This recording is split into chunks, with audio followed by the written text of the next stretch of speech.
as you gradually become more decrepit, they become less effective.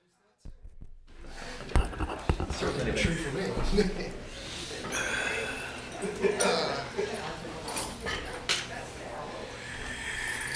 Ms. Creasy, are we ready to begin the regular meeting? Yes, sir. All right, this body will be in order.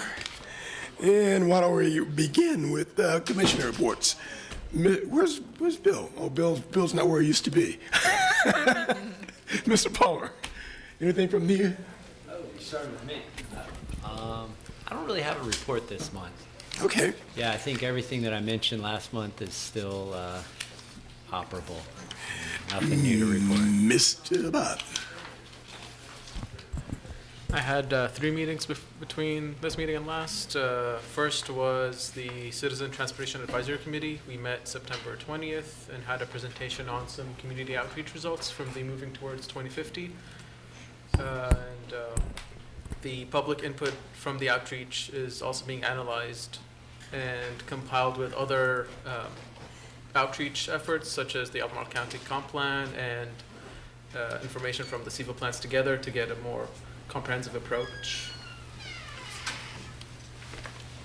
We will be getting a report when this analysis is complete, but big picture takeaway is that there's a strong preference on prioritizing multimodal projects rather than traffic congestion reduction and roadway improvements, with no preference between work or non-work destinations. And we also received a presentation on the Smart Kill program. Somebody on the MPO committee might know more, but it's just, as we've said before, not looking favorable towards the kinds of projects we want to look at funding, like multimodal, bike ped, smaller projects. Next meeting was the neighborhood leaders meeting, met September 21st. And it was just very specific questions that Sam Sanders and interim deputy city manager Stephen Hicks just went through back and forth with the community leaders and neighborhood leaders. Then the tree commission met October 3rd. We have great news that we got awarded $300,000 through the Inflation Reduction Act that'll help us do another canopy study with on-the-ground analysis and inventory of both public and private properties. So that'll help us get another, very, very good look at our urban forest and see which direction we're headed. Work on the downtown mall tree replacement plan will start soon. Contractor was selected and the contract is going to be awarded, and it'll start 30 days after that. Invasives work. Work was done at, work will supposedly start at Fry Springs tomorrow with Goat Busters, the goat companies. RX Fire will be mulching, which is the other contractor, and doing some chemical treatment at Forest Hills Azalea Rivanna Trail from Jordan Park to 5th Street Station. Actually, I believe most of the work is now complete since that meeting. And then an RFP for invasive control containment contractors out to bid. And that would be for a prescribed fire at Ragged Mountain. And we think it might also go to RX Fire. They seem to be qualified. We'll see what happens. And just as a recap, I mentioned this previously, we have an RFQ out for tree planting with a deadline for having trees planted by December 15th. It'll be about 180 trees at schools and parks and some vacancies around town. Then Relief is going to be doing some planting in the Rosehill neighborhood of about 75 trees. And the CATS, Charlottesville Area Tree Stewards, will be planting about 20 trees at Reeves Park. That's the general. Wow, you've been busy. Very busy with zoning, otherwise no report. Thank you. Mr. Dranzi. Yes, sir. The HAC met on the 13th of last month, the 20th of last month, the 4th of this month. All of it all of those meetings heavily focused on exactly what you'd expect, which would be zoning, anti-displacement, and the like. We have produced some work product that's been shoved towards the Planning Commission and some interim stuff that we are working on that, depending on when, if we move forward with this, may come to us or may go directly to council, depending on how that shakes out. The TJPD Commission met on Thursday, Thomas Jefferson Planning District, met on Thursday for their monthly meeting. Not much to report there, a lot of interim updates from things, approval of prior financials, and a agreement to accept and look at a proposal for universal broadband in the counties. Mrs. Pilsenberg. We had one meeting of the MPO Technical Committee.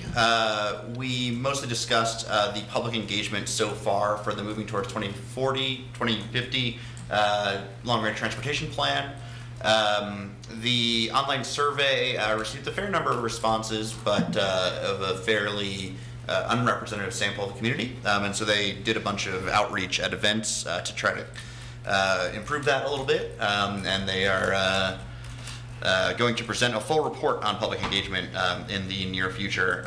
We also discussed the VDOT pipeline projects on Ivy Road and on Barracks Road. The hope is to, make those have better facilities, including and especially for bike ped. Though Barracks Road will be a problem, especially at the interchange. But that process is ongoing, and we will eventually have a proposed projects to come out of them to hopefully in time to submit for Smart Scale. We're talking about the 250 bypass interchange with Barracks? Yeah, there's a pretty constrained right of way under the bridge to fit like a shared use path under. Right. Could something similar to what we're doing on Emmett work on Barracks? On Emmett, like through the middle. Yeah. There's not much median there. Thank you. Yeah. All right, Mr. Schwartz. I was here for a work session rather than going to the BAR meeting, so I have nothing to report. Okay.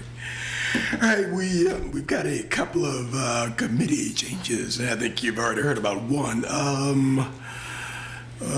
Phil is replacing Lau on TJPDC, and Rory is replacing me on LUPEC. There are a couple of other openings, but I think we're going to hold off on those couple of other openings until we get a new planning commissioner, unless you guys are chomping at the bit for more to do. I'm just excited for LUPEC. I'm looking forward to your report outs on that. Parks and Rec. Parks and Rec did meet. We are beginning our work on the capital improvement budget. When I talked to you guys about this last month, well, since then, our ask has gone up about $1.3 million. So got up a little bit. And the instructions that we're getting from city manager's office for us at Parks and Rec and all other departments is that the request should be based on a legal need or a safety requirement. So that's what we in Parks and Rec have been focusing on. We've got a new deputy director for recreation, a gentleman by the name of Avery Watkins. Good to have him on board. But again, we're still down 12 FTEs. Still got those vacancies. We've been chomping at the bit. I mean, we've been chopping away at it and getting them filled, but they're still out there. The other interesting thing is we're still looking to outsource the operations of our public golf course. And there are about 4 different companies that are interested in doing that. We're still working through the applications of the companies that are willing to do that. And we are beginning work on the master plan. And I believe there's a presentation from the consultant at the next Parks and Rec meeting, which is later in the month. Any report from our NDS colleagues? Nothing that's out of the ordinary. At this point, we do not have another meeting scheduled for October. However, that could change as time goes on. We'll see how that goes. But otherwise, we have been deep in putting together materials to continue you all's discussion over the last number of weeks. So that is where our time has been spent. Right, I think we are ready to open up the public hearing. And this is an opportunity for the public to speak to us about anything, all the work that we do that is not already on the formal agenda. That would be CABLE, and that would be VERB. So if there's anything that we do beyond CABLE and VERB that the public would like to speak with us about, this would be an opportunity to do that. And I believe, Ms. Creasy, they have 3 minutes, Yes, sir. and you're going to moderate. I will be doing that, yes. All right, we will begin with our in-person speakers.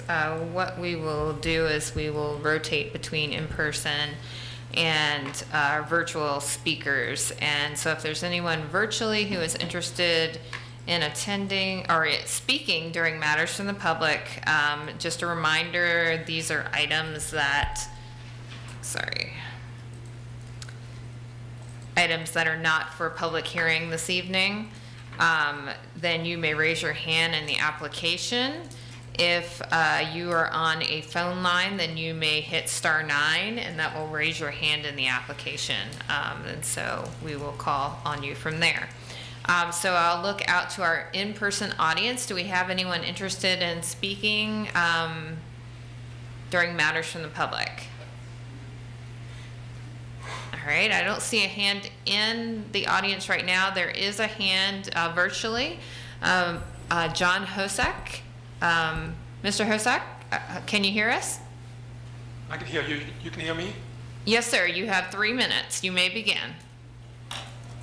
I would like to discuss the matter of Commissioner Stolzenberg and the cash purchase of 1115 Park Street in August for $899,000. The purchase was completed by an anonymous LLC, but multiple private parties have indicated that Commissioner Stolzenberg is the new owner. He has confirmed this. There are a few scenarios of concern. He has been telling, by extension of the drafting of the zoning ordinance, the people in the vicinity of this house that their standard city plots of 0.1 to 0.3 acres, as examples, are not appropriate and ought to be by right upzoned to as much as 6 units per 2,500 square feet, which equates to about 0.01 acres. Now we find the Commissioner has bought a 2-acre lot purportedly for a single family housing situation. Really, is it possible to conceive of something more hypocritical?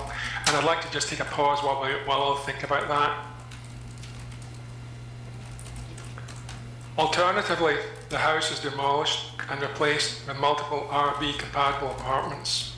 This would obviously add high value to the property and yield a significant personal profit. Why did the Commissioner think it acceptable to purchase this property confidentially during the course of the upzoning discussion and before any critical final vote that may create an immediate spike in valuation? The purchase was made by an anonymous LLC.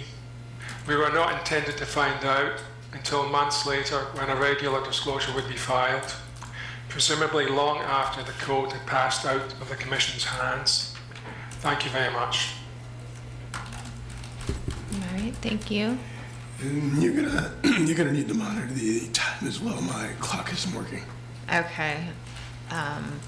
I believe communications was trying to make something work, but Didn't work. it's not working. All right. Okay. All right. So we will move back to our in-person audience to see if we have any additional speakers in person for Matters from the Public. All right. We'll look at our virtual audience. I don't see any hands raised at this time. If you would like to speak during matters from the public, this is the opportunity to raise your hand in the application. All right, we have a hand raised. Kimber Hockey. Kimber, can you hear me? Yes, thank you. Wasn't planning on speaking, and then I just heard Mr. Hossack. This really appears to be a serious conflict of interest, especially for Commissioner Stoltenberg, who's been such a radical proponent of the upzoning program. It's just very upsetting to hear, especially given that he was one of the ones who was publishing the GIS facts for residents who dared to speak out against the flum on social media, trying to shame people.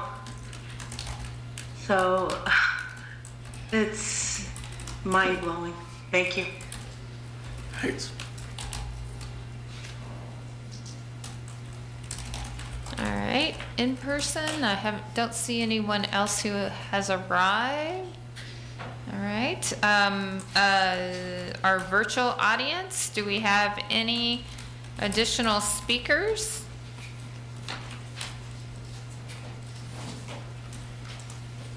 All right, Chair, it appears we don't have any All additional right, speakers. with that, we will close the public hearing and move on to the consent agenda. 2 items in that. And that would be meeting from August 8th, 2023 and April 12th, 2022. Is there a motion to approve the minutes? Is anyone awake? Chair, I move to approve them sequentially, starting with the first one. Okay. Second. All in favor? Aye. Aye. Any abstentions? Any? Oh, we're actually approving the minutes? I thought he was moving to separate them. All right, so for I thought he moved to do number 1. Okay, well, number 1, I will second with my usual caveat of Okay. spelling my name, Okay. amending my second. Yep, got it. All right, just for clarification, Mr. Soliot, you are just noting the first set of minutes? Just so. Yeah. Okay. Chair, I move to approve the second set of minutes. Is there a second? Okay, I know we got 1 abstention. All in favor? Aye. Aye. Aye. Yeah, you have 2 abstentions. And we have an abstention from Mr. DeFranzio and Mr. Schwartz. Ms. Creasy.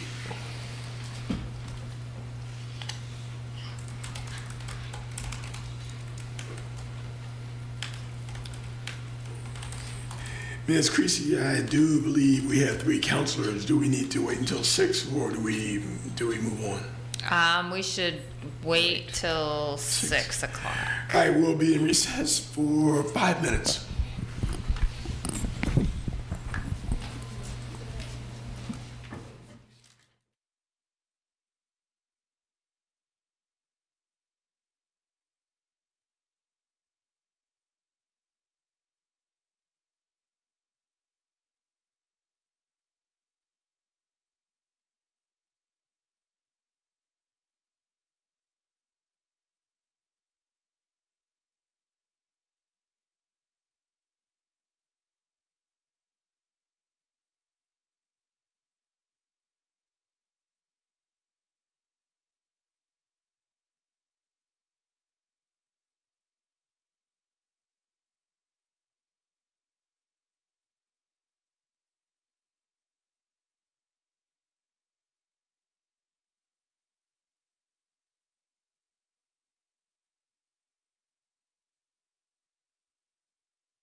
6.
Right, it is council in order, Mr. Mayor. We are indeed. We are indeed. All right, we are going to begin. Before we begin the actual review of the applications, I want to thank the member of the public who brought the potential conflict of interest to our attention. We have been in touch with our attorney about that, and I'd like to have Mr. Stilsenberg walk us through the feedback that he's gotten from our attorney. Yes, thank you to the members of the public for expressing their concern. It is true, after 5 years of being on this commission, being told by certain members of the public that my opinion should hold lesser weight as a renter, I have become a homeowner. And at Mr. Hossack's request, the city attorney has rendered a legal opinion on my conflict of interest. And he writes, it is my legal opinion that no conflict of interest exists, which would require Mr. Stolzenberg to recuse himself from a vote on the new zoning ordinance, nor is he required to make a disclosure prior to voting on the proposed new zoning ordinance. I have concluded that Mr. Stolzenberg does not have an interest in the transaction within the meaning of Code of Virginia 2.23112. Again, I am a homeowner like 4 of the rest of you now. Thank you. Hey, the first application is a rezoning application, ZM 23-00005 at 630 Cabell Avenue. And Mr. O'Connor is managing this one. All right, good evening, everyone. Dan O'Connell, planner with NDS. And tonight I am introducing an application from Mitchell Matthews on behalf of Neighborhood Investments CA LLC for a zoning map amendment for 630 Cabell Avenue. This property was recently expanded via a boundary line adjustment to incorporate 1,200 additional square feet from a neighboring property that is zoned University 2-family residential. The applicant is proposing to rezone this additional area from R2U to multifamily residential, which is R3. And so that would make the entire subject property a uniform R3 zoning. Multifamily residential density of up to 21 dwelling units per acre is allowable in the R3 district by right, and density higher than that is allowable with an approved special use permit. However, multifamily development is not allowed within the R2U district. So because it is not allowed, the 1,200 square foot portion of the subject property cannot be used to calculate allowable residential density. The maximum number of units permitted by right in the R3 zoned portion of the property would be 12. But rezoning the R2U zoned portion would increase the lot's acreage enough to permit 1 additional multifamily unit by right on the subject property. So the applicant is proposing to construct a 5-unit multifamily building on the subject property adjacent to the existing 8-unit apartment complex, which is already there, and that would give the subject property a total of 13 units, which would equal a residential density of 21. The comprehensive plan's future land use map designates 630 Cabell Avenue as higher intensity residential. The intent of this designation is to provide opportunities for higher density, multifamily focused development. The proposed use does conform to this category. An additional 5-unit multifamily building would increase the number of dwelling units on the property to 13, which is the minimum target of the higher intensity residential designation. And the new building has a proposed height of 5 stories, which is acceptable under this designation, given the height of the surrounding structures and the change in grade from the street level to the rear of the parcel. But overall, staff finds a rezoning of the subject property would be consistent with existing patterns of development to the south, east, and west, and an acceptable transition to the existing single-family dwellings to the north. That's all for my presentation. Does anyone have any questions? Mr. Palmer, No questions on this one. Mr. Bob, No questions, thanks. Mr. Sully Yates, Clear, thank you, sir. Mr. Durancio, No questions. Mr. Stolzenberg. Well, we had a preliminary discussion on this. There was talk of a setback waiver potentially being needed. Did they just end up deciding that wasn't necessary? I believe that the sidewalk waiver couldn't be granted because it was a rezoning, but I think the applicant at this time is not considering a waiver or a use permit for that. Great. Mr. Schwartz. No questions. Council, any questions for the, for NDS? No. No. Okay. And I think we're ready to begin the public hearing, Ms. Creasy. Okay, I know, Oh, no, applicant. I know the applicant is. Thank you.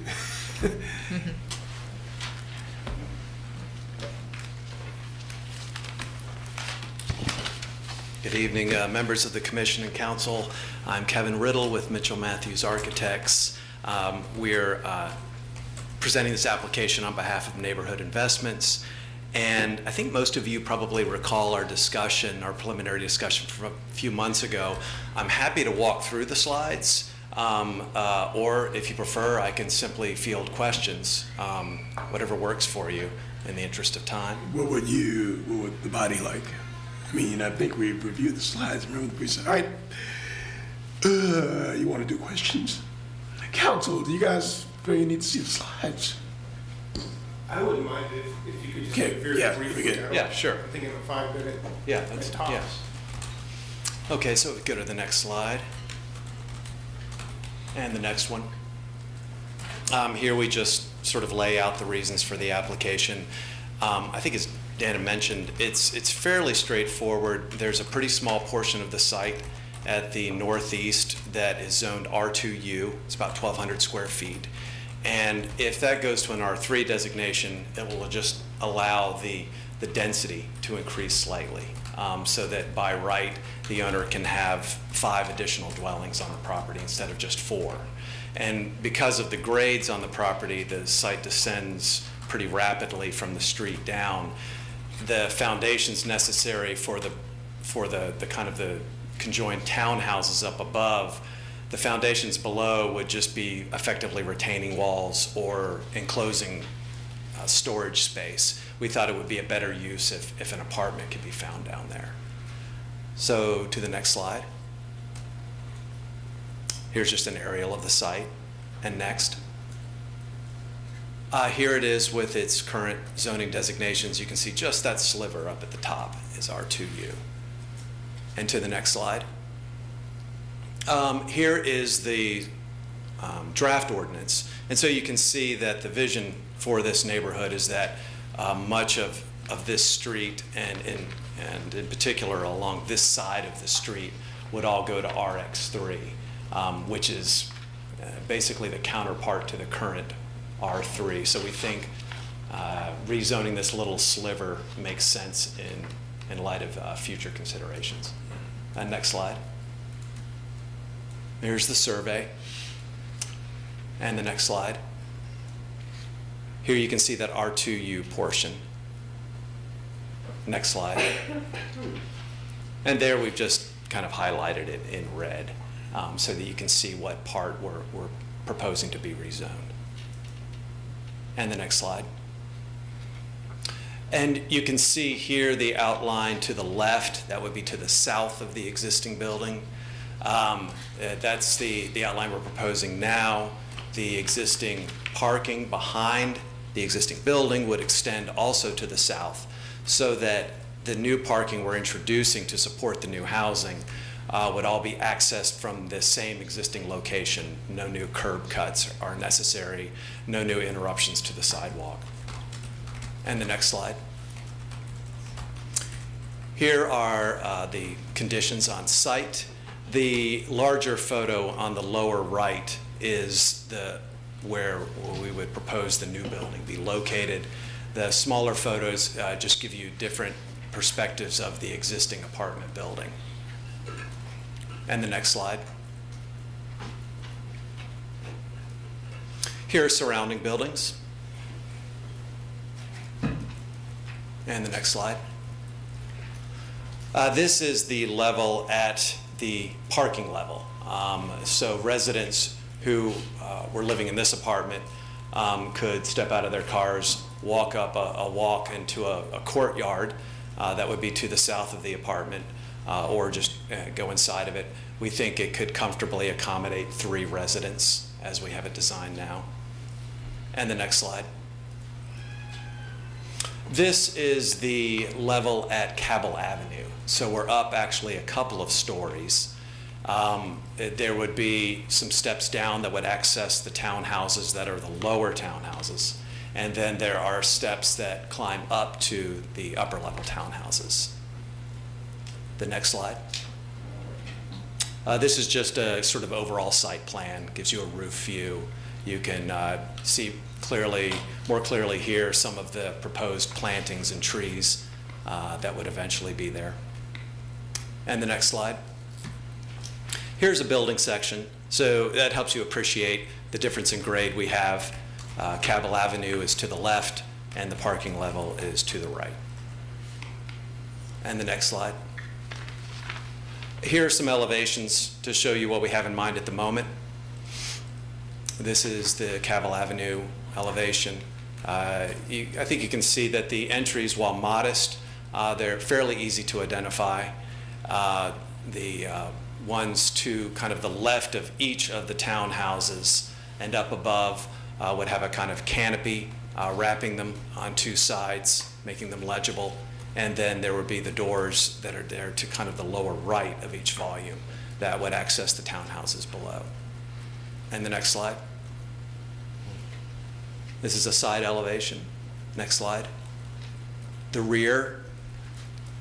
Next slide. And this is the other side elevation. You can see down below where there would be that small courtyard that would allow those in the lower apartment to not feel quite as subterranean. Next slide. Here's the site as it exists now. And the next slide.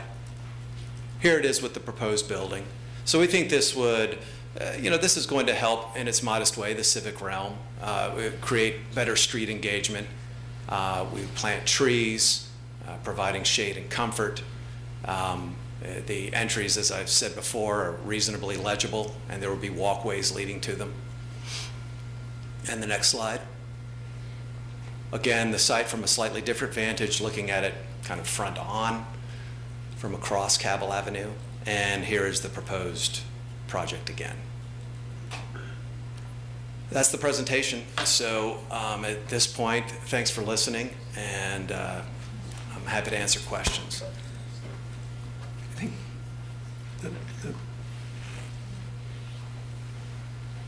Mr. Stowe's part, it helps.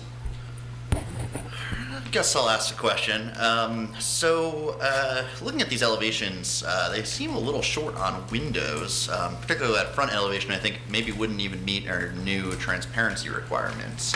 Is there something driving that cost, or looking at something you don't want to see across the street, or? Maybe we could go back to the front elevation if you could, Patrick.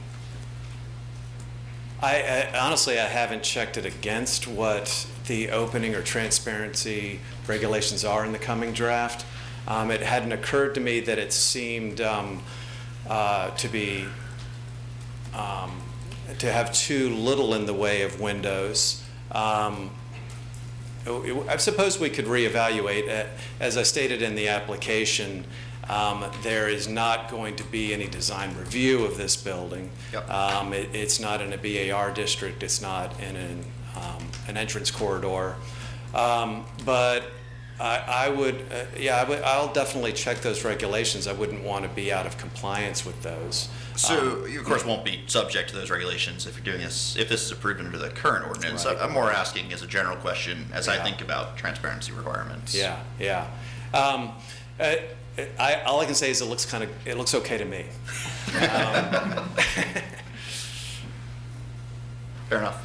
Thanks. Sure. Mr. Schwartz, anything from you?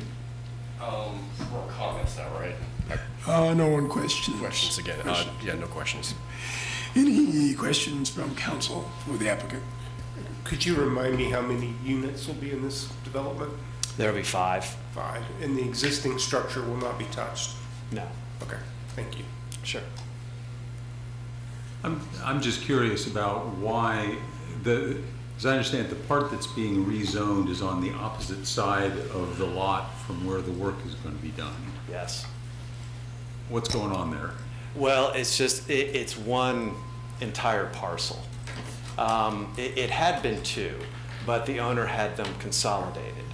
And once they were consolidated, the portion, the sliver that's R2U, it can't be counted as a part of the total acreage toward our density calculation as an R3 property.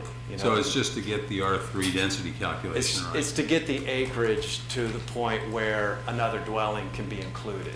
And we just, in our eyes, it kind of ends up looking kind of like a discrepancy, that there's this little piece that's not zoned like the rest. Is that piece, I guess, about 1,200 square feet, is that being, is there a dividing line between lots that is being adjusted, or is it simply that 1,200 square, or actually, is it all one big parcel, or is it already divided? Yeah, it's all a single parcel, the one that we've been looking at on the slides, but it's just a small portion of it at the northeast is zoned differently. So it's a split zone site, that there's some of Okay, those so all things you're really doing is adjusting the boundary line of the split. Well, the zoning boundary, you know Yeah. what I mean? Yeah, the property boundary would remain the same, but it's just where we have a division between zoning districts that we propose to change, yeah. Thank you. We're not going to go back to having a split zoning in the new map, are we? No, it's all based on lots anyway. Any more questions from council? All right. Ms. Creasy, I think we're now ready to hear from the public. Sure, so we'll open, the public hearing will be open for 6:30 Cabell. We will alternate between our in-person audience and our virtual audience. If you are interested in speaking on this item, and you are virtual, please raise your hand in the application. If you're on a phone line, then you can hit *9, which will raise your hand in the application. I'll begin by asking if we have anyone in our in-person audience who would like to speak to this matter. Seeing none, I'll move to our virtual audience. This is the opportunity to raise your hand in the application if you would like to speak on this item during the public hearing.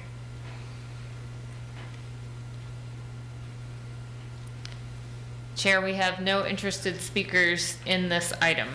All right, the public hearing on 6:30 Cattle is now closed. Let's begin chatting about it. Mr. Palmer, any thoughts? No, seems to make sense.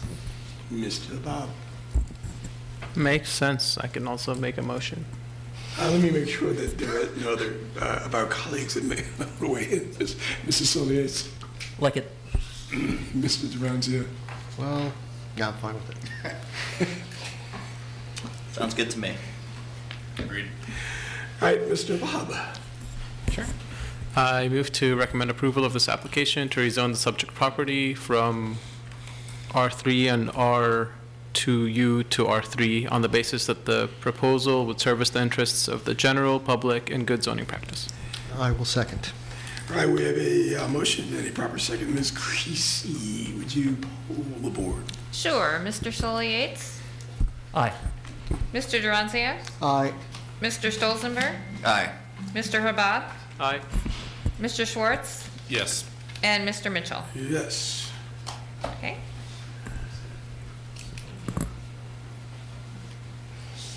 Congratulations. All right, the next one is going to be a little more complicated. So let me tee Mr. Alpley up, if you guys don't mind. It's only 100 times as big. So there are 4 things that we need to do with this. One of the things is the amendment to the Woodrow right-of-way. Is that going to be consistent with the comprehensive plan? The other is, do we want to recommend the removal of 104 Stadium from the IPP? The other is a rezoning of the PUD from current zoning to PUD. And the last would be a critical slope.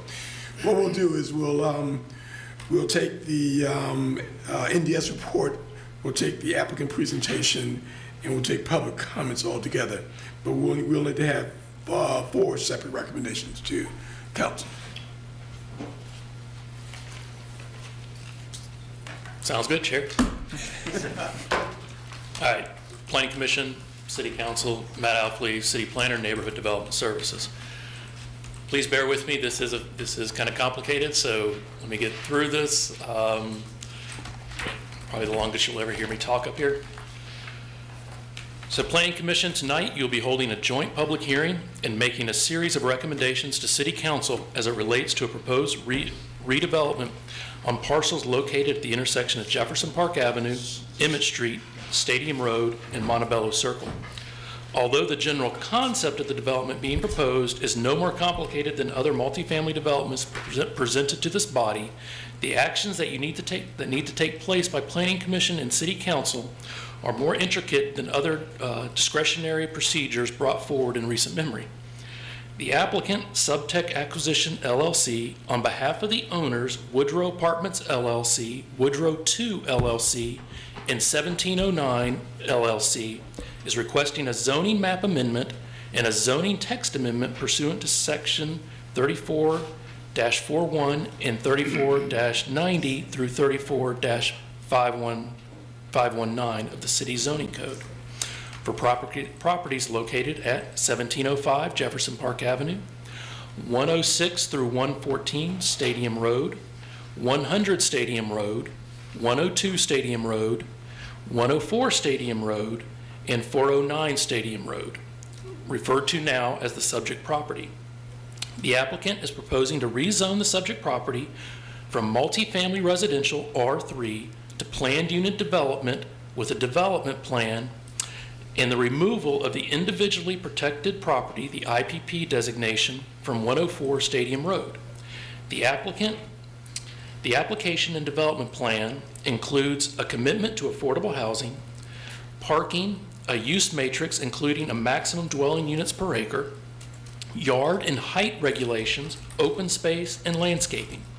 The applicant is proposing to redevelop the subject property to replace the existing 62 residential units, which are spread between 9 different buildings, with one building containing between 524 and 550 residential units having multiple towers. The proposed building will have a range in height from 75 feet to 135 feet and stories that range from 5 stories to 12 stories. In addition, the proposed PUD includes improvement to pedestrian and bicycle circulation along Stadium Road, Emmett Street, and Jefferson Park Avenue, and road improvements to Montebello Circle. In order for the applicant to implement the PUD development plan, they will need additional approvals from City Council. These approvals include application P230055, a critical slope waiver.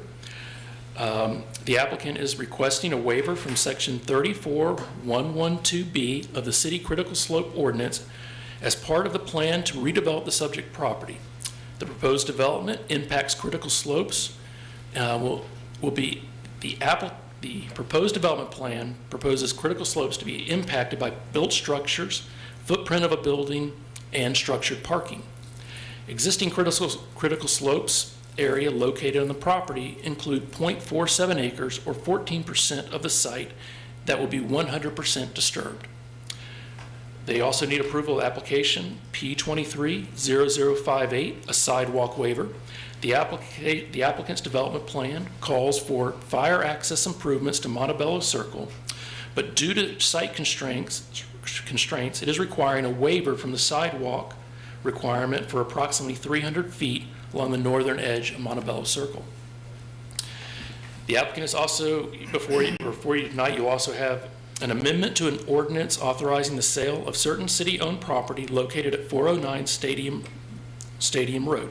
Excuse me, this isn't before you tonight, but City Council needs to act on this for the development to go forward. This amendment to that sale of property at 409 Stadium Road, the applicant is proposing to amend the ordinance authorizing the sale of city-owned property located at 409 Stadium Road to allow for development. The May 2nd, 2011 ordinance contains the following three conditions that the applicant is petitioning City Council to remove. Condition 1, the property shall be landscaped and maintained as a green space. Condition 2, the purchaser shall consent to the adjoining property, which is tax map parcel 1600200, being designated as an individually protected property under the City Code Section 34274. And Condition 3, there shall be no further development or permanent structure placed upon the property, including parking facilities. There's also tonight there will be a review of Code of Virginia 15.2-2232 review. The applicant is requesting an amendment to the November 4th, 1996 vacation of Woodrow Street right-of-way, along with a request to zone the closed portion to planned unit development. Woodrow Street is an unimproved paper street that bisects the subject property and is used mainly for off-street parking for the existing residential units. Several public utility lines, such as sanitary, water, and gas, run through Woodrow Street and will need to be relocated as part of the proposed development. The November 4th, 1996 ordinance contains the following conditions that the applicant is petitioning City Council to remove. 1, the adjoining property owners, excluding the City of Charlottesville, shall provide for stormwater connections to Jefferson Park Avenue from the east side of Woodrow Street as part of the Jefferson Park Avenue sidewalk construction. 2, all adjoining property owners, excluding the city, shall enter into a joint access and maintenance agreement with respect to the vacated area. Such agreement shall preclude the building of additional units on the vacated area. In addition to the actions that are being requested, City Council and BAR have already taken the following actions. On June 5th, 2023, City Council passed a resolution granting approval of a COA to demolish the stone house and gardens at 104 Stadium Road with the following conditions. 1, building and gardens to be documented thoroughly through photographs and measured drawings according to the historic American building standards. Information should be retained by the City of Charlottesville's Department of Neighborhood Development Services and the Virginia Department of Historic Resources. 2, approval of a design review COA for new construction on the parcel as an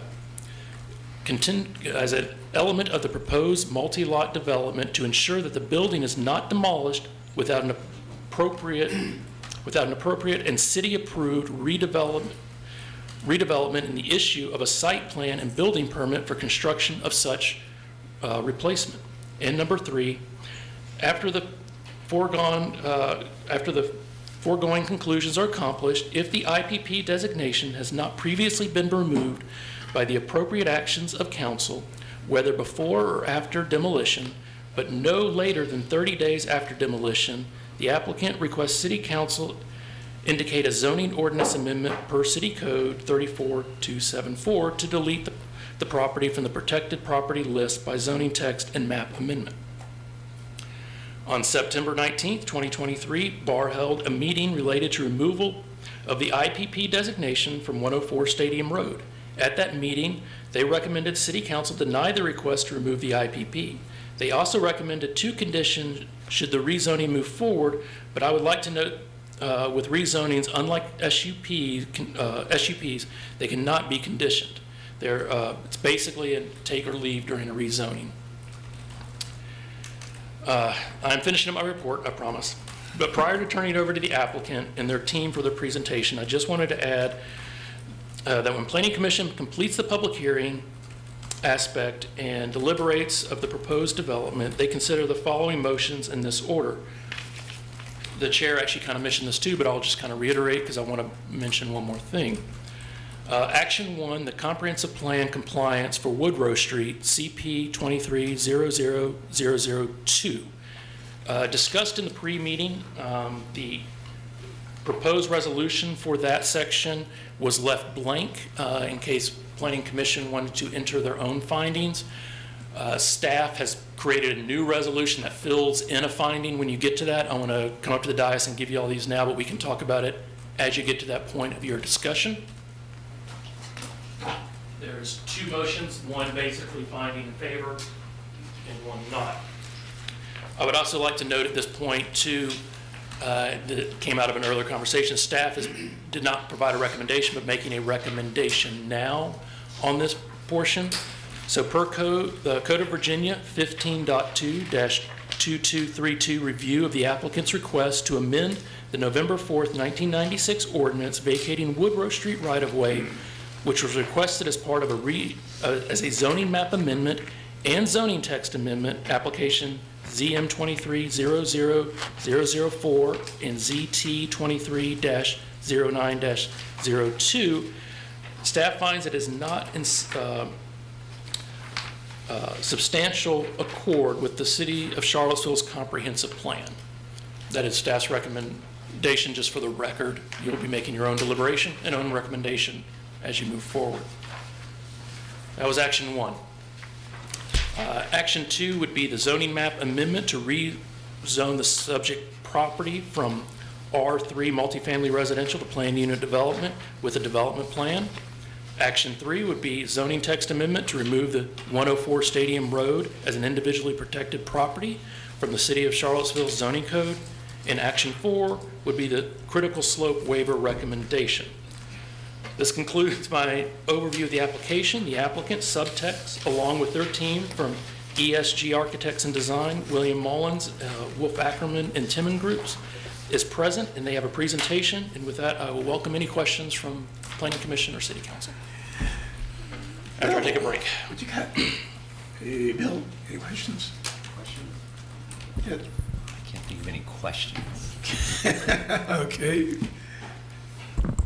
I can ask a question. I might have missed this in the pre-meeting, but on the IPP, so we now have a COA that the house can be demolished from council, or the applicant has it? So the applicant has a COA to demolish the house, but there are the conditions based on those. Okay. That Did they demolition COA. record the house and they do all the conditions that were listed in the resolution? I do not have that information if any of the conditions have been met yet. Okay, you don't know that. Thanks. I'm quickly catching up on email from the public. I've gotten some concerns that we could add additional requirements as part of the IPP requiring mitigation and salvage. Is that accurate? I don't think you can add any conditions. It's still a rezoning, so it is kind of an all or nothing. Thank you. I'm all right at the moment.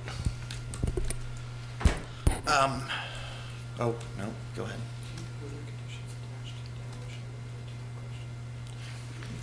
From City Council, there was conditions related to the COA, granting a COA to demolish. but I don't think you can condition the rezoning. respond to the question. So will those conditions attached to the COA to demolish go away once it's no longer an IPP and doesn't need a COA to demolish? I would believe yes, and you're removing it from, it would no longer have the IPP designation. Again, very good issue to bring up. There are a number, as we've talked about, there are a number of actions that you all take, and there are a number of actions that council takes. And coming up with all the different questions and permutations is very helpful as we move forward. So that would be something that would move to that level and relate to the timing of the actions that council would need to make. Are we on a shot clock for the IPP one, or did we initiate that so we don't have one? The Planning Commission did initiate the zoning text amendment. Okay. It's not my turn. It is. Oh, you skipped Bill. Oh, okay, it is my turn. All right, so, I mean, I guess on that question, like, it just seems like I think everyone realizes that at this point, just a flaw in the way that we handle demolitions of IPPs, in that we give them a COA to approve them, attach conditions, and then say, well, we need to remove it as an IPP because it won't be, the house won't be there anymore. And like, I guess, what is staff's thinking or if there is any, in approving this IPP now in conjunction with the PUD rather than later after there's a site plan submitted? Is it to avoid all the headaches in the meantime in that site plan review, like PAR approval? It is opening a path of clarity for the applicant. I mean, that you are going down a pretty heavy lift of site plan, where you still then have this hanging over your head that you could not produce the development because of the IPP. Yeah. And is there a way to sort of write the IPP resolution passed by council to say this will take effect at, I mean, we can't say a zoning amendment takes effect at X date, right? But can you do it to say it takes effect when it's demolished, which then can only happen when it's demolished in accord with the conditions, which means a site plan's approved. Does that make sense? Yeah, I don't know if I have a good answer. That's a good question. Well, I mean, I don't know. I'll leave it up to you guys to figure that out by the time it gets to council, because we're just giving a recommendation, so whatever. I did have a question about the lack of a proffer statement. While there are essentially implicit proffers in the PUD development plan, this may be a legal question for legal counsel. Do those still have legal effect as a proffer without that proffer statement? I don't want to speak to the legal effect or not. I will speak to the role when planners are looking at site plans and related to a development plan, which also is sometimes referred to as a proffered development plan. So the applicant has chosen not to provide a proffer statement, but they are still putting forward a PUD plan of development. That plan of development includes layout of buildings, general landscape plan, a use matrix, setbacks, height restrictions, all the things that you would find in a development plan. They have included a commitment to affordable housing. The 3412 requirement is about $2 million. They have put on their development plan a commitment to provide cash in lieu of $4 million. I would kind of defer to legal, but I don't have a good answer as far as how that statement on a development plan differs from that statement being provided in a proffer statement. Okay. So is anyone from legal? There we go. I would take that under advisement to give good legal counsel, but I would say that There's currently no formal voluntary proffers that have been issued. So I would generally just look at the PUD overall with the package in terms of what's being presented as you go forward in your review. Okay. And then, assuming, that they stick to the offer one way or the other, it's for 2 times the amount that would be required by 3412, right?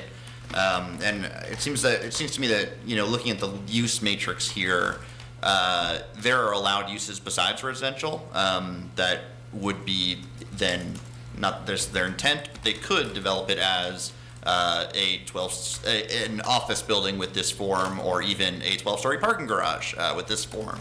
Am I right that then, if that were the case, 3412 would not require any affordable housing, and so twice of that would be nothing? If there's not a residential component, so the 3412 talks about the residential component of a mixed-use development or residential development in just itself, I see the path you're going down. That is a risk. I think it's a small risk. There are other things within the development plan that speak to it being a residential development. A lot of times, not to get too bogged down in the history of this, but PUD development plans that used to come before that have been adopted were very, very loose on information. They were basically just a site plan proffered as a development plan. And there's been a switch to try to get applicants to think of it more of, you're creating your own zoning district. You are creating these rules that when a site plan is submitted, we are using that development plan as the zoning instrument for the private property to make sure it meets those things. So yes, even though there are other uses that I don't think would be adverse uses for that area, I don't think they are highly likely to correspond to other aspects that are also in that development plan that have been put forward. Okay. Thanks. I have no questions. I have one more question, if I may. I remember reading the report, there was a discrepancy with the unit counts. Do we have more clarity on that? Yes, and I meant to read this a few minutes ago. When staff produced the report, there were some inconsistencies of some minor, what I would call minor tweak concerns that staff had. Density was one. As far as density for this location has not been a concern, even on the high end. We have districts that allow 200 DUA. They put that in their use matrix, but they were maxing out their density, that 550. The applicant has said they are willing to make some of these changes to have that match their max density of 550, to put in house of worship in their use matrix to make sure they don't run afoul of uses that you can't proffer out in Virginia. Clarifying the setbacks so that would be clear. And again, these are kind of things that we as staff want to make sure they're clear. So when we get a site plan, we're not having to come before this body again to go, we're not sure what this means. So the applicant has stated they are willing to make those changes before this goes to City Council. And in staff's mind, these changes that they're proposing, these minor tweaks, would not elevate it to requiring another public hearing, but they would be to be made in between. Some of the more substantive things you need to talk about tonight, the height, the massing, might go beyond that, but to what you brought up, like that density can be squared and put them at their max density and not having the higher density in their use matrix. Yes. This is an entrance corridor. Yes. It is, and they're not asking to be removed from the entrance corridor, so it is still, any site plan would need a COA, certificate of appropriateness, from the ERB. I got one more. Sure. So there's a reference in the packet or in the application or something, and we had a meeting a while ago to discuss about intersection improvements to Stadium and Emmett and Stadium and JPA that the applicant is in discussion with staff about. Can you give us an update about those discussions and how they pertain to this application? So there's not much of an update to give. I think the applicant is willing to continue those conversations, but they have separated it from this application just because tying it to the application would probably push them way out, because it would take some very intense discussions and some finding finances to do what they were proposing to improve those intersections. I don't think they are opposed to it, but it wouldn't go in the time-wise, it's not going to line up with what they're wanting to do with their rezoning request. A really minor question, I guess, but somewhere in their materials it mentioned that the modifications they're making to the slip lane between Emmett and JPA would not allow tractor trailers. Is that going to be a problem as far as do we have a truck route that we have in the city? Only thing I can really say is the city traffic engineer did review it. He didn't really have any concerns along that line, so that's all I can really say on that. Okay. Alrighty, anything else? Council, questions for NDS? No. I can't see Ms. Perrier, but I'm guessing she said no. I said no. Okay, thank you. All right, I think we are now ready for the applicant. And I'll remind you that you've got 20 minutes to power through this. Great. Thank you, Mr. Chairman, members of the commission, and Mr. Mayor and members of council. I'm Valerie Long with the law firm of Williams Mullen. We're representing the applicant, Subtext Acquisitions. We have our whole team here tonight. We have several representatives from Subtext. They're the contract purchasers or tenants of the property. We also have Timmons Engineering, our civil engineer.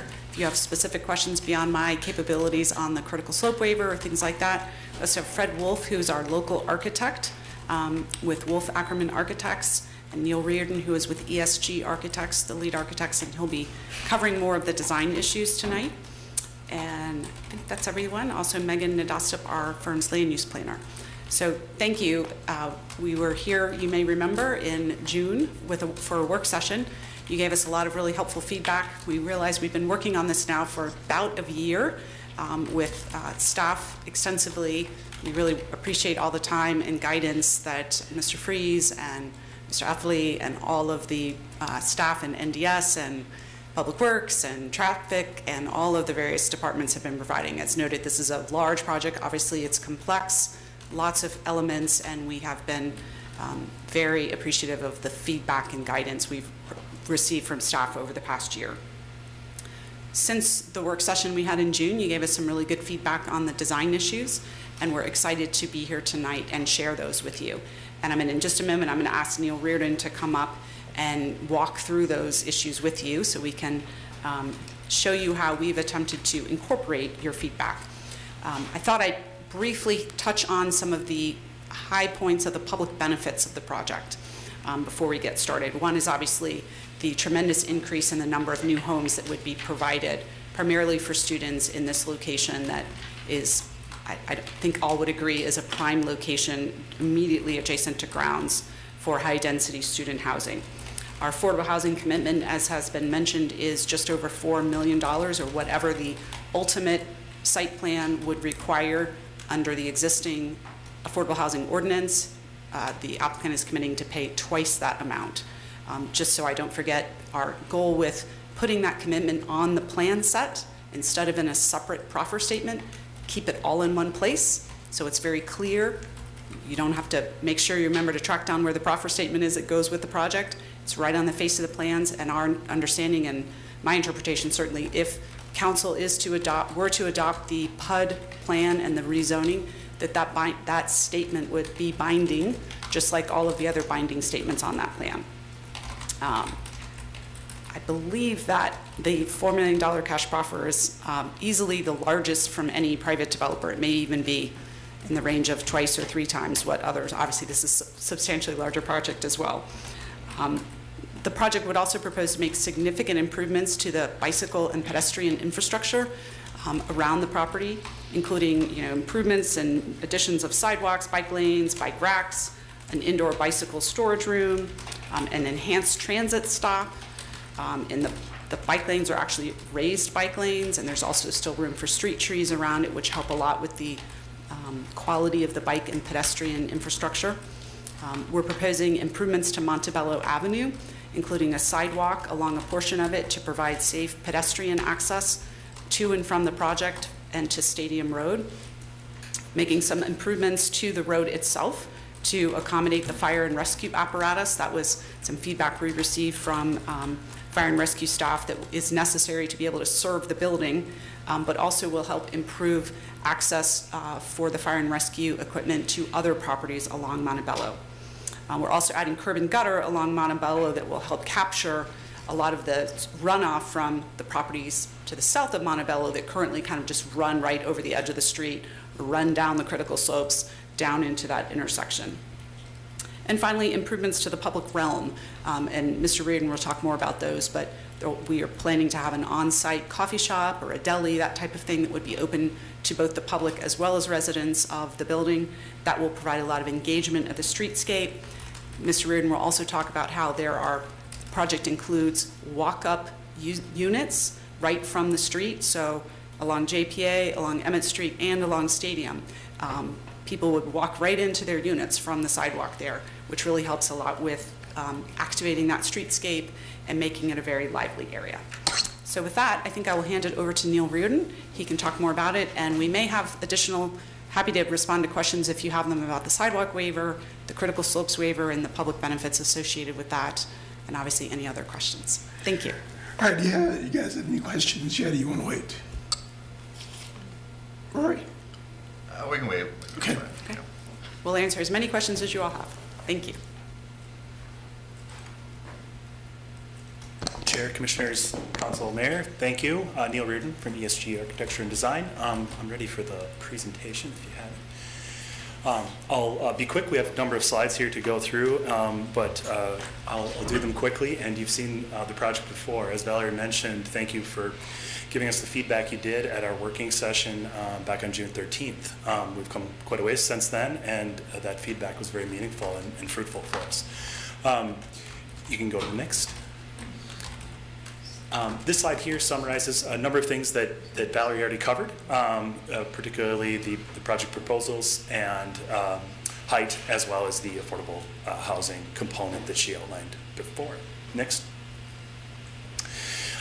Future land use map, just noting here that it's the urban mixed use corridor, and highlighted there are the parcels that are a part of this project's assembly. I have a few more. Next. The site, as already noted, is just an amazing site, located in this nook here, surrounded on the north and the west by the UVA grounds. Next. Here it is a little closer. I think you're familiar with this from before, and from all the other times we've spoke with various groups here in Charlottesville. This is assemblage of a number of parcels. Woodrow Street in the middle was already mentioned. Next. The site sits kind of down in a bowl. So here it is from the northeast in kind of a bird's eye. You can see it with parts of campus there on the right-hand side of that bird's eye view. Next. Here it is again with a little more context from the northwest. Again, it's down in this bowl, surrounded by a number of buildings on the north and the west that are above it and up on a hill. Next. A little bit more in feedback, just to summarize what we heard and the really meaningful pieces of input that you gave us back in June. We heard build to the edges of the site. The prior proposal we had at that time had greater setbacks, more of the density concentrated towards the middle of the site with 2 courtyards.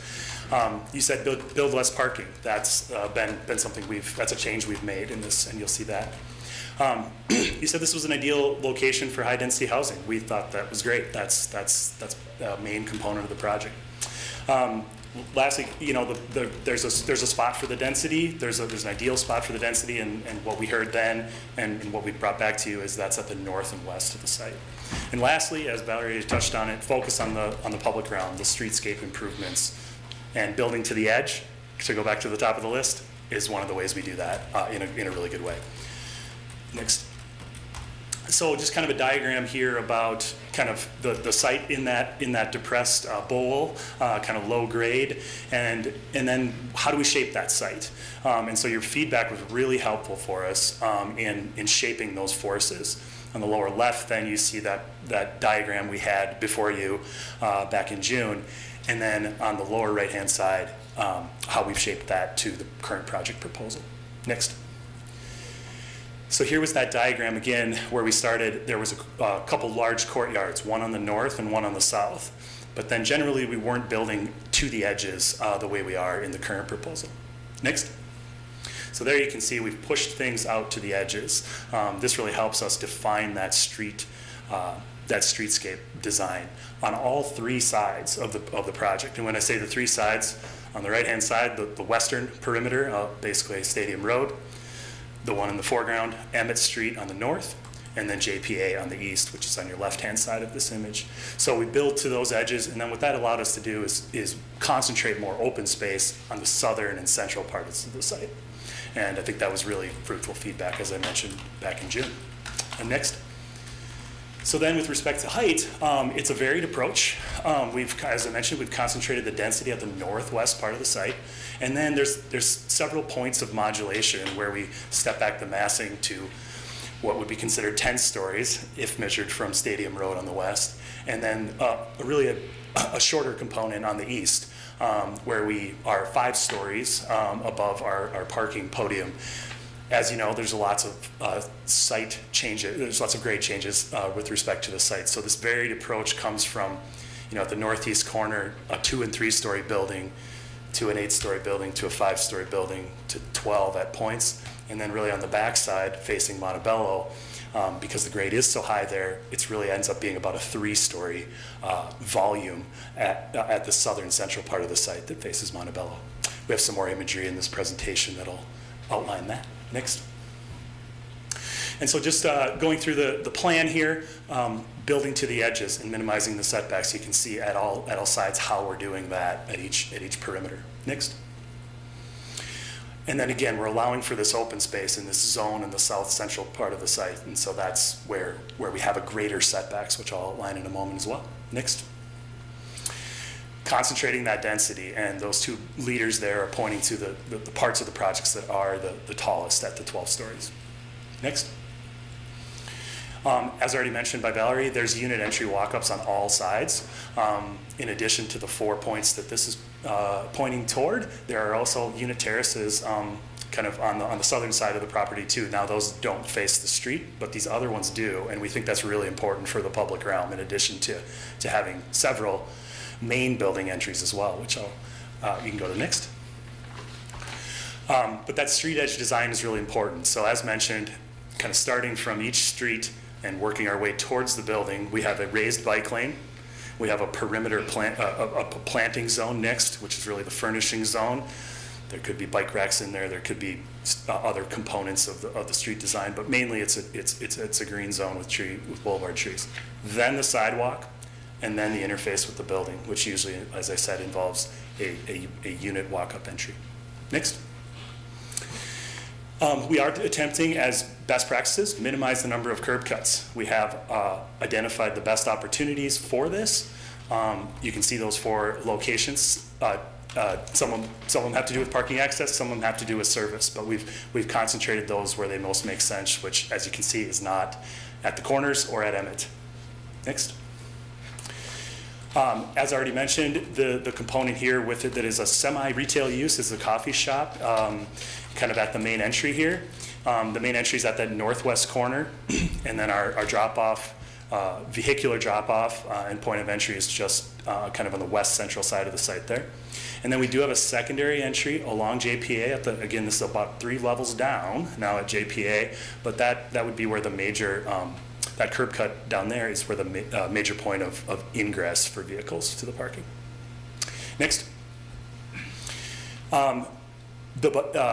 It's a big project. You need a lot of bike racks. You need a lot of good public realm interface. So not only are we planning for bike racks out in the boulevard for visitors, there's bike racks in the building as well. We are looking at like a kind of a specific entry point for residents there where they can enter and exit with their bicycles. And lastly, the transit shelter location. This is currently a bus stop, and this would be in that location where the bus currently stops, but upgraded. Next. Here's that zoomed in that JPA southeastern portion of the site there, where you can start to see how that transit shelter looks with bike racks adjacent, the sidewalk behind it, also the bike lane behind it, which is important to eliminate conflicts, best practices for how that's being done in modern street design. Next. One of the things we were asked to do by staff, which was already outlined by Valerie, was increase the width of Montebello for proper fire access width. And so it's just shy of 20 feet. So if you look closely, there's a yellow sliver in there, and that is the area where we're expanding that ever so slightly. I'll get into this a little bit more in future slides. Next.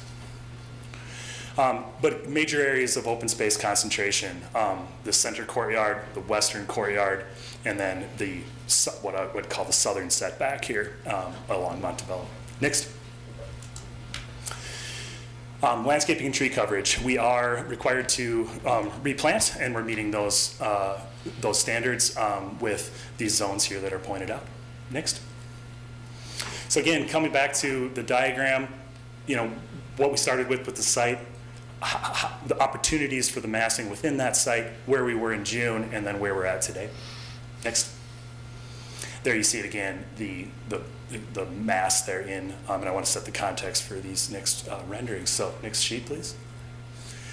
So we have several renderings here to show you.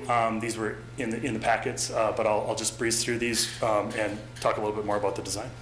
So this is looking at kind of at a bird's eye view from the northwest, really from the campus angle, if you were above Emmett from the northwest of the site. So there you see the main entry down there, kind of in the lower left of the screen. That would be a major point of entry for really everyone, but mainly the primary route for anyone coming from the UVA grounds.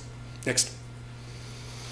Zooming in a little bit on that approach, here's kind of what it would look like with that median area, that triangular zone of green that's near where the slip lanes happen at the northwest part of the site. So here you're starting to see some peeling on the side of the building. It's a lot of building. So you can see what we're doing architecturally here to start with, where we're tapering back every so often, creating massing and scale that breaks down this major facade that faces the approach to the building. Next. Here's kind of really what I want to focus on, getting down to the most important part of the experience in the building is that interface right at the ground level. That's what people really feel and take away from when they're in the public realm, when they're experiencing a building. So this is that major entry at the northwest part of the site, where we'd have that active kind of coffee shop retail use, as well as a plaza that cascades down to the left, to the east, with a major canopy announcing entry. Next. Here it is again, you can kind of see it a little bit better where we have an overhang there. There's a little bit of a promenade between there and where the vehicular drop-off is to the south. And you can see the street design there of the raised bike lane, the median of trees, and the ample sidewalk. Next. Now we're looking westward on Emmett. You can start to see the walk-ups on the left, as well as that cascading terrace coming down from that major entry point where there'd be that coffee shop retail use. Next. Even further, coming east now, looking back west on Emmett, and you can kind of see this is heavily wooded and hilled to the right across the street, and then we're building right to that edge, holding that urban line on it, which creates I believe, a really pleasant urban condition of sidewalk boulevard that really defines the space, and I think it's kind of cool with the hill across the street. Next. Moving over to the corner, this is the northeast corner of the site where JPA meets Emmett. This is where the slip lane comes by. And you can see there we are at the curb continuing the raised bike lane, and we're having a kind of a bicycle entry at this point in the building. There's also walk-ups coming as we come around this corner. We switch down in scale at this point. So next slide. And this really illustrates the undulation and the massing and material that happened from this particular vantage point, where there's just a lot of different volumes, and this was the area where we were able to really modulate the massing of the building, stepping down, creating different volumes in the architecture. Next. A view straight on from across the street on JPA, where again you see that 2 to 3 story volume kind of behind the trees there, a major entry point in the black part of the facade there, and then the major point of parking entry to the left of that. Next. So lastly, I want to focus a little bit on Montebello. This is where most of the questions were from staff and a few of our clarifications that Valerie has already outlined. So I'll be quick. All right, so kind of the condition here at the southwest corner of the site, I wanted to provide an existing photograph kind of just to illustrate the grade change coming down here. This is at the corner of Montebello and Stadium. Next. And then another shot kind of the existing conditions just to set the framework for this Montebello.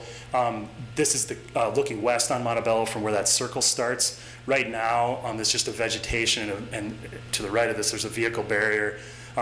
Stormwater is coming right over the top. It's heavily overgrown, as you can see. There are even vines growing on power lines. This area needs a lot of cleanup, and so the next slides kind of talk about what we're going to do here. All right, so the sidewalk waiver. We are proposing sidewalk from an egress point of the southern courtyard there to the west to Stadium. The area to the east of there, we are not proposing sidewalk, and the reason for that has become a very steep slope. We are widening Montebello, as mentioned, by just a little bit and providing curb and gutter there in this yellow sliver on the top side, on the north side of Montebello. To widen that further with a sidewalk is very difficult due to needing to modify grading a whole lot to do that. So next slide.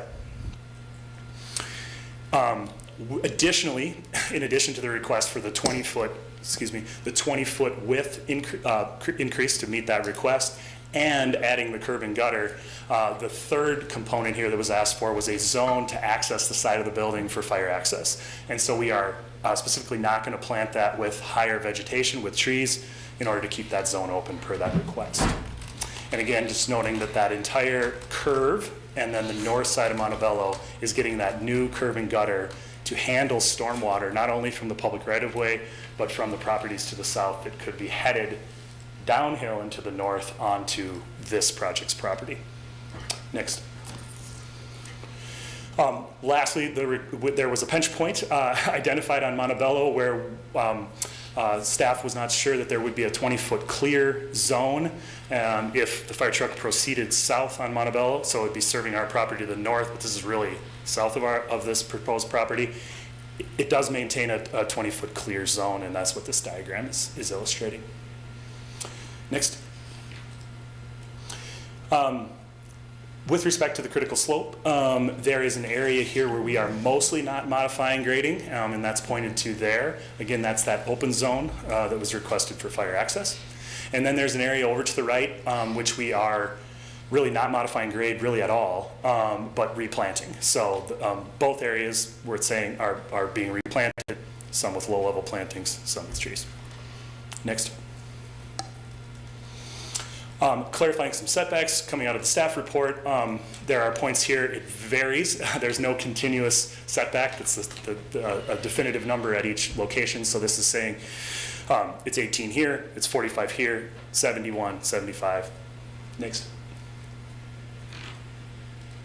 And this next slide is just getting into more nuance about exact, if you have questions on these, we can come back to these. Next. Again, noting the variation of setbacks, but just to give you greater context on what those are dimensionally. 45, 71, 75. Next. Lastly, we want to talk about what does this look like and feel like with respect to the grade changes on Montebello. So you can see here where the 12-story volume is on the right, the intermediate courtyard, and then the 5-story volume there you see in orange in the middle. But what that ends up being is really about 3 or 4 stories with respect to Montebello. So there's a downhill zone in between it where the grade changes. Again, we're very slightly modifying grade there. But then you can see there's about 100 feet between the face of the building. The public right-of-way is about 25 feet. But you can kind of get a picture here of the modulation in massing and height through this sectional diagram, including, for instance, the buildings to the west that would be in the background. Happy to go back to that if there's questions. Next. Again, really just a zoomed-in version of this. This illustrates that 25-foot right-of-way that has 20 feet of pavement within it, and then the setbacks on each side of those, creating a situation where there's about 100 feet between buildings. Next. Here's a before shot looking eastward on Montebello, and then next slide, please. This would be the proposed from that very same vantage point. Montebello is a one-way going that way. We have a bicyclist going the other way. And you can see the low-level plantings on the left and some of the higher trees proposed elsewhere. Next. Lastly, just want to end on a couple of renderings here to come back to the ones I've already shown. Again, this is the view from the northwest. Next. A view from the northeast as well. And then the view from the east. I think, next please. I think that is all. We have other exhibits available if questions. Thank you. Okay, thank you very much. Questions? Comment? Questions? Questions? No question. Questions?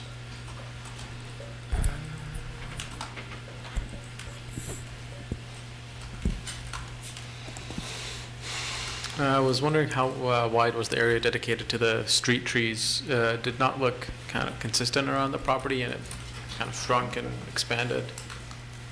Yes, certainly. Commissioner, happy to answer that. It is not consistent. Part of that is due to the undulating nature of the perimeter property line, and its curves, and it juts in and out. What we've tried to do is work with a module of 7 to 8 feet for the sidewalk, 5 to 6 feet for that planted intermediate zone between the raised bike lane and the sidewalk, and then the raised bike lane itself about 6 feet. It does change.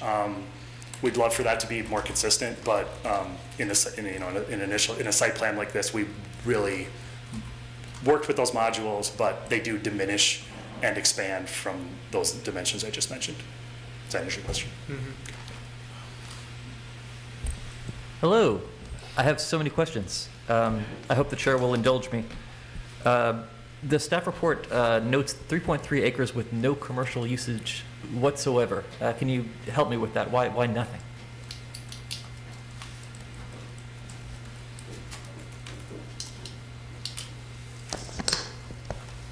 Sorry, that is an issue we're happy to clarify. There are plans for a coffee shop and or a deli type establishment inside the building. So we're happy, that's one of the, I guess, more technical questions or comments that we have discussed with staff about clarifying that issue going forward. When you say inside the building, is that not facing the street? Is it like interior to the lobby? In the lobby, kind of, that would be accessible from the street as well, open to the public, etc. So yes, we'll clarify that. Thank you. I just have the word trees ? Written down. Can you talk about trees? In what sense? There'll be, street trees around the perimeter, as we showed. There'll be the area where the critical slopes are now that will be replanted.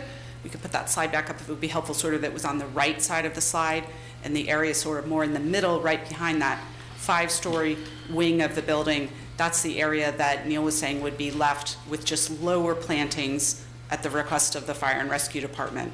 But certainly all of the standard landscaping regulations from the site plan ordinance would apply and be replanted. Is there any wiggle room on the Montebello side? That's as part of a good transition to a lower scale area. Just planting a mess of trees would do a lot of good. Certainly, we would do as much as we can in that area that's outside of the kind of no tree planting area that Fire and Rescue has asked that we set aside for no trees.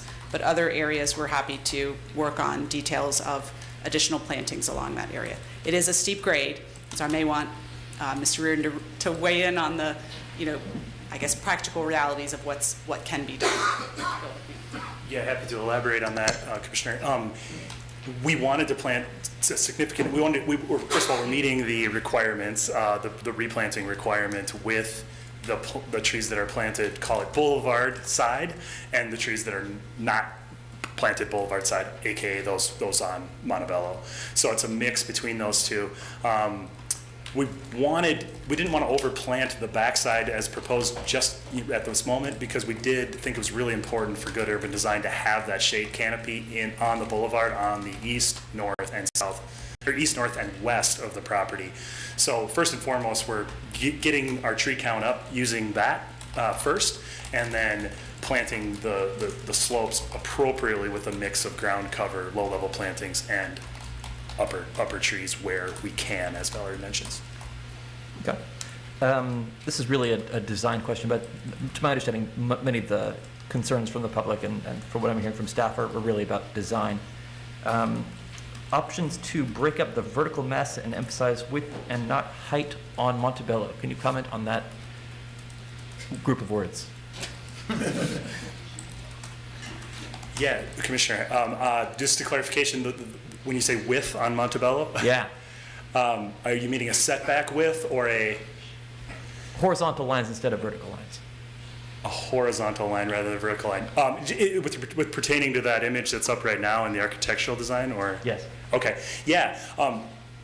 To be quite honest, we have more shaping to do of that portion of the building. Yes, there's a strong horizontal line there. Not to say that there could not be stronger vertical lines there. So we very much welcome that design feedback. We want horizontal, not vertical. Are you suggesting that it could be something like this is Montebello and it could be more like that? Is it Cheers back, or what are you asking? Really, I'm looking for design options to emphasize horizontality and not verticality, to make it feel less tall than it is. Yes, so that would be the reason we started with the massing of the materiality change on a horizontal basis here at this time. As to where exactly that happens, I don't think we'd be fully committed to exactly how it's shown today. There is some shaping there that could be done. As you can see, it's a 3 to 4 story volume at this point. One of the things we like to do is good architectural design is maybe don't divide that just in half. So that's why you're seeing that kind of base condition right now with the tan color and a whiter volume above it to try to make that recede at the moment. That's the design thinking. Does that answer your question? It does, thank you.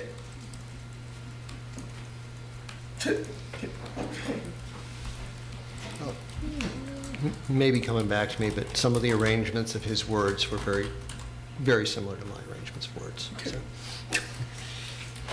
All right, I got a few questions. First off, the bike lane, the raised bike lane. I love the idea of raised bike lanes.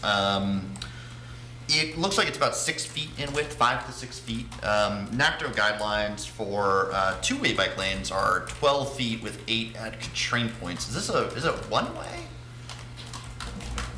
Yeah, Commissioner, yeah, that's correct. What we are doing on call it our side of the boulevard is redoing that one-way bike lane. So important clarification, we didn't mention that yet, but this would serve the one-way traffic on our side of the street, if you will, and rebuild. I've been involved in a lot of projects where it's done piecemeal by project, and that's one of the ways to achieve a greater goal of having safer bike lanes is to just build it as a part of the project rather than try to build both sides of the street at the same time. So yeah, 6 foot width for one-way traffic, and I guess that one-way traffic could be described as clockwise if you're looking at our site.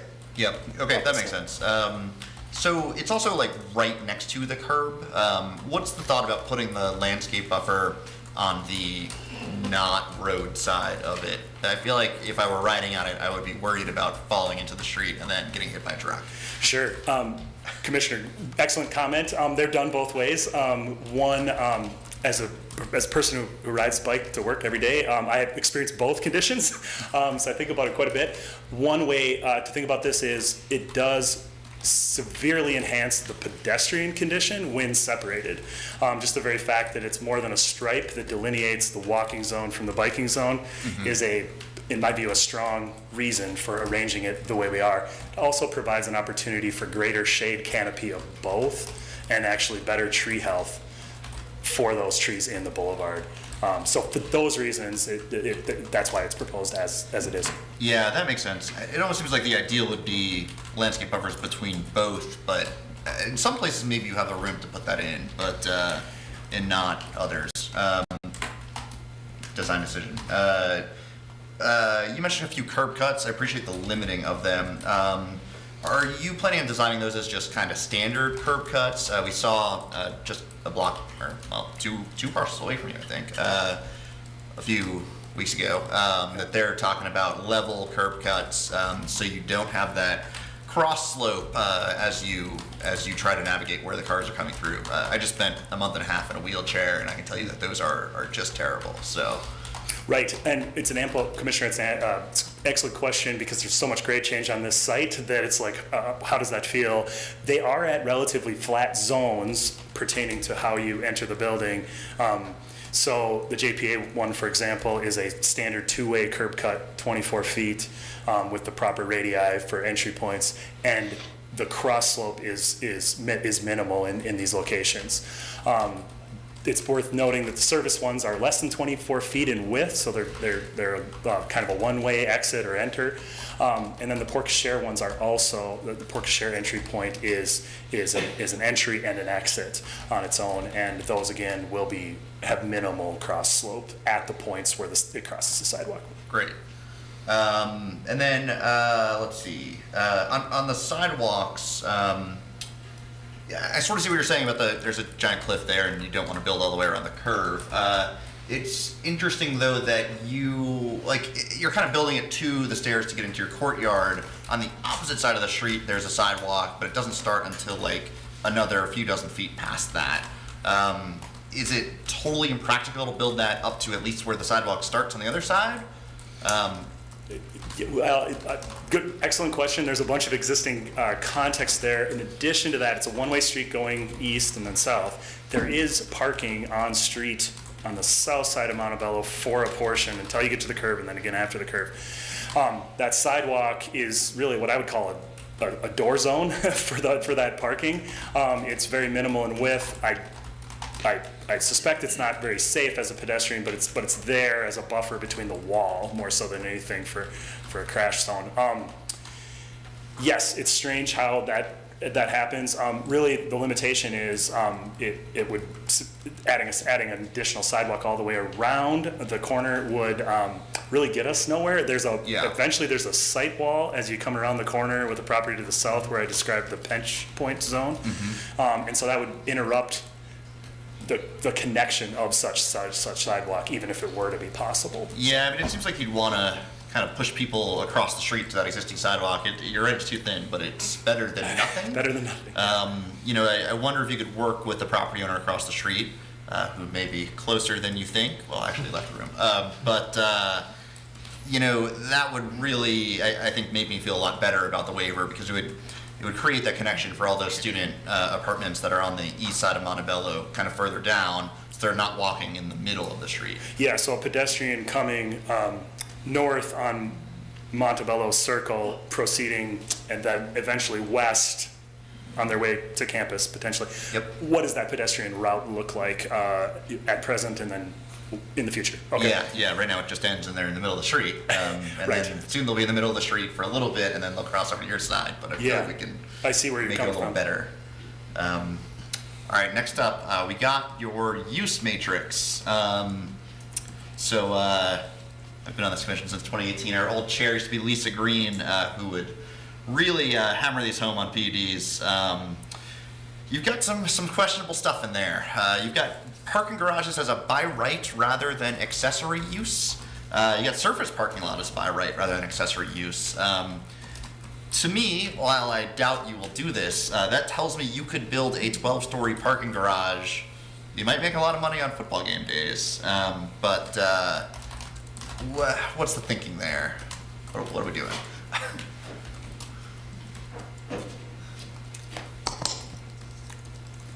One, I guess I would say I thought Mr. Offley answered that question well. That was consistent. We certainly don't have any intentions to build anything other than what is proposed. That's what the PUD plan says.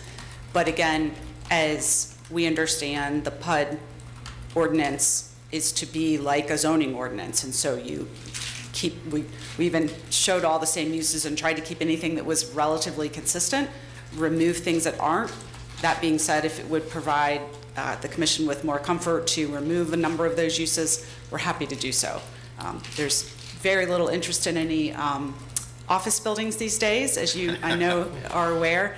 And likewise, you know, a deck there would be extraordinarily expensive without the accompanying revenue from the units. So obviously, they want to make sure the deck is permitted with the multifamily units, but. Yeah, and I mean, I would say that, you know, for things like offices, I don't know that I feel strongly about removing those entirely. I could see, I mean, you're going to have a leasing office there, right? Potentially leasing offices will become virtual in the future. It should be a medical office. I don't know. Parking garages by right rather than accessory, that's, I don't love that. You mean like a standalone parking garage is what you have concerns That's about? what that means, yeah. Got it. And then you have a few things that are statutorily required that are missing, as mentioned, but Right. there's a few others besides those, or besides the one in the staff report. Would be great to see like a mini mart kind of thing in addition to it, rather than that coffee shop. There's a coffee shop across the street, so seems like you probably density support it. Obviously, that's not. It's allowed in your use matrix. Okay. I think that's most of what I've got for you. We're gonna, if this gets approved, we're gonna have a lot of conversations, I think, about your exterior appearance and cladding choices, but we'll get to that when it comes to it. Well, we'll take another look at the uses in the use matrix for sure, based on your input. Great. Thank you. Thanks. Well, Rory beat me to the sidewalk question, but I have another kind of picky question that goes along with that. Is there's a note about moving the power lines. I imagine those power lines have to be moved for the fire department. Are you just going to fill the already substandard sidewalk with power lines? Commissioner, I believe you're talking about probably the power lines on Montebello. This that came view. Up in that image, yes. Those are the ones that are overgrown right now. Yes, those would be part of a relocation plan that we would obviously work with the utility provider upon. I don't think it's possible to bury them just right where they are right now, but there's a number of utility relocations to work through with the utility providers site-wide. Okay. Yeah. I mean, I think you're hearing my concern is that typically they just get moved across the street. And here, there may not be an opportunity Okay. on either side of the street potentially, so that would be a logistical component we have not worked through yet with the utility provider, but absolutely plan to do so. Okay. Yeah. That was it. Sorry, I forgot one. Yeah, sorry, I asked this of Mr. Alfley, but I probably should have asked it of you. Could you speak to the intersection improvements that we discussed? I mean, I get that the timing doesn't really line up right, but what are your intentions in terms of pursuing that? You know, are you going to get those turned to T intersections to make life better for your tenants no matter what? Are you only going to do it if the city pays for it? What does that look like? Thank you for that question. Yeah, and the ability to clarify that. At this point, we are interested in that conversation, probably first with city staff and whatever the proper process is for it. There is a plan that was initially discussed about how to do that and just the improvements to both intersections. In other words, those triangular zones that are created by the slip lanes could be very much improved. Our goal would be to go through the PUD right now and then on a parallel path pursue a conversation with city staff first and then the other necessary parties if that were to be a project. Obviously, the components of in the public realm, what's paid for by whom would be a great part, a very important part of that discussion. Yep. Well, I will say that what I've seen of them looks great, and I would love to see those happen. So Montebello is the piece that gives me the greatest amount of heartburn, and I think that's the piece that gave NDS the greatest amount of heartburn. What we're looking at here, how many stories is that? Is that 3 stories? How many? 5, I think, but 3. I mean, but they have 3 that we can see, but then 2 more that are below. Yeah, there are, to Commissioner Chair, to answer your question, there are 5 stories that are exposed, so it's kind of, I would describe the first level as a garden level, fully below what is Montebello. Now, Montebello, as we're looking along here, increases in height as we go eastward. We go, yeah, towards Stadium. Actually, it goes downhill as it goes towards Stadium, so it's lower down there. But with what we're looking at right here, it is about a 3.5 stories from, say, where that gray car is, from that Montebello vantage point. So 3.5 stories, but again, 5 stories of exposed dwelling units there with windows. A story and a half of them being at garden level. So what is it actually at the intersection, the Stadium Road intersection? Yeah, what would the height be? Yeah. At that point? So if you can go to a different diagram potentially for helpfulness. So let's see. Maybe there's a site plan, a plan view. At that corner, the grade, yes. There we go. That one? This one works, actually, yeah. So I think your question is kind of where I note these setbacks of 30, 18, and 24. What is the height at that point? That's about 11 stories. From that, I believe staff report is consistent with that as well. And that's UVA on the other side, right? The UVA to the west, yep. Yeah. Yep, so it's really 11 to Montebello So and we then go 12. from 5 up to 11 going to. There's a different volume. If you see in the upper right-hand part of this image, that is the 5-story or 3.5-story volume to the right of the courtyard. And then there's this open courtyard, which is, again, down at garden level at that point from Montebello. Yeah, was that a design issue? Was it a functional issue? What was your thinking? Pertaining to where there's height or the court? Okay, yeah. We wanted to concentrate the height at the north and the west part of the site, as that was the best place for it. So that why is it the best place? Well, it's far better. We felt after studying it a variety of ways that it was far better at those northwestern points than at the east side of the site, for example. Because yes, well, it's most efficient to build a portion of the building at a greater height and a portion at a lesser height. They're kind of two different construction types. Yep, and so concentrating the volume one place or the other was a necessary part of the project, is what we concluded. And to do that on the east side was a more difficult scenario to fit it in. I'm just trying to get at the reason why. The site is lower on the east side, actually, really, and that's what more so drove it. It's about 30 to 40 feet lower over there. And so that, in addition to the context of greater height on the hill to the west and hill to the south, and then the taller buildings on the UVA grounds to the west, contextually, we made the decision that was a better location for height and density. Chair, can I ask a related question? Please. Well, I had a question I didn't ask earlier about this specific thing. And what was the logic of the 12 stories? Like, why 12? Does it work? Is it finances or construction type? A little bit of both. Yep.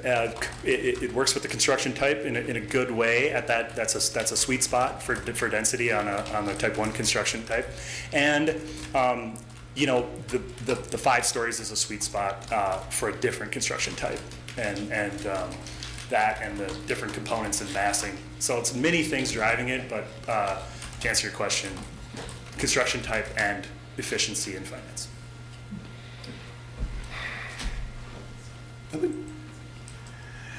Council, any questions for the applicant?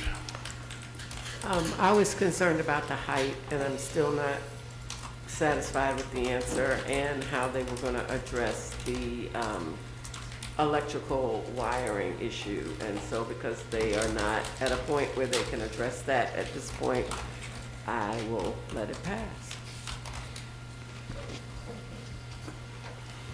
Sure, just Councilmember, one other thing pertaining to height, I guess that I maybe didn't mention just in response to the gentleman's questions.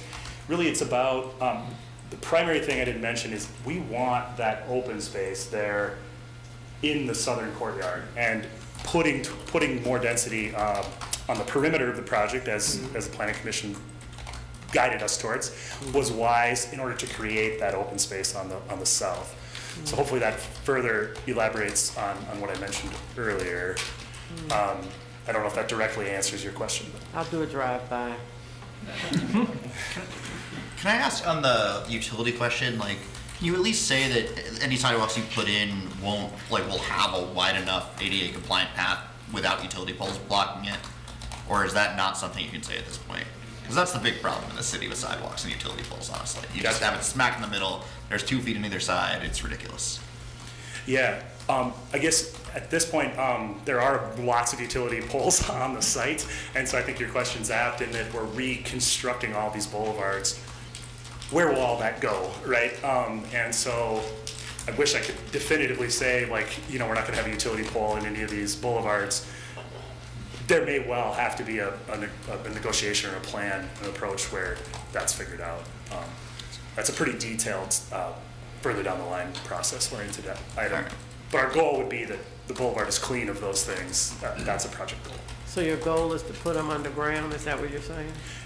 Yeah, the goal would be to put them underground with the public realm improvements and investment in doing the public realm in a really meaningful way here. That absolutely needs to be the goal for the project, to bury them. Mr. Pinkston. Yeah, you answered one of my questions right there about the intention as much as possible to locate these utilities underground is good. The other question I had, and this may have been discussed a while back, and maybe if I'd read the packet, I would know the answer to this, but in terms of parking, are you providing some parking? And if so, what is your sort of rationale or basis or criteria upon which a person would be able to have a car? Yeah. Because I think you said there's 525 beds, something like that. Yeah, actually, there's a number chart somewhere in the diagram. Is it rooms? I think it's units. Units. Yeah, units. Yeah. 500 units. Your number was right on units. Yep. And then the parking is about 400. And that's noted in the staff report as well. Thank you. Yep. All right, so go ahead and repeat that. I'm not certain you got you. Sure. He wasn't. Units and parking. Council member, yeah, to directly answer the question, there's about 400 stalls proposed in the project, parking stalls. Okay, and with 525 units, do you have a sense of how many human beings will be in there? Human beings, yeah. If you want to speak to the number of residents and bedrooms. Yeah, depending on unit mix, it's going to be somewhere 1,300 to 1,500 residents right now.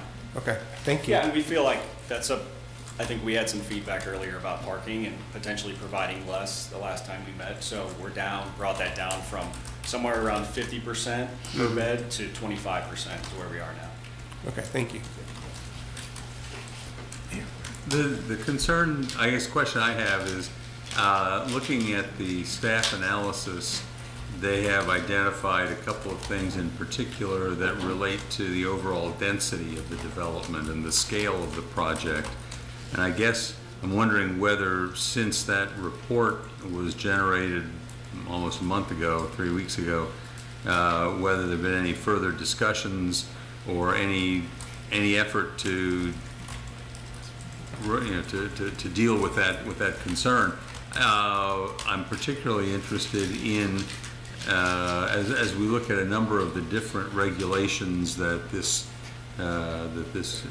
particular set of buildings would violate, why a certain number and why not something that comports with the various numbers that are already in existence?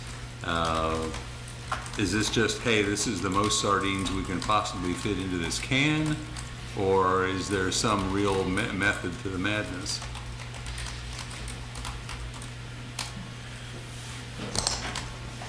Thank you, Mr. Mayor. I'll take a stab at addressing your question, but I may ask Mr. Corte from Subtext to weigh in. One, the existing zoning is R3, which has a very low, the by right density is, I believe, 21 units per acre, and there's an option to go up to 87 units per acre with a special use permit.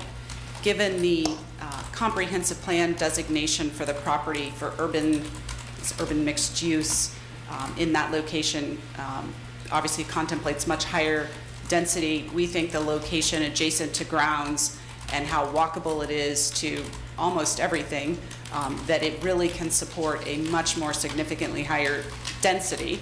So we did try to, and again, I'll defer to the designers, I know they were trying to maximize the number of units and bedrooms to accommodate as many homes in the property as possible, but also ensuring that there is space to provide the necessary open space and appropriate setbacks from, particularly from Montebello, incorporate all of the other amenities that we've described. But certainly the goal was to achieve a significantly higher density. Well, I'm just, as a general proposition, I guess I like the idea of having a more dense development there. But the question is how much more dense? And if we're looking at 12 stories versus 10 stories or 550 units versus 400 units, I don't know where the trade-offs come in terms of costs and so on, but I think that I may be able to figure out to some extent where the trade-offs are perceived by the neighborhood. And to say a 12-story building, necessarily is going to be 20, 25, 30 feet higher than a 10-story building, and therefore more of an impact on the neighbors. And I guess or for that matter, why 12 and not 14 stories? How did these numbers get picked, and why are those particular numbers picked? I'm going to let Mr. Corte speak to the specific issue about 10 versus 12 versus 14. But maybe if I could ask if we could go back to one of the slides earlier that has kind of the entire concept plan on the screen, that would be wonderful. May need to go back towards the very beginning. Part of what I wanted to show is, sorry, maybe back a little bit more. Right there is fine, one of those. So I wanted to just point out, I don't have a cursor on me, but again, what we've tried to do is concentrate the massing away from where there are neighbors. So the original massing diagram had much taller buildings on JPA, for example. And when we had a community meeting, the residents who live along JPA and behind, like the Oakhurst Inn and the Gildersleeve neighborhood, had some concerns about the height of the building on that side. And their comment was, please move the density away. We heard the same thing from the Planning Commission work session, is try to concentrate the density away from the neighbors. So even along Montebello, the building that is the closest to it horizontally, again, is a 5-story building at that location. So we tried to have the 12 stories as far away, particularly from there's 2 owner-occupied homes on Montebello, one on the corner towards the sort of bend in the road, and then another one just to the south. There's student rentals on the side of Montebello closest to Stadium. Not that those aren't also important to be sensitive to, but we were trying to really provide the lowest building height adjacent towards the owner-occupied homes on Montebello, and then again, push the taller areas of massing towards the university, where away from neighbors, residential neighbors, to the extent possible. Obviously, there's a lot of challenges, as Mr. Reardon indicated, with the changes in grade. But again, on the JPA side, I think that's 6 or 8 stories on that side. 8 stories, it shifts as the grade moves.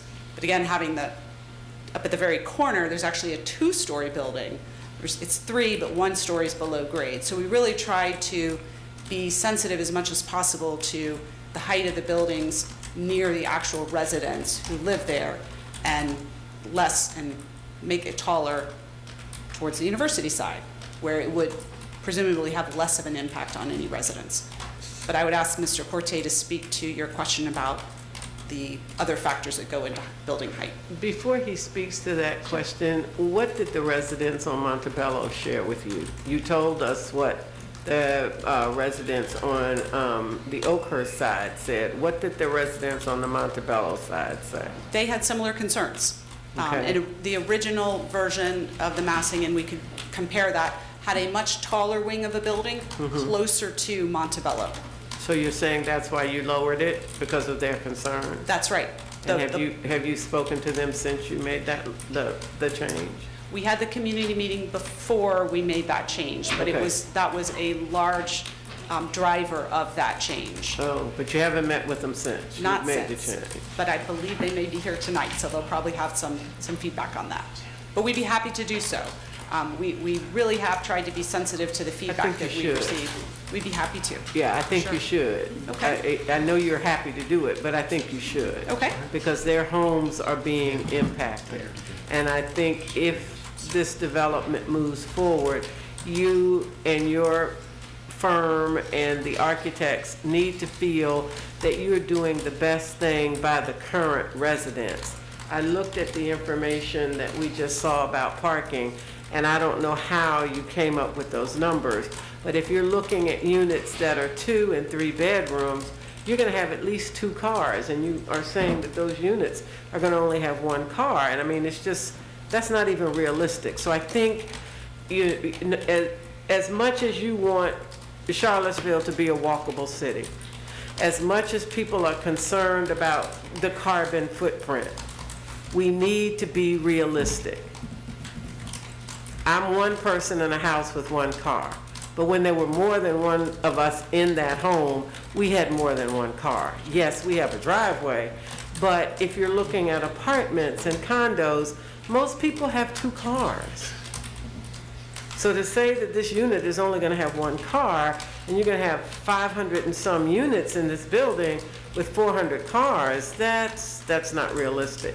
So I understand your intent, but I think that when we're building and when we're considering about what we're doing moving forward, we need to be realistic as to what is happening now and what is happening by the time this building is finished. This building isn't going to be finished in 2050 when everybody wants to be carbon neutral.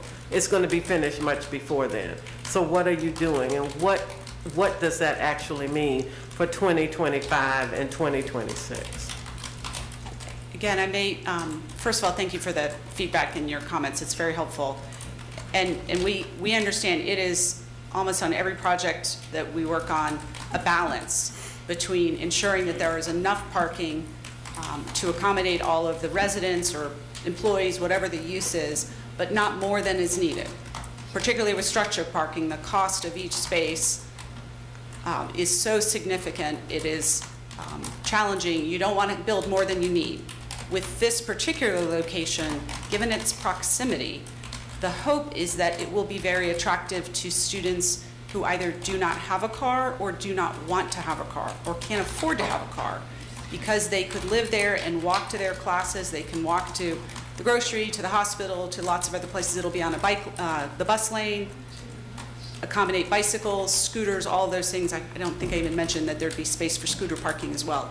So the goal is to create a project where, despite your comments, maybe the current standard, and I get it, we have multiple cars in my family too with teenagers.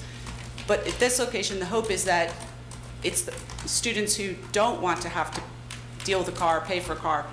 This will be a particularly attractive location as a result. But we know there will be students who have cars, regardless, even if they just put them in the garage and leave them there and only use them on the weekends. So again, we're trying to find the right balance to ensure there is enough, but not too many. I understand, and it's a good hope, but we Sure. need to deal in practicality and reality. And if there's a child at UVA that can't afford a car, it may also dictate that they can't afford to live in your building. I'll just note that, my 2 sons, when they went to UVA, didn't have a car, either one of them. So, You were fortunate. yep.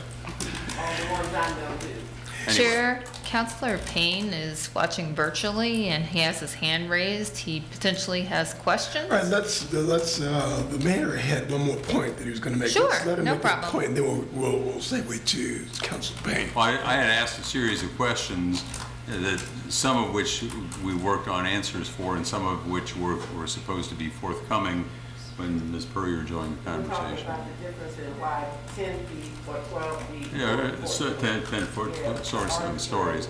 Yeah, and why this particular scale? Sure. No, I can add to that. I think Valerie did a pretty good job articulating just how we looked at laying out the site from a massing standpoint and what we were considering, after our first neighborhood meeting, the feedback from the neighbors on JPA. So looking at that and bringing that scale down, I think that was 9 or 10 stories previously. Talking to the people on Montebello, bringing that down to 5 stories, which is a wood structure, and also pushing it back. I think we're somewhere around 70 feet off our own property line, and then another 50 feet or so to those houses. So making sure we're respecting both of the neighbors on those sides. Then the next step is, how are we creating what Planning Commission asked for in terms of an urban, pedestrian, walkable, active space that's really pushed up to the street and is exciting for the residents and the people. This, to me, this is the gateway to the grounds, and we want that to be exciting. We want it to, that's why we have the coffee shop up here. We want a ton of activity, the public plaza. How do you achieve that while still, respecting the neighbors to the east, to the south? What we did was take that density and push it up to where we want the activity. And part of that is 12 stories gets us the density that we sacrificed on bringing it down to 8 stories on the east and 5 stories on the south. The other part of that is, how are we building a cost-effective building? The 8 stories is a wood building now. So it's hard for me to say I can take the 12 story and knock 2 stories off of it and add it to JPA. Now the building on JPA is a type 1 construction, and that gets significantly more expensive. So that's the balancing act, and we feel like between respecting the neighbors on JPA, bringing that down, that allows us to have a wood building, which is much more cost effective, and push the density up where the feedback has always been, we want to see density and height and activity up at that main intersection. So you're expecting to have wood construction on Montebello and wood construction on the JPA side. That's right. And steel and concrete construction on the university exactly facing side. I have to say that when I looked at some of the pictures that you were showing, the pictures from I guess it would be the northwest side, as sort of coming around on Emmett Street, I found that image to be jarring, and this is I guess a look that Charlottesville as a whole we're expecting to have to get used to a greater extent than we are now. But, and I'll say this not only in relation to this project, but to what has been proposed for other areas as well, where we're talking about having 8 and 10 story buildings at a number of places as sort of the entranceways to the city. I'm not sure that I find that a very inviting look for the city. And so one of the things that concerns me, even though that particular angle isn't facing any residents, I've got this overall question in my mind about whether that's really a good idea. But that's I haven't thought about it in enough detail to have an opinion. I'm more seeking feedback from you all as to where your trade-off points have come, so that we can begin to figure out, if and when it gets to council, what we think about it. So, anyway, that's my overall thought. Ms. Creasy, let's see if we can get. Do we want to get to Ms. Payne? Yeah, we'll see if we can get him. It looks like the clerk of council provided some feedback that there would need to be some certification for Mr. Payne to participate, and so I've asked a question back to her concerning how that would take place. I'm sure she's diligently typing me back. I can tell you the way it would take place. We need a motion from one of the councilors. The first thing we would need Mr. Payne to state where he is and why he's not here. All right. Okay. I am at home and tested positive for COVID over the weekend. Good reason to stay home. Okay. So now can I have a motion from one of the councilors to allow him to participate remotely? I move that we allow Council Member Payne to participate remotely. Second. All in favor say aye. Aye. Okay, it passes. He may now participate remotely So go ahead. Mr. Sorry. Payne, what is on your mind? Thank you, and sorry for the bother of needing to do that. My question was, with all the references to the future land use map and future zoning and those documents, in the inclusionary zoning, there's a per unit calculation for payment in lieu. And in the most conservative estimate, that payment would come out to over $6 million. I say that being most conservative because that would be at the lower end of the maximum units you can build rather than the highest end, and as well as that doesn't factor into the height bonus that would likely also be triggered. I say that to ask, how did you land on that $4 million number, and what you decided to contribute in a payment in lieu?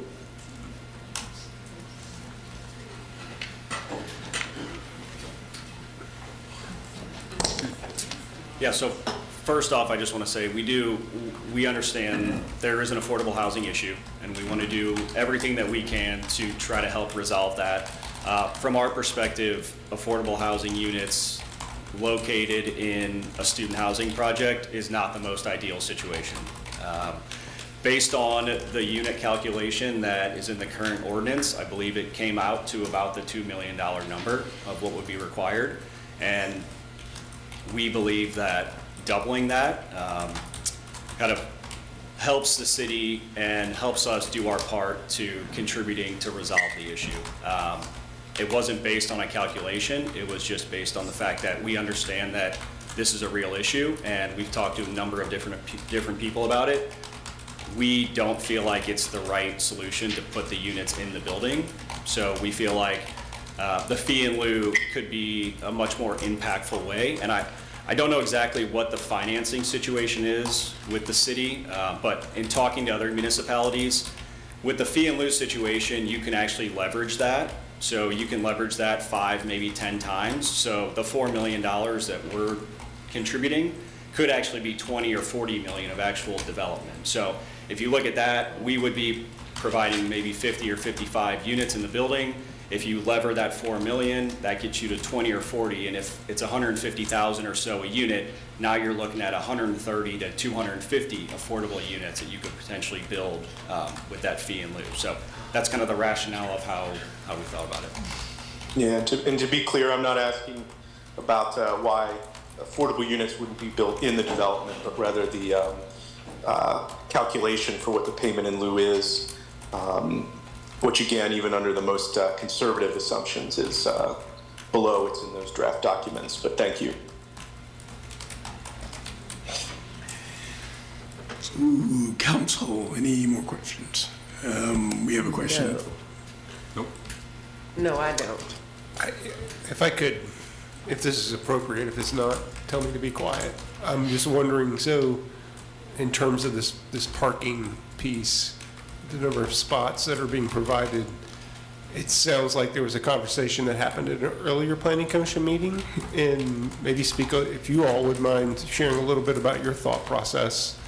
I mean, I see the rationale. I'm not going to comment on my views about this because that's not really what we're supposed to be doing here as commissioner, I mean, councilors, whatever we are. But I'm wondering what you guys, y'all, Mrs. Stolzenberg, Mr. Durante, when do you guys want to take that? I was going to ask Commissioner Sully Yates to drag up his voluminous notes from that conversation. I think Rory's ready to take this one. Go ahead. I think I could give it a stab. The earlier proposal had really a staggering amount of parking, and I think what you find, especially with students, is that the amount of cars, it's sort of like a gas. It will grow to fit the available space for it. The more cars you have, the more trips you have, the more impact on traffic at that intersection. And of course, the more, impact on climate and on carbon emissions. This is a really prime spot. It's steps away from Engineers Row, where all the engineers work. It's right up the hill from Central Grounds. It is very possible to live there without a car. And so I think our feeling, certainly my feeling, is that minimizing the amount of spots would reduce that impact to the city, to everyone else, to the neighbors, to everyone who has to drive along there, and won't really lead to overflow parking impacting anyone either. All of the neighborhoods around there, Montebello, Oakhurst, they're all permit parking that these students won't be eligible for. And often you'll find students, where they do have cars, they tend to have like one per household because they all pile into that roommate's car when they need to go to the grocery store. Though there are walkable grocery options here. And then lastly, I'd add that UVA does have sort of far-flung parking options for the sorts of students who like to have a car on hand to go home over breaks. So they can, rent a spot from them up at JPJ and take a bus right there, and they don't really need to be parked on site. So. And the number that was mentioned was 25%, but it's actually, according to this, 50%. 50% of. So There are 400 parking spaces and there are about 1,500 people. I that guess might just be able to looking live at there. the plan sheet here, so the total required parking spaces, I guess by some standard, was 782, and what's being provided is 400, which is 50%, not 25%. Okay. Yeah, that makes sense. All right. That's it. Thank you. Thank you. Right. I think the public is dying to chat with us. Ms. Creasy, did you? Chairman? I'm sorry. I'm so sorry you said you were. I'd like to give a little bit more of an answer to Commissioner Stolzenberg's question. Sure. So it seems like what is being presented is a cash in lieu under the Affordable Dwelling Unit Ordinance. There has been, in the application from the staff report, there's been no proper statement, which is generally customary of when it's presented in applications before you. I know that Ms. Long suggested that you treat this as if there actually were a proper statement here, but I would just recommend, there is some confusion in terms of what she is relaying and what's actually presented before you for review. So I would recommend, the city attorney's office would recommend, that you evaluate this cash in lieu statement as you would for other applications with other cash in lieu statements for required affordable dwelling unit warrants compliance. So I guess what's happening here is they're promising to double the cash in lieu that would be required. So are you saying we should not consider that a binding offer? I would say you would consider it as you normally would if there were applications in the past that would exceed the minimum requirement for the cash in lieu. Okay. And then I trust you guys will clean that up. I have no idea what you just said.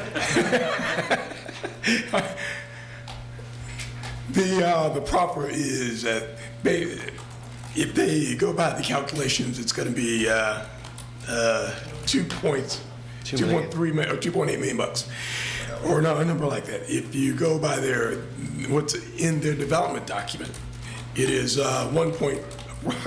approaching about 4.2 million bucks, which is a lot more. Are we allowed to honor their development documents as we consider the application, with the assumption that their development document will guide what they have to do? Is it the position of the applicant that that's what you would like us to look at, the development document? That was our intention. Certainly, if it would resolve any confusion or doubt, we are happy to coordinate with City Attorney's Office and NDS on a specific separate proffer statement that would state exactly the same thing, if that would resolve the question. Our intent was trying to just make it more simple and have it all in one place. The zoning ordinance provides that when the PUD is approved, that becomes the zoning regulations and things are binding. And so our intent was to put that right on the cover page of the PUD plan set to demonstrate that commitment. But if that creates concerns, we're happy to put it in a separate proffer statement. We certainly want it to be binding. That is absolutely the intent. Yeah, it just seems there, from the cover sheet, this is all going towards the cash in lieu under the affordable dwelling 3412, not necessarily as the separate. That's why there's some confusion in terms of. Oh, sorry, I misunderstood your comment. Forgive me.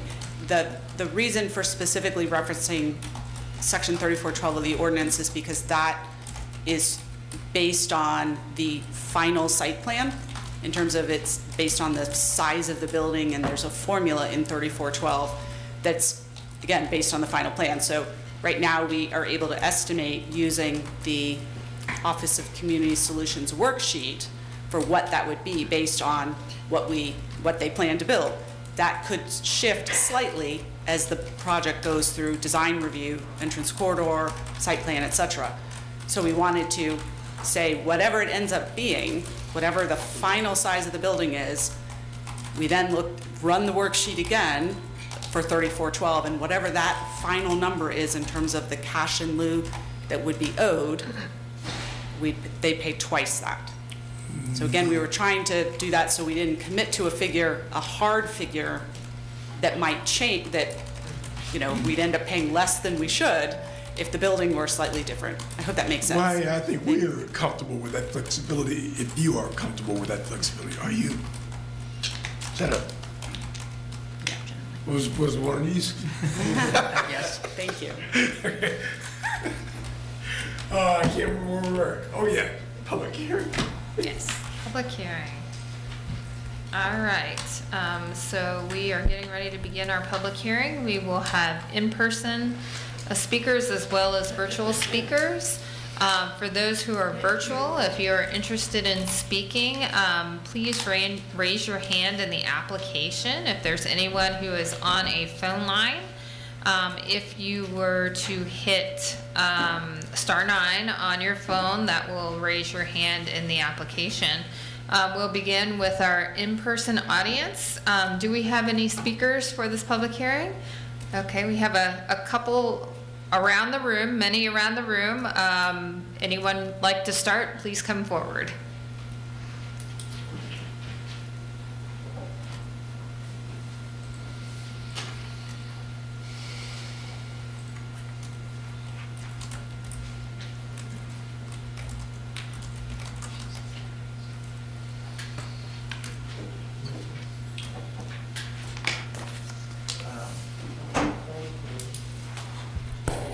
Did we lose our council quorum, or did Mr. Pinkston just step out for a moment? He just stepped out. Do we need to wait for him to come back to?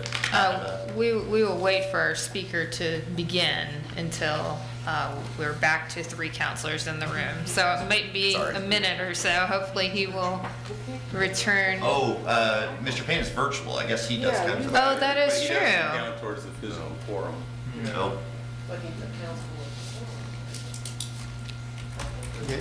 We had been given guidance in the past that virtual members wouldn't be able to count from that perspective. So we'll just make sure we've got Mr. Pinkston back. He left his stuff. He's not gone far. I apologize for that. So, I think I see a couple of folks squirming. Why don't we take a 5-minute break while we wait for Mr. Pinkston to come back? Good idea. Some trees come. That's a good idea. We are in recess for 5 minutes.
she's a really nice person. And she's a hard worker.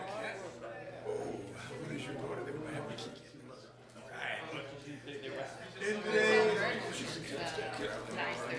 She won't be that get held there. And you could actually, you could take the train. I haven't done myself, but James has. And it lets you right out as a conference center area. Yeah.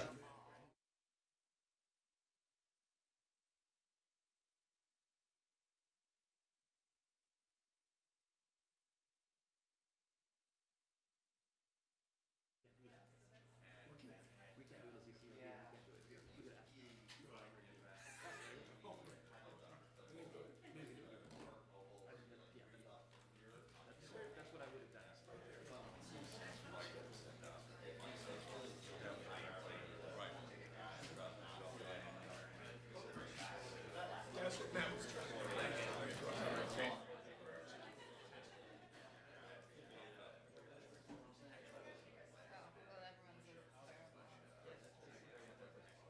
Complains about it. It depends on the tummy. Well, yeah, because you get all.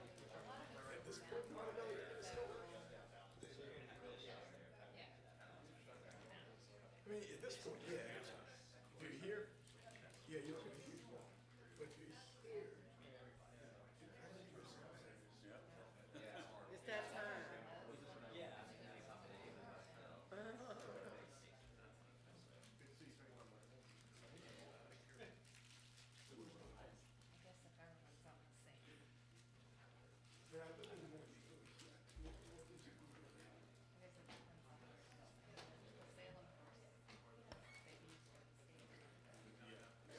I think we could do the second part.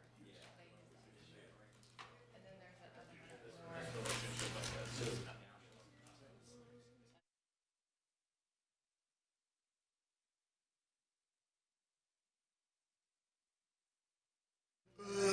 Where were we? Public hearing, okay. All right, we will be in order again. Council looks like they're in order as well. And I think we had someone ready to begin speaking. Yes, ma'am. Please.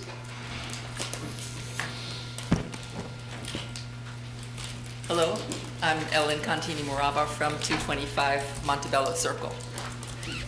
City Code Section 34490 defines the following objectives of a PUD district.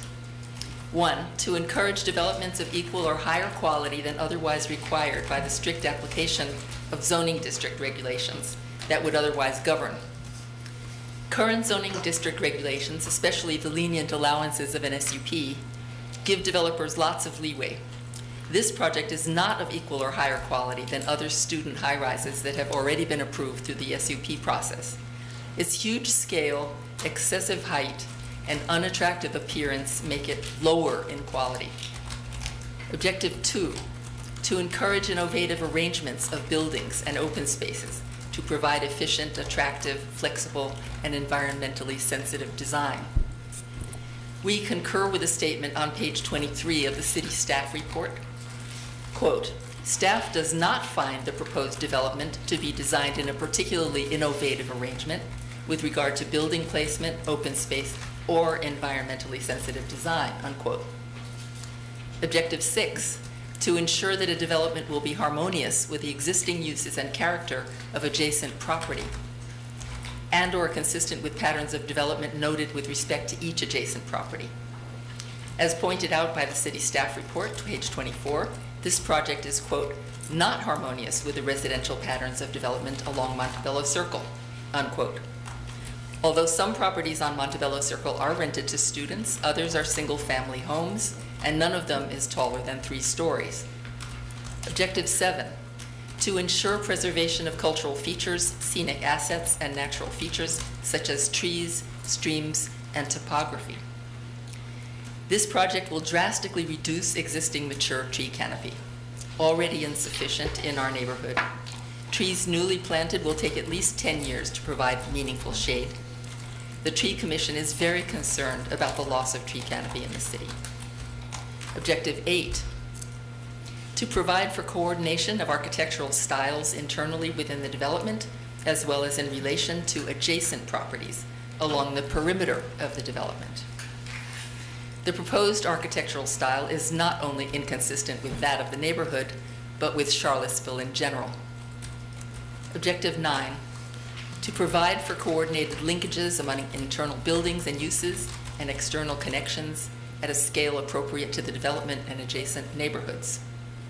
The scale of this project is vastly different from even the largest developments in the adjacent neighborhood. To be continued.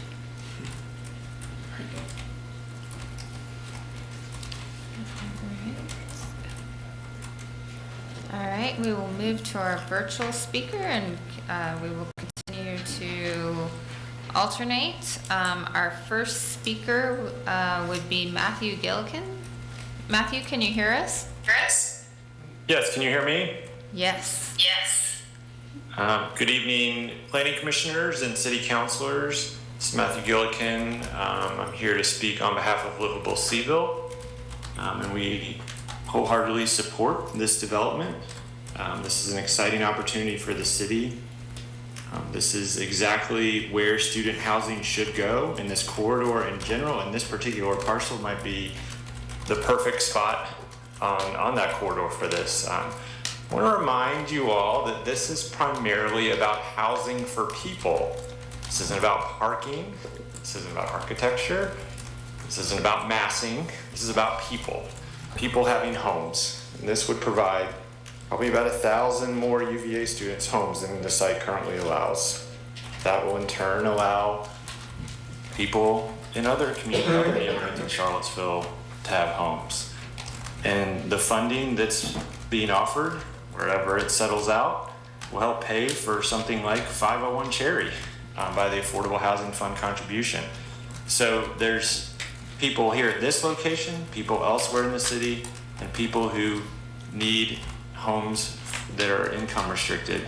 All of those groups will benefit from this development. Additionally, it's very important to keep in mind that this is a location in a corridor that students themselves have said this is where they want to live. And I think that's worth listening to, and they've said they want to live here in part because it will reduce displacement in places like 10th and Page and Fifeville. This is also, by adding this much housing at this spot, is a part of the many tools needed to help address the homelessness issues in Charlottesville. More housing will help reduce or improve our vacancy rate. It'll help stabilize rents and provide opportunities for people to be rehoused elsewhere in the city as more units become available elsewhere. So I hope that you all will support this. Planning commissioners recommend support, and councilors, I hope that when it comes to you, you also will vote in favor. Thank you very much. All right, next in-person speaker.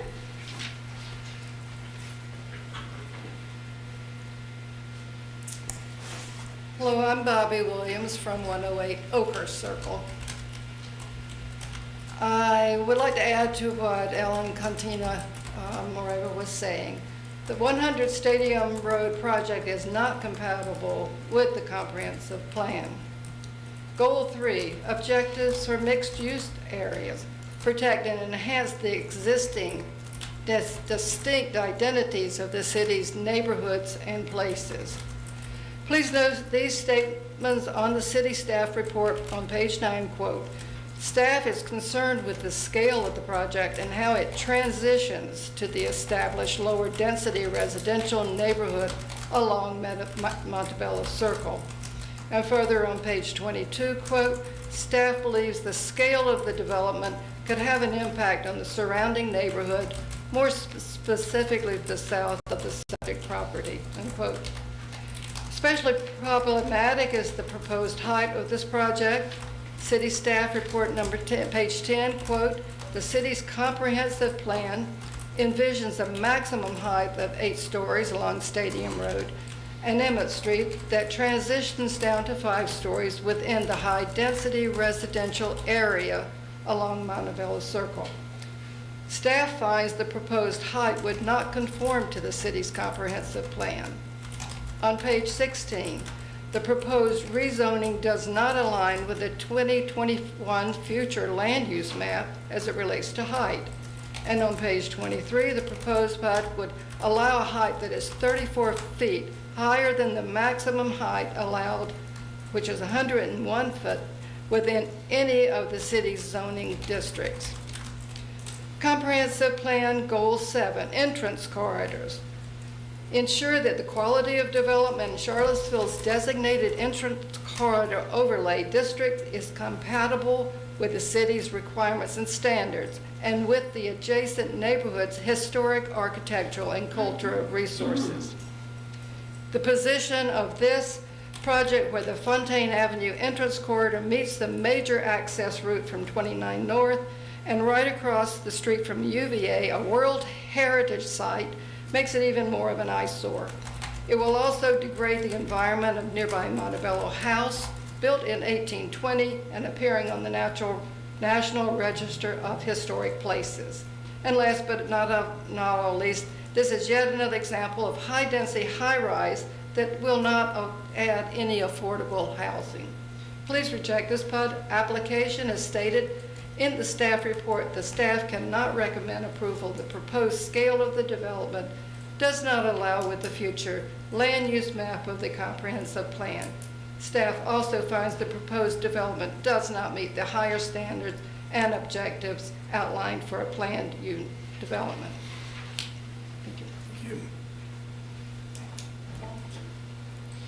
Our next virtual speaker is Brandon Collins. Mr. Collins, can you hear us?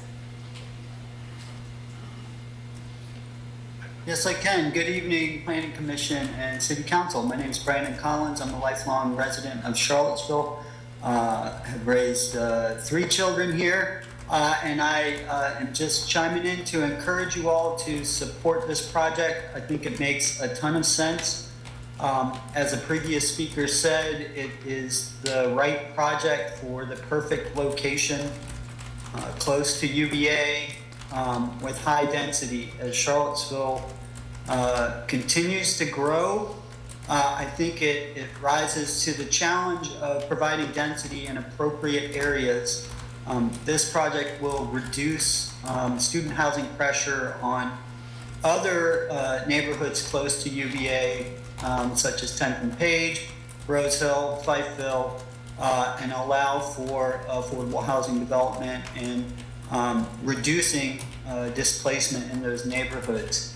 Overall, I think this fits the goals of what I think the goals of the comprehensive plan are, which is to allow appropriate development for students near UVA in areas that haven't shared any of the burden of that growth over the past 100, 200 years. So I really think this is a great project. I think the parking strategy actually makes a ton of sense.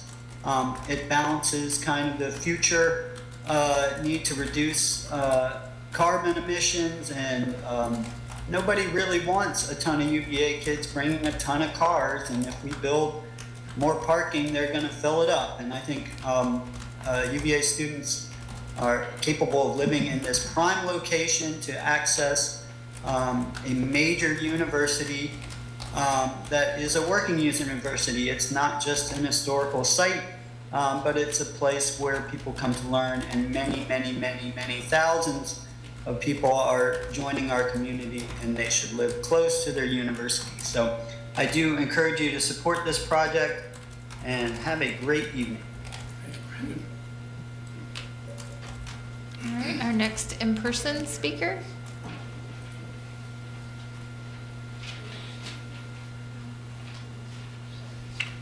Good evening. My name is Bonnie Riley. I live on 116 Oakhurst Circle. My home shares the property line with University of Virginia. Thomas Jefferson was a gifted architect and was inspired by the Greek and Roman classical principles in designing UVA, a symbol of democracy, learning, and permanence. UVA, as mentioned previously, is one of 25 UNESCO World Heritage Sites in the United States, visited by people from around the world. Across the street from UVA is the site of Verve, a proposed colossal, charmless apartment complex that will tower over everything around it. UVA's strategic plan includes housing all second-year students by 2030. Because of this, 5,000 UVA students will not need off-ground housing in the not-too-distant future. Universities and colleges in the U.S. are bracing themselves for a big decline in admissions starting in 2025. That has been named the enrollment cliff. The cause is the significant drop in birth rate that began with the Great Recession of 2008. Separately, many colleges and universities are already seeing a decline in college applications due to fewer young people wishing to start their lives with massive student debt. Now, the Verve project plans to house 1,500 students. Other recently approved projects on JPA plan to house another 500 students, plus or minus. The UVA Brandon Avenue apartments will house 900 students by next fall. I understand that a housing complex will be built at this site. The question is, how big does this complex truly need to be? Please carefully consider this and reduce the size of this project to be more harmonious and in keeping with the surroundings of this significant location in Charlottesville. I thank you for your time. All right, our next virtual speaker, Natalie Ostrin. Natalie, can you hear us? Can you hear me? Yes, ma'am. Okay, great, thanks. I live at 531 Caroline, and I'm a UVA undergrad class of 2011. I really enjoyed both presentations tonight, and I applaud the Planning Commission for moving the Cabell Avenue infill project swiftly through. The Verve is another exciting project, and I applaud the general mission here as well. I'd like to quickly list a couple of questions and comments. One, what species of trees have been considered? I just hope they are those with tap roots instead of fibrous roots or weak trunks so that they don't disrupt the sidewalks for as long as possible.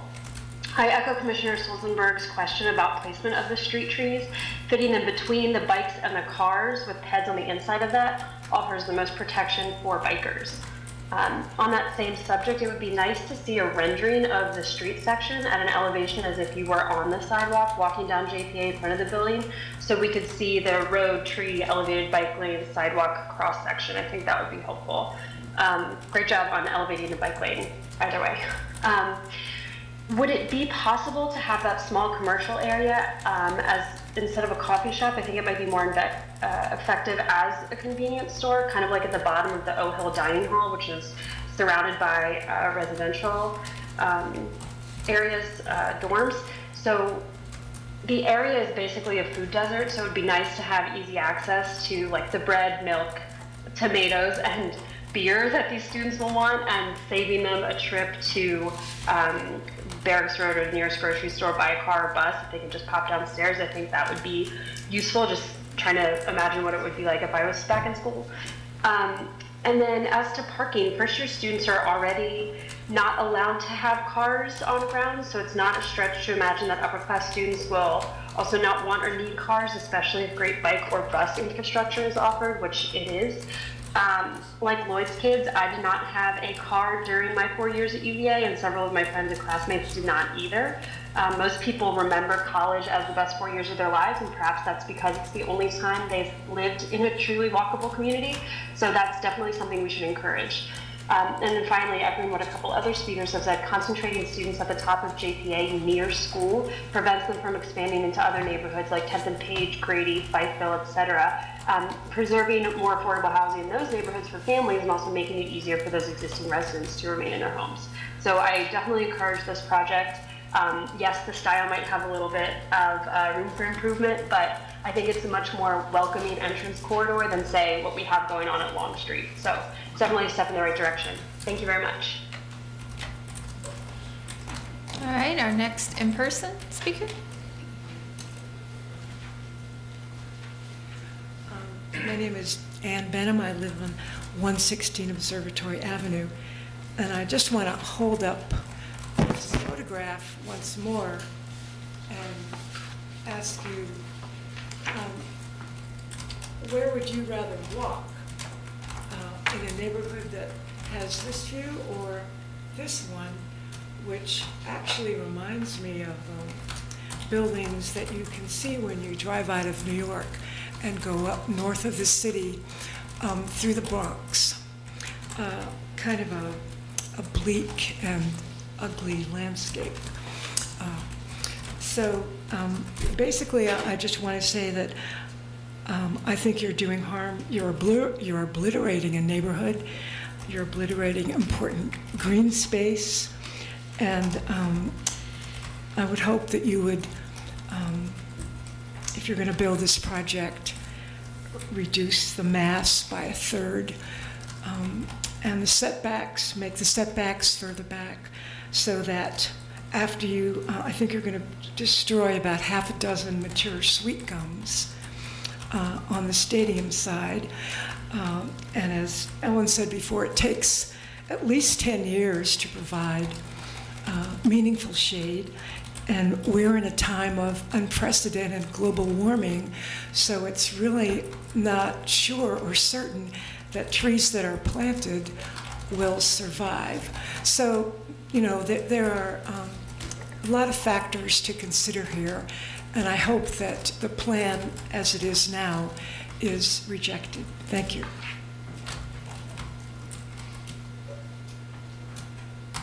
All right, our next virtual speaker, John Hosak. Mr. Hosak, can you hear us? Good evening. I would like to be clear that I'm not reflexively against appropriate high-density housing. However, in accordance with the prior neighbourhood speakers, I believe that this project is too big and too tall. 130 feet, really, think about it, that's very, very tall. Thank you very, very much for your attention. Great, thank you. All right, another in-person speaker? Yes, sir. I wasn't sure if I was going to speak tonight or not. My name is Kevin Hildebrand, and I live on Cherry Avenue. And I happen to have lived at 104 Woodrow Street in 1979 and 1980. And it's a spot that's near and dear to my heart in a way that I understand it's not necessarily near and dear to everyone's heart. I was very sorry that the council overruled the ARB's determination that it should not be torn down, but I realize that that's a fight that's already been fought and that the outcome is what it is. Having seen what they're proposing to do on this site, I can certainly understand why this little English cottage would be out of scale with what they were putting around it. I had not envisioned anything near this height on this site. I was assuming maybe something stepping up from 4 stories to 6 stories to 8 stories as you got further away from this corner, which is why I thought that this little cottage would be the perfect amenity to the site, to be a small restaurant, to be a small cafe, a small market that had the lovely garden to the side that could attract people walking to and from the university to the stadium or to class for coffee, a sandwich, a chance to sit down in the garden. But I completely understand that that's not possible. What I would ask is that you not eliminate the criteria that the council established to document this house and put it on record for future architectural concerns. I would also ask that you not eliminate the sidewalk requirement along Montebello Circle. That is it's a difficult condition at best now. The sidewalk that is there is only 2'11" according to the applicant's own diagrams, and that does not meet any kind of ADA standard for width on a sidewalk. And if there's some way that they could either widen that sidewalk to a usable width or incorporate a full sidewalk on the opposite side and somehow create that as a utility trench to conceal the overhead wiring, as the university has done, I think, in several instances next to the tennis courts. I know that the sidewalk by the tennis courts on Emmett Street also acts as a roof cover for a utility vault. I think that might be steam and hot water, though it may not be electrical. I would also ask, at what point does the Woodrow Street property get transferred from the city to the developer for development? As I understand it now, the right-of-way has not been vacated as of yet. It's still city property, even though it's being used as private property. So I'm curious to know what process will be used to make that transfer, and I want just to ensure that an equitable price is established for that land, and that that money can also be used to improve other roadways and sidewalks within the city, because we're dangerously underfunded for those. And looking at Woodrow Street compared to Valley Road Extended, where the commission just approved a huge development, Woodrow Street is in much better shape than Valley Road. So to consider Woodrow Street a paper street, not an asphalt and usable street, is really a misnomer in the project description. Thank you for your time. Thanks. Okay, our next virtual speaker is Kimber Hockey. Ms. Hockey, can you hear us? Yes, can you hear me? Yes, ma'am, you may begin.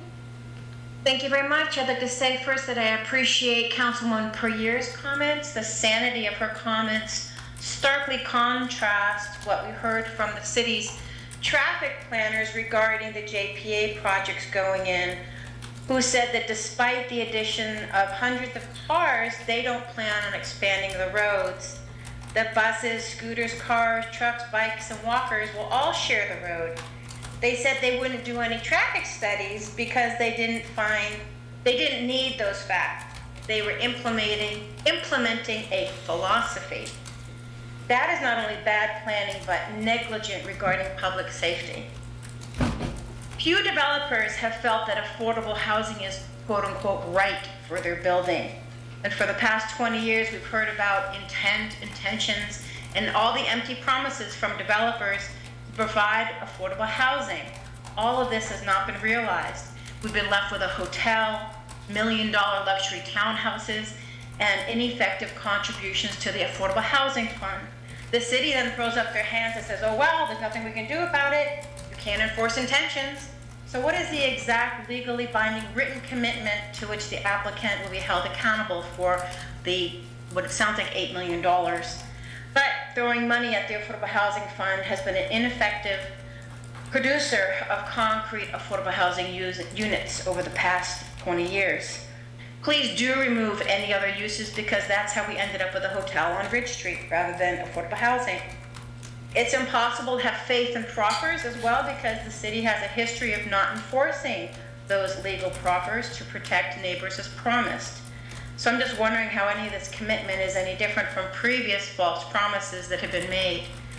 And I guess I'm just left with a question of why is the city giving their land for UVA customers who make UVA a multi-million-dollar business?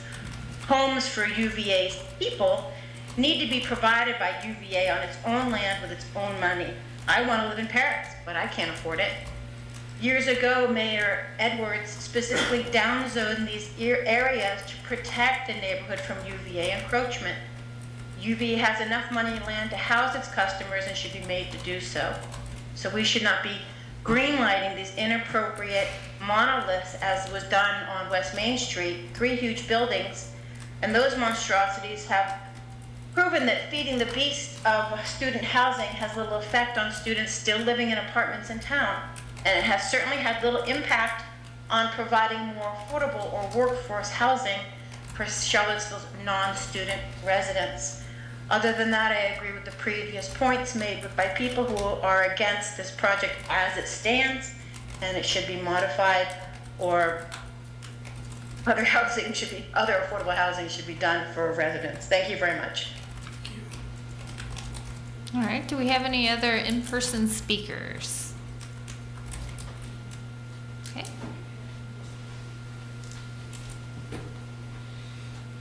Hello, Charlie Hanley, 500 Court Square. I'm going to echo Mr. Gillikin and Ms. Oshrin's remarks, but just want to weigh in as a participant in the Charlottesville housing market, the broader Charlottesville housing market. The idea of dense student housing at this site in particular, soaking up 1,000 or 1,500 students worth of demand, reducing pressure in the city further from the university, sounds very good to me. Looking at the map of Charlottesville, this site looks probably about ideal among all sites as location for dense student housing, for the health of the overall Charlottesville housing market. It seems to me that as much student housing as possible should go in this particular site. Thank you. All right, I don't see any other hands raised in our virtual audience. I want to give another opportunity for those in our virtual audience. You can raise your hand in the application, and if you're on a phone line, you will hit *9, which would raise your hand in the application. All right, I don't see any hands there. Do we have any more in-person audience speakers? All right, ladies and gentlemen, the public hearing is now closed. And we begin our deliberations. Just a reminder, there are 4 things that we need to make a decision on. The first is whether the amendment to the vacation of Woodrow is in compliance with the comp plan. And I think we've got a couple of resolutions, a couple of competing resolutions that Mr. Alfie will come up and walk us through. The second thing is removing the IPPE from 401 Stadium. The third would be the rezoning PUD, and then the last would be the critical slope waiver. So, Mr. Alfie, you've given us something to think about. Can you kind of walk us through what we've got in front of us?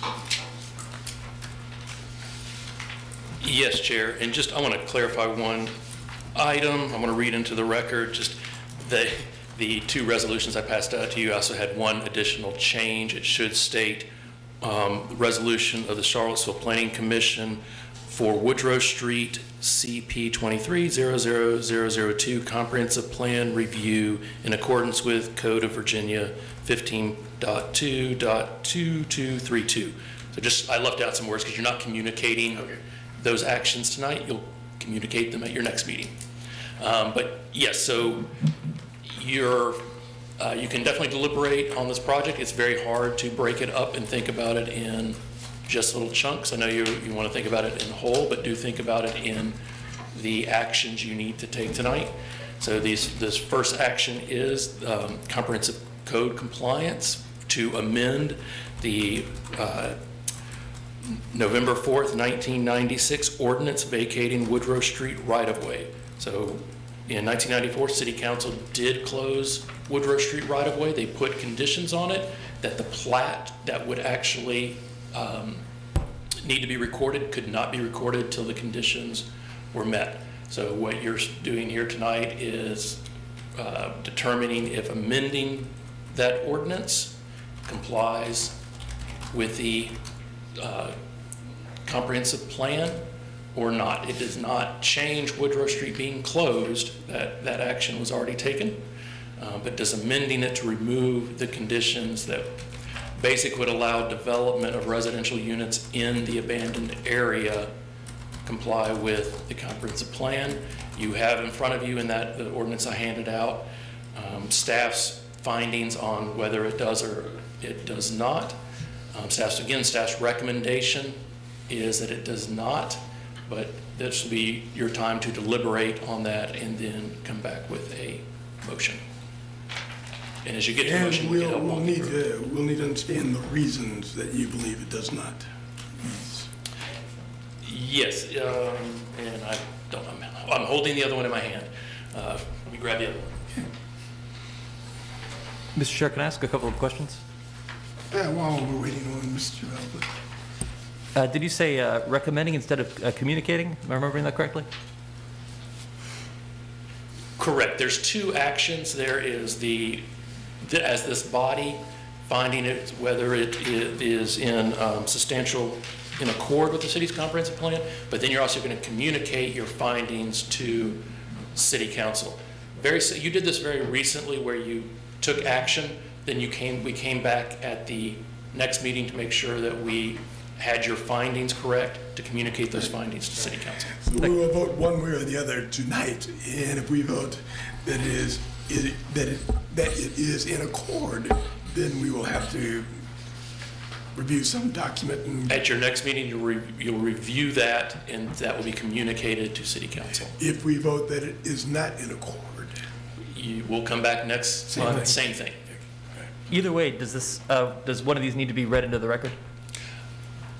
If you find that the findings that staff has provided are the findings you agree with, you can read them into the record. If and during your deliberation, you have additional or different findings that you want to include in your resolution, that's what you can do. What you have in front of you is just to help you from what staff has found. Like I said, our recommendation is it's not in substantial accord, and we outline from the city code comprehensive land use, urban form, and historic culture and cultural preservation. The objective for residential areas by amending it would increase house size, contextual infill within existing residential neighborhoods by providing a large building on the property.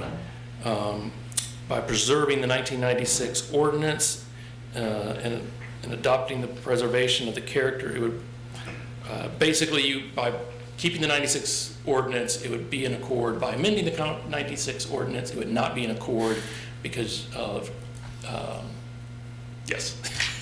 Hopefully I have messed all that all up, but we will step back and walk through it. I can see by the chair you were just confused. Mr. Chair, I think I understood that, and I have a motion prepared if you wish to hear it. Whoa, can you explain it to me? I have a motion that will require a great deal of reading, and then You didn't explain it to me before you make a motion, dude. briefly, I can read out with amended language what the resolution would be, and then we can discuss it. Okay. So if we vote that this is not in accord with the comprehensive plan, what does that do to the PUD application? Okay. I'm dying to hear your motions. I have a point of clarification quickly before you go. So the primary task before you, just like in the Zero East High, you're making a decision whether the relocation of the utilities as well as the vacation of Woodrow Street, if these conditions were removed based upon the approved amendment to this 1996 ordinance, would be in substantial accord or not in substantial accord with the comprehensive plan or part thereof. And then shortly thereafter, which discussion will bring, then you will compile a list of findings similarly as you did in the last time with written reasons that then you will communicate to the city council supporting that decision. And that's what we'll do in the next meeting? Okay. To communicate that, yes. Are you still good to go? Better than ever. And can you talk really slow? Oh, if you absolutely insist. I move that we accept a resolution of the Charlottesville Planning Commission recommending it Woodrow Street CP 23-00002 comprehensive plan review findings to the Charlottesville City Council in accordance with Code of Virginia 15.2-2232.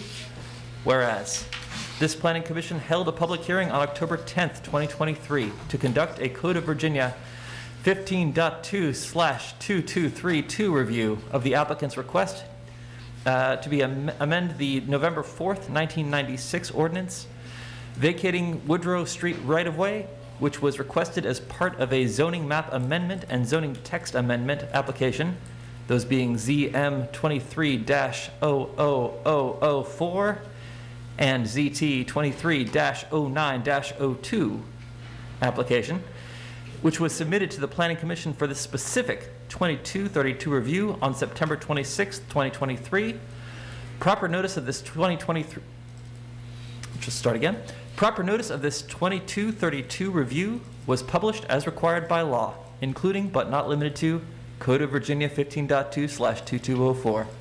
Now therefore, and be it further resolved that this Planning Commission confirms that amending the November 4th, 1996 ordinance vacating Woodrow Street ROW to permit the proposed planned unit development as described in ZMA application ZM 23-00004 and ZTA application ZT 23-09-02 is substantially in accord with the city's comprehensive plan or parts thereof as amended. Number one, amending the November 4th, 1996 ordinance vacating Woodrow Street to allow residential units within the vacated area serves the comprehensive plan land use, urban form, and historic and cultural preservation objectives for residential areas by increasing opportunities to develop diverse housing options near schools, parks, shopping districts, and employment center, which I'm betting was meant to be centers. Amending the 1996 ordinance will open up a portion of the subject property for development that is currently prohibited. This development would contribute to Chapter 5, Housing, Goal 2, Diverse Housing Throughout the City, of the city's comprehensive plan. Now, therefore, adopted by this Planning Commission this 10th day of October 2023. I'll second. Exceptionally well done. And the second was by Me. Mr. Durantia. So let's talk about it. Any concerns from the university? And this is the amending the vacation. Sure. Yeah, I mean, this is like a very technical aspect of the overall PUD plan. I mean, you know, if the intent is, if you're looking for a reason not to move forward with PUD, voting against the resolution would make sense. If you're voting for it, it doesn't mean you're necessarily voting for the PUD. Right. And I think that's an important point, because you could make the argument that vacating the right-of-way does make sense, you know, and being able to create a more creative development, however dense or not dense that is. So, you know, UVA don't have a position on this. I think the right-of-way vacation, you know, I'll leave it in your all's hands to debate the technical aspects of that. Okay. Yeah. Okay, but that your second part of your statement helps a lot. Thanks. Mr. Love. No comment on this. Yeah, I'm suspecting you don't have one, so I'll just go to Mr. Durantia. Yeah, just as a small point of clarification, looking at that ordinance, essentially the two conditions that were put into it are essentially rendered moot by moving forward with this. So. I have two questions for staff, one of which you might not have an answer to. As I recall, Woodrow Street is really steep in parts. Do we know if it's above the 10% grade limit, and if it would even be possible to make it an accepted city street? I don't know if it is or not, but I mean, based on when it was platted, I don't know if that would even come into consideration. Oh, does that only apply for newly platted streets? Yes, when you're actually creating a new street, so this is predates that. Good to know. You know, there's conditions on the previous vacation resolution from council. Is it possible to put conditions on this, or are we simply debating? You are only looking at the comprehensive plan aspect of it. You're not putting conditions of. True. So we're only looking at the comprehensive plan aspect of removing all the conditions and not potential replacement conditions. Okay. Yes, the proposal is to remove both of the conditions as presented. So the consideration before you is whether in accepting both of those conditions being removed, that would be in substantial accord or not substantial accord with the comprehensive plan. Gotcha, thanks. Mrs. Horch. Not in the comments. All right, are we ready to vote? All right, I think we got a motion. There was a second. I think we're ready to. Just got, yeah. Oh, Ms. Creasy. All right, Mr. Soliates. Aye. Mr. Durantia. Aye. Mr. Stolzenberg. Aye. Mr. Habab. Aye. Mr. Schwartz. Yes. And Mr. Mitchell. And aye. Right. The next item is removing the IBP for 401 Stadium Road. Shouldn't that wait till after? Sir, let me see, Matt. Matt, you want to wait? I believe this one you flipped. You wanted to do the PUD first, We wanted to then do speak PUD about first. the Okay, got IBP. it. Thank you, Lori and Mr. Alfred. So we're going to go to the PUD now. Matt, are we going to the PUD now? Sidewalk. The PUD now? Yes, Chair. So you will go PUD, IPP, and then critical slope. Thank you, sir. thought there was the other thing we were gonna. All right. This will be an interesting one. So, what does the university think of this building right in its backyard? And all the benefits it'll have for the students and all the looming infrastructure that it will present in your backyard? Yeah, I mean, I'll try to approach this with the good and the bad. I think so let me step back because there's a lot here to unpack in this pretty large development. First of all, I will make the caveat that there's no official position by the university on this. Could I make a request, please, Mr. Palmer, if you could? Yeah. Thank you. I'll speak into the mic a little more. I'll just say there's no official, UVA position on this development as far as I know. I would say just, it's good to hear the bed count, 1,500. I did want to just help you guys out understand on grounds what some of our housing developments are in terms of beds, not take up too much time of your time, but like Alderman Road is about 2,000 beds. McCormick Road, first year housing is about, I think, 1,600 or so. Lambeth is about 800 beds. Brandon, as we heard, is about 900 beds, plus the private, housing in that vicinity. So this puts a lot of beds in one place. I will note that we tend to build buildings in a landscape and provide as much green space as we can. Understanding the constraints of this site that may not make that possible. So let me just say the good. I think compared to what we saw before, the buffer with Montebello Montebello Road seems to be improved. We didn't talk about it much, but I feel like the parking access being all on JPA probably makes more sense. Stadium, because it's not signalized at Emmett, whatever you call that, JPA is, that could be problematic if they had a lot of cars in and out there. And it's great to see the bike racks in transit and, better pedestrian and bike amenities. But I will say Woodrow Street kind of provides that now, that quiet route that pedestrians and bikes need around that area. But, with that going away, it's necessary for that to be on JPA. And then I'll get to the bad, and I'm sure you guys will talk a lot more about this. I think, the height is kind of scary, the 12 stories.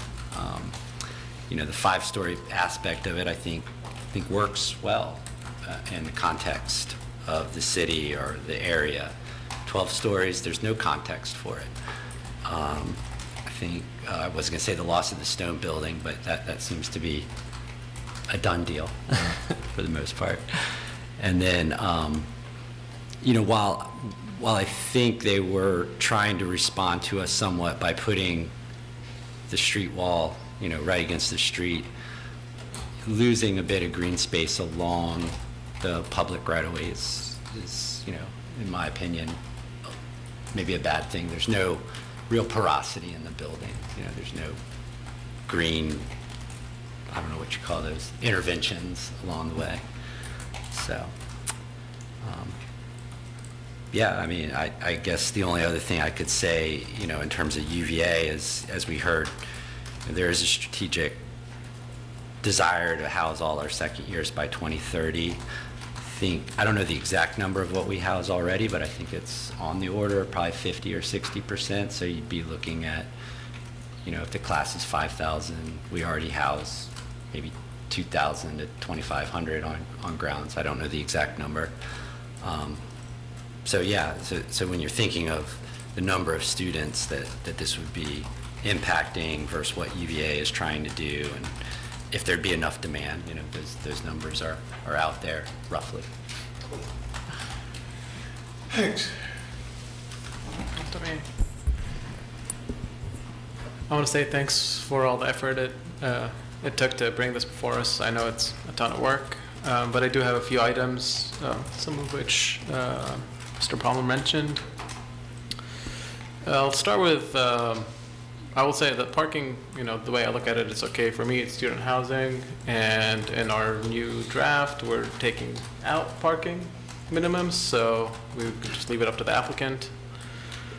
And if we're comfortable with the way that the non-proffer is written, that's okay with me too.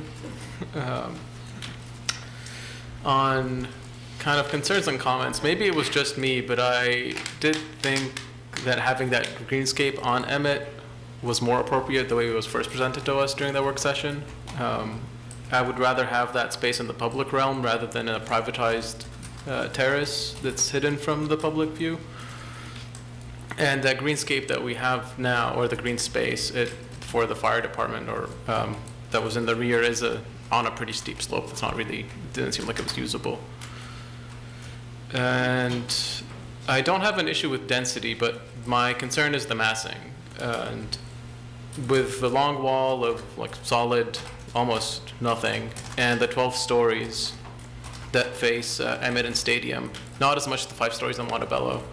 I think when you're looking at 5 stories and it's 3 above a street grade and the house next to it is on a hill, it's not as concerning as that 12 that you can see from that house even. It'll just be this wall in the distance. And it goes beyond anything we have in our draft ordinance. And I'll end with a more minor, I suppose, note on that. And it's the ensuring that we have enough space for trees to grow really tall, to maximize their potential and help hide some of that massing. I know that buffer that we have shrinks and expands, and I'll just make sure we have enough width there to, if we do decide to move with some sort of massing, that we can hide it. And that's it for me. So it would be helpful if we could look at that slide with the house that's looking up against the, just to make your point. I wonder if you can, what slide number is that? I think it was, let's see, it's sheet A6, that was page, in the whole packet it's page 150. In the PowerPoint. In the PowerPoint, it's Sheet page 6. A6, building section. A6.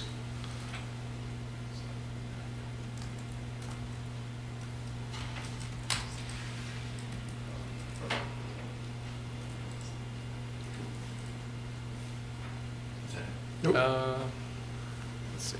It's I'll point. It's this one, Patrick. Now, as you pull it up, I'll just say that I believe with the 5 stories on Montebello we can tackle in the ARB, and my understanding of the Entrance Review Board, we cannot chip away at massing. So whatever is approved, we have to stay at that height. Oh. Keep going. Which slide is that? 49. 49. Thanks. Thank you.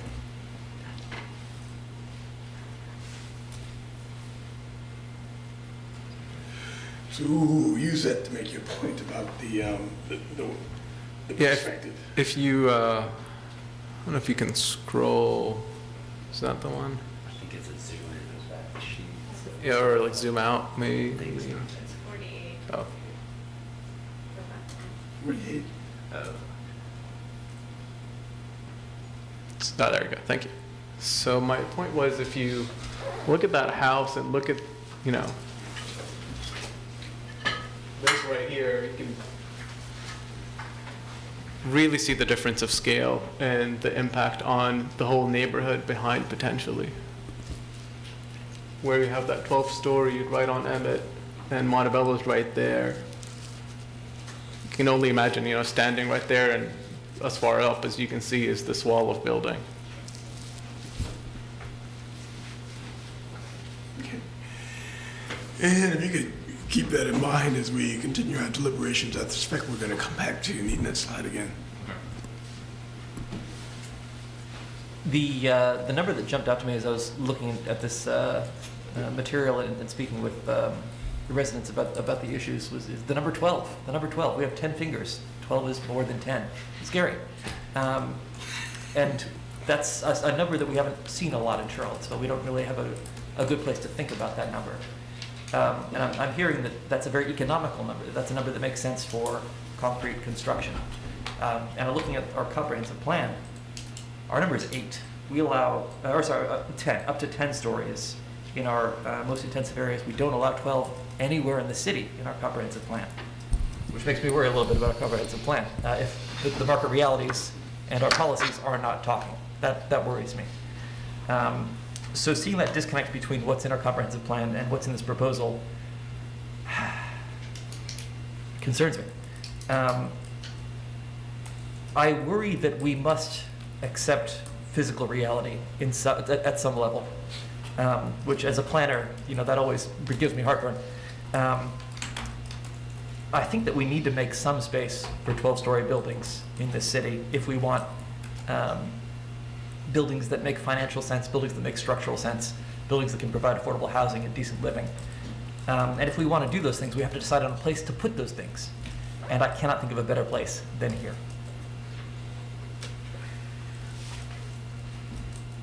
Sir. So, Commissioner Sully Yates's his commentary on the 12 stories versus the 10 and versus the appropriateness of the comprehensive plan.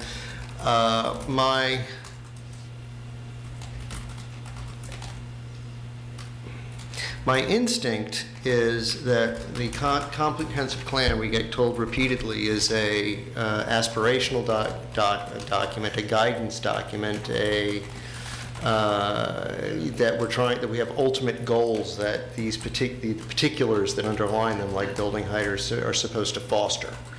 And in this case, one can argue that the height does in fact assist in fostering those things.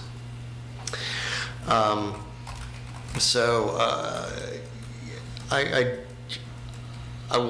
feel like we need to be guided by the comprehensive plan, but not commanded by it. They're guidelines, not commandments. And that we need to sort of keep our eye on the prize there. So that tends to have me fall on the side that I'm okay with the height. The parking, I think that we need to let the people who build student housing determine what they think is necessary for parking based on their experience and practices. And by way of disclosure, I lived 2 blocks away from this when I was in graduate school at UVA. I had off-street parking. I parked my car and I walked, except to the grocery store. And the one time I did walk to the grocery store was in January of 1994 during an ice storm, and I fell and broke my wrist. So I think it's an acceptable use of a car in that one case. The traffic issue that we're looking at, traffic is going to get worse. It's going to get worse whether we approve this or not. It's going to get worse, a lot worse, before we can strong-arm some money to actually improve the road and do whatever sort of traffic improvement we need. So I do like the idea of taking the pressure off the neighborhoods with this. That seems to be a perfect fit. Is there a better place to build student housing in the city of Charlottesville? I think the answer to that question is no, there isn't. So that's sort of where my thinking is. I think my starting point in thinking about this is probably the absolute best site in the city to put a bunch of students, for them to live close to where they want to be, to classes, to be able to walk like they did in first year without a car. And I think, the density is entirely appropriate and beneficial, both to displace students from the neighborhoods we often talk about, Tenton Page, Fifeville, the outskirts of where students are. But I think it will actually also have a meaningful impact, even in the JPA neighborhood, in all of those buildings that are houses in form, but have been for years, decades even, occupied by students because there's nowhere else for them to go. The more you corral them in, the more they empty out of other places, which means other people start filling in. I am okay with 12 stories in height. I agree with Mr. Sully Yates. There is a reason why you see 12 stories in State College in Madison. It is how you justify jumping to that higher cost of concrete and steel without it just all being absorbed in that huge marginal cost of that 8th story, and you kind of spread it out a little bit. I think where this runs into trouble here, and especially looking at this like northwest elevation, is the length and not the height. It's a long building, and it's. I think that really is also the problem with the West Main buildings too. It's not the height. It's the length and these big, long, squat buildings. I'm a firm believer that a building should ideally be taller than it is wide. But I don't think we're going to get that far. I think we are going to need to do a lot of work fixing this elevation in particular, and that big, long wall. That's within the envelope that we would be approving here, and my understanding is ECRB does have the power to do that. It's going to take some work though, and that's going to be potentially, both actual modulation and certainly in cladding choices. This one corner facing the lawn with the alternating black and white is it's pretty awful. Let's see. Just a note on UVA second year plan. There was an article in Cal Daily just recently that one way that they are planning on freeing up the beds for second years is by potentially kicking off some upperclassmen out of the residential colleges, which itself would be a big shame, but also means we won't have as many new off-grounds beds freed up as we would have thought otherwise. And my hope is that they go with the high building scenario plan, but we'll see. This though will do quite a lot to contribute to that need. One thing that gives me a lot of heartache in this is that in-lieu payment amount. It's quite a lot lower than the new ordinance. I think, the way we've moved the height around on this site to push, the height away from Gildersleeve Wood and away from Montebello makes sense, kind of averages out even to what we said in the comp plan. But it seems to me that if this is denied, you guys end up building fewer units, paying more, and all that height gets evened out again into that solid 8 stories. And I don't see how that benefits anyone. And you guys are making it really hard on me to say, this is good when, you're pulling from the past requirements and not the new ones that are imminent. Though I appreciate the offer to go a little higher. Lastly, the intersections, and I think this and the last one are kind of two sides of the same coin. Those slip lanes are terrible. Those intersections are terrible. Terrible for bike ped safety, bad for cars, just really awful. And if you guys were saying, yes, we will absolutely make those intersections good again, that would be great, but you're not, so I can't rely on that. Also, that's where your green space is going to come from. Right now, it's just islanded off by these unnecessary slip lanes and streets in the way, but you free those up, that's a huge amount of green space that's right there. Another way to do that would be to, vacate that and rearrange these buildings a little bit, but either way, well, that's not likely, right?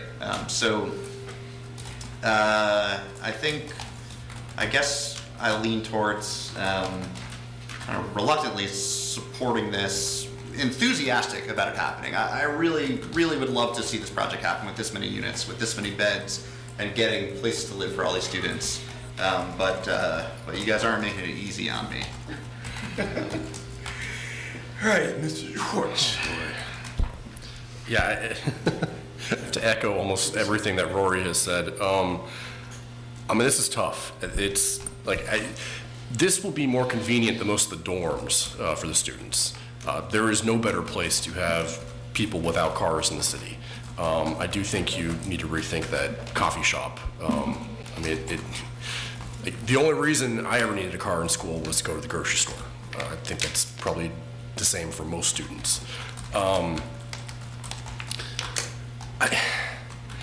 The neighbors bring up a really good point, and staff brought it up, what a PUD is meant for.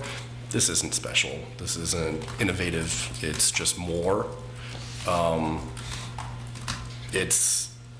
You won't be able to do it under the existing code. You won't be able to do it under the new code.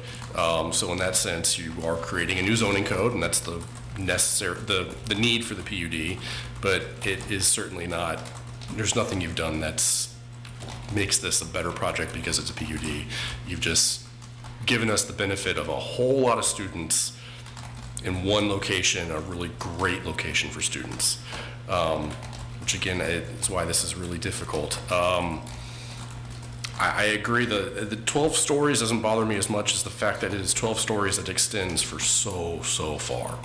It is a big long wall, and you can dress it up as many different ways as you want to. It did not work on the standard. I don't think it's going to work here aesthetically. So again, that's the balance. Is it worth the benefit to the rest of the city to have what I think is going to be a very big struggle to make an aesthetically pleasing project at a really important place in the city? Do I think there's a qualitative difference between the 12 stories and 8 stories if you were, to the people who live on Montebello? Not really. I think unfortunately, it's going to be an unfortunate situation for them no matter what. As far as their concerns as, being next to a large building. I like to think that being next to a large building is not a bad thing, but that's not a shared opinion amongst the public. The nice thing this does is it does put the 5 stories next to Montebello, so it does create some more airspace for that neighborhood. Yes, I thought, I was hoping by the end of this I'd have an opinion, and I'm still stuck. So maybe our chair can help me out here a little bit, but it's it's a trade-off for the rest of the city for something that is, it's pretty uncomfortable as you've presented it. So I would echo what Bill, Cream, Bill and Rory said about the things that I like about it. The location's ideal, the density doesn't bother me a bit. I frankly am grateful for $4.2 million going into the to the housing fund. I like what you're doing with the roads, the bike improvements, the pedestrian improvements, the curbs, the gutters, and I think parking is right on target. We want to get to carbon neutral. We've got to get out of cars, and kids, the ideal UVA students are the ideal folks to get out of cars. So I'm all good with that. I agree that a mini mart or something like that, where the kids can go downstairs and get an apple or whatever, is better than a coffee shop, because there are coffee shops all over the place. But the building's big. I mean, I think you said that's a lot of building. It is a lot of building. We and you look at this, and you look at this guy here, looking at that. That's like, wow. We did talk a little bit about, and I think Mr. Alfie suggested maybe some leveling or some step backs that might make the 12 stories. I ain't bothered by that much. What I'm bothered about is the perception of that and the view that gives.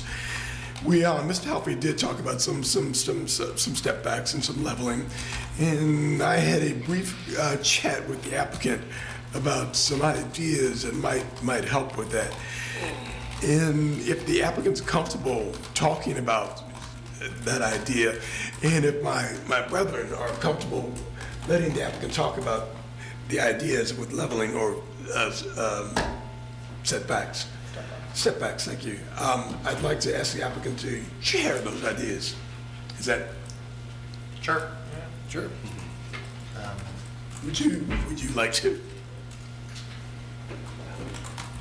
Also, you can do both a coffee shop and a mini mart. That'd be great too. Chair and commissioners, yes, I think some of the idea that was brought about perhaps is a tapering back of a building near the southwest corner of the massing. Is that kind of what is the suggestion that you'd like me to speak? That is a good start. Yes, and we'll see what else I can push you into doing. Sure. Well, we very much would be able to explore those things. I guess as a matter of process, I don't know that it's solvable in a in a public meeting.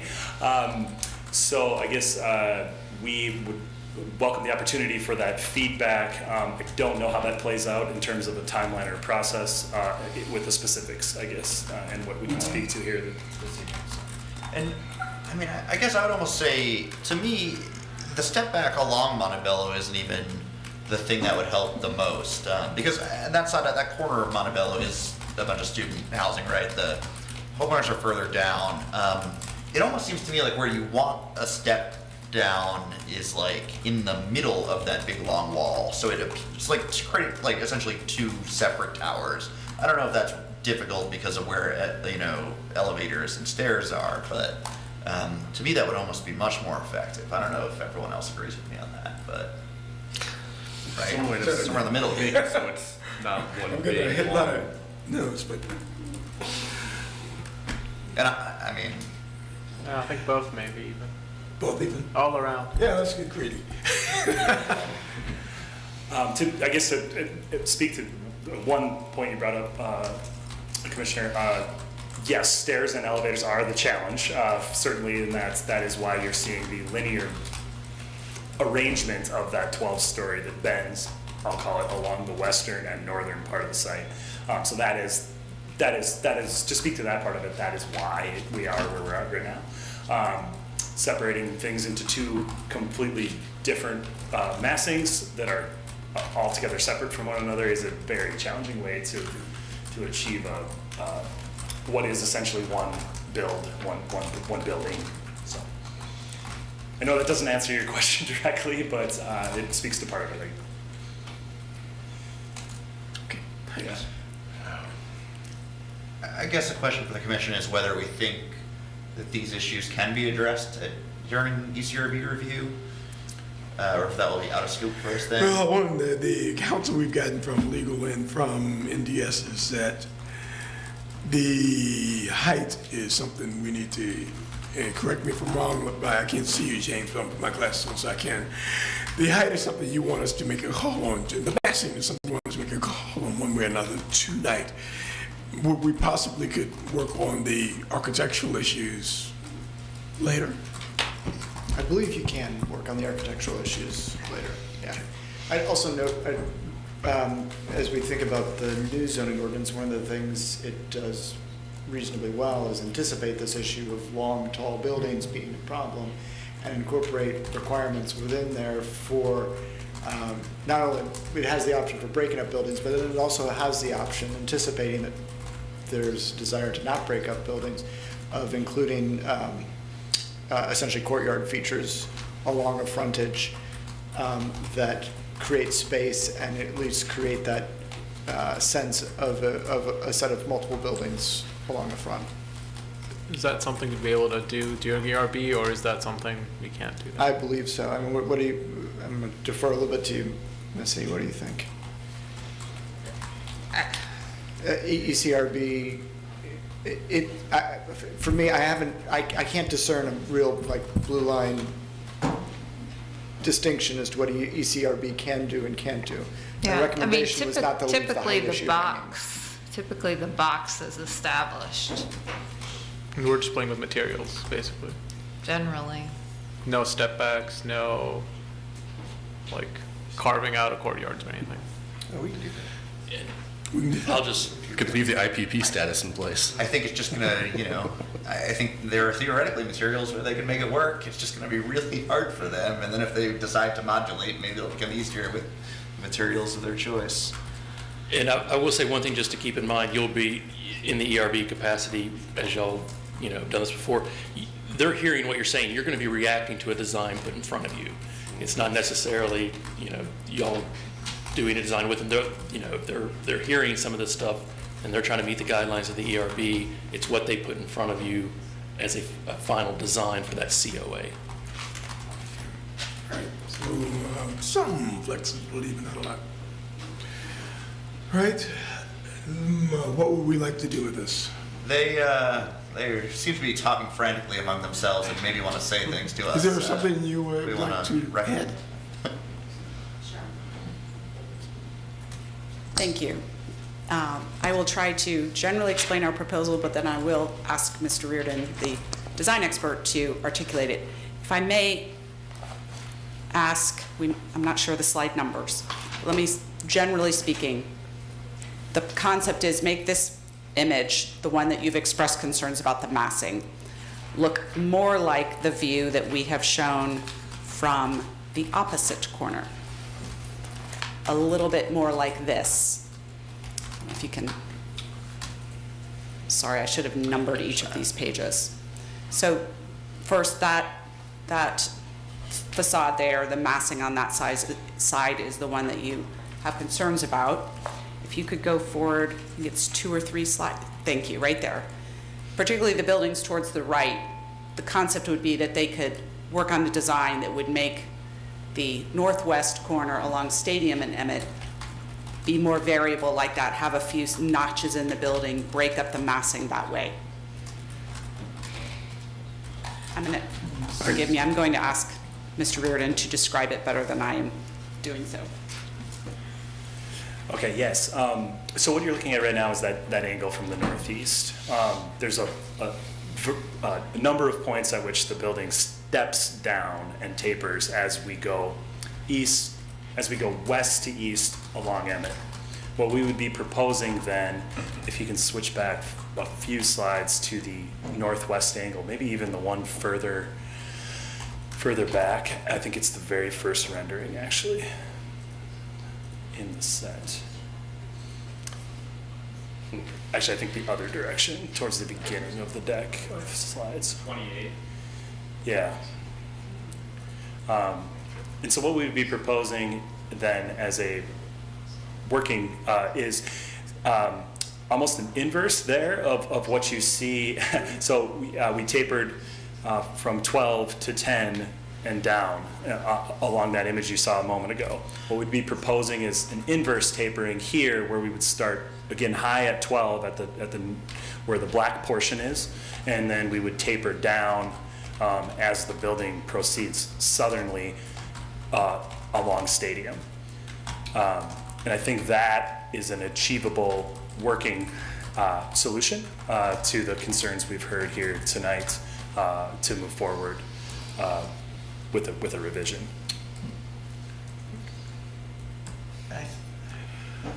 Yeah, that feels better, but how do we do that, Ms. Creasy? How do we incorporate their commitment to make those revisions? They pretty much haven't changed the box, just switch it around, I guess. Something like a verbal proffer to work on step backs on that. It's not a proffer. Well, yeah. We'd have to defer and come back with a different thing. I don't want to send them away if we don't have to.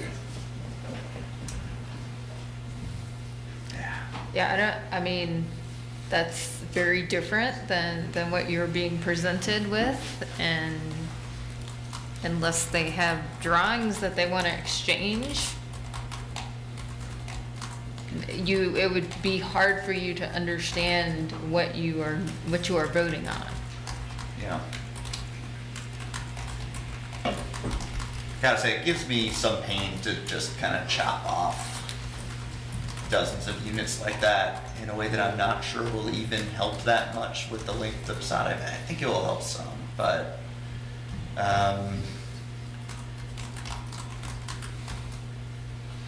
well, no matter what we do, you guys have a general idea what we're looking for, especially when we get to the ECRB and when you get to the guys who actually say yay or nay. And I think they're liking what you're suggesting better. Yeah, Chair, Commissioners, yeah, I mean, the feedback, I think we understand it, and as to, designing on the spot, if that's what we're calling this, that may not be the most productive use of time at the moment, but I think we understand where you are at. I guess as a matter of process, we could return to this meeting with revised drawings next month as a potential solution. We could proceed to ERB. I think If you would like to defer until next month, that is your option. That's a decision you guys have to make. Or you can, we can proceed with voting on the recommendation, and it's up to you guys. Yeah, as a point of order, generally for rezoning, it's a yes as presented, a no, or a deferral, if you need more time to modify that. Question,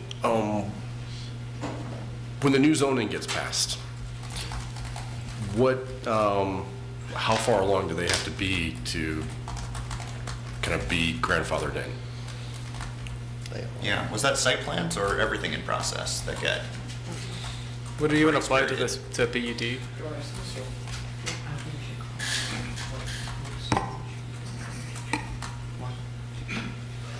Go ahead, answer the question. I can't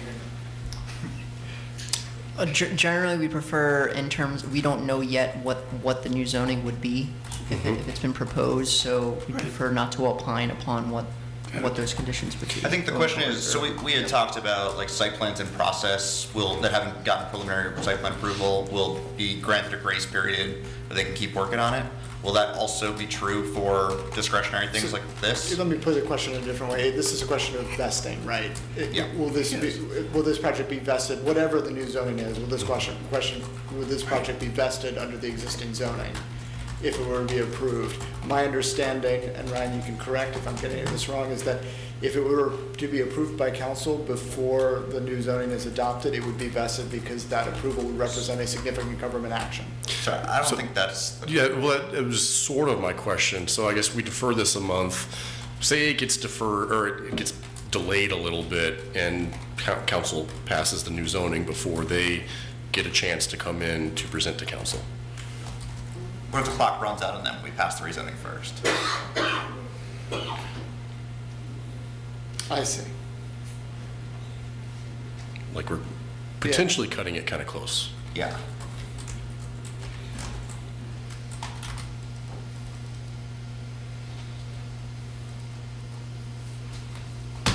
I don't know the answer. I think the conversation we've had today have been about site plans that are in review process, and this is a different animal.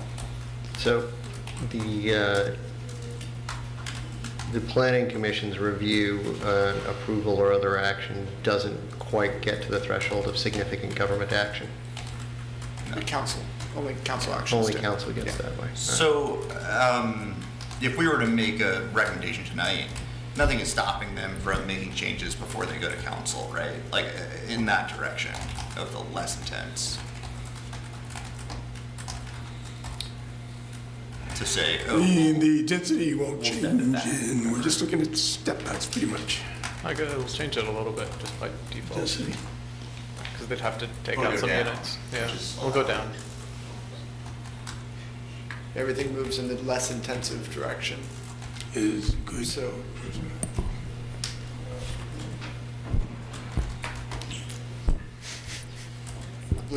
I believe as if it's going in the less intensive direction, then your advertising public hearing remain valid and those changes can be made. Right. And So we could vote tonight, and if they decided just to reduce it just slightly, council could accept that reduction and follow our recommendation to embrace their alterations. I believe that's the case. Brian, do you want to? I would say that we would have to evaluate how slight, whether that be significant enough that it would be substantial enough to then defer or have to reconsider. We don't know right now. And I mean, I would add, council would also always have the option to make the decision that they want to send it back to the planning commission for reevaluation based on the changes that they've seen.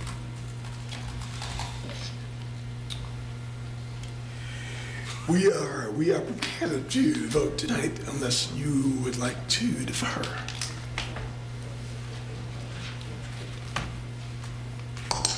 First, thank you. We appreciate your indulgence in our challenges.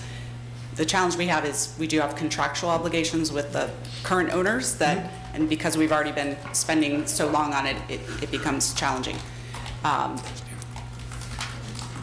What we are happy to do is commit to making the changes that we've discussed tonight, all of them, including the modifications to the building facade to address your concerns. I think we have a good understanding of what your concerns are, what you're looking for. It sounded like the types of changes that Mr. Reardon described would potentially address your concerns. So we are, we do have to come back next month, or at least that's when the action on the substantial accord review, 2232 review will be finalized, if I understand it. But we are happy to commit to making the changes we've discussed, including with the building design, before we go to council. We understand the chances of council probably approving it as is, based on your feedback and comments tonight, is probably fairly low. The net of it is you do not want to defer. If there's a way that we could get your action tonight with the support based on the changes we've described, we are happy to do that. I won't know until Ms. Creasy calls her out. If that's not going to happen, then certainly we would prefer to come back in a month with our new drawings. It just, for all the reasons you've discussed, it's a challenge where we are likewise trying to understand how to navigate the timing issue. I think Mr. Bob has a suggestion. Well, the motion, if you do a motion to approve, if that motion fails, then we just let them defer it. No, if it fails, it's You can just kind of go around and do a thumbs up, thumbs down without officially voting. What Mr. Bob is suggesting is that we just do a straw poll. So, I mean, just a straw poll. Mr. Schwartz. Valerie has. Sorry. I may need to ask Mr. Franklin, right? For, if I may, what would maybe help us and perhaps address your concerns would be a recommendation for approval, subject to our plans being revised to address the comments. That could move it forward to council. I don't see that as a condition of approval, it's just a recommendation. Council would certainly know your recommendation, that it's based on that suggestion, and we could move forward that way. I'm going to defer it to Ms. Creasy, Mr. Freeze, and Mr. Franklin. I would say the city attorney's office would be a little bit uncomfortable with having a subject to, because that seems to be a condition when this is generally a rezoning of a yes or no or deferral on the complete application. Great. How about a quick straw poll? Just general, how you feeling on this, Bill? UVA? It's current form. Just a straw poll. I mean, just. I don't have a vote, but I know. yeah, I still feel like the 12 stories is problematic for me. Yes, I guess for me, I agree with Bill. I just don't see it matching some of the PUD requirements of ensuring that it'll be harmonious with adjacent properties and encouraging innovative arrangement. I appreciate the building facade modifications, but until I see them, I can't say yes. I would say I'm not comfortable. I don't love the aesthetics that we are seeing tonight. I believe that the powers of the ERB could adjust those aesthetics. You didn't answer my question. I'm saying I could proceed tonight. Okay, cool.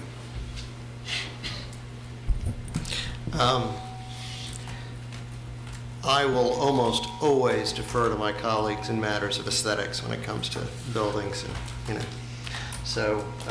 What we're talking about, would you be, is this an up or down for you tonight?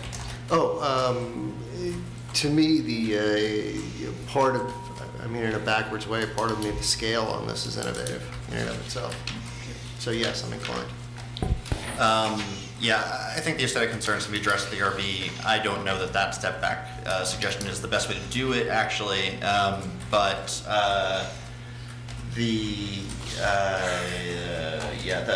think the arrangement of buildings, is clearly pushing things around to address the context of the neighborhood. I think that's within the requirements.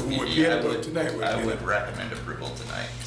Though I would hope that they will revise their. So third one so far, Mr. Schwartz. I think the benefit to the rest of the city outweighs some of my concerns. I would hope that they've heard the concerns, and I know council has concerns, so yes. All right, I will entertain a motion, please.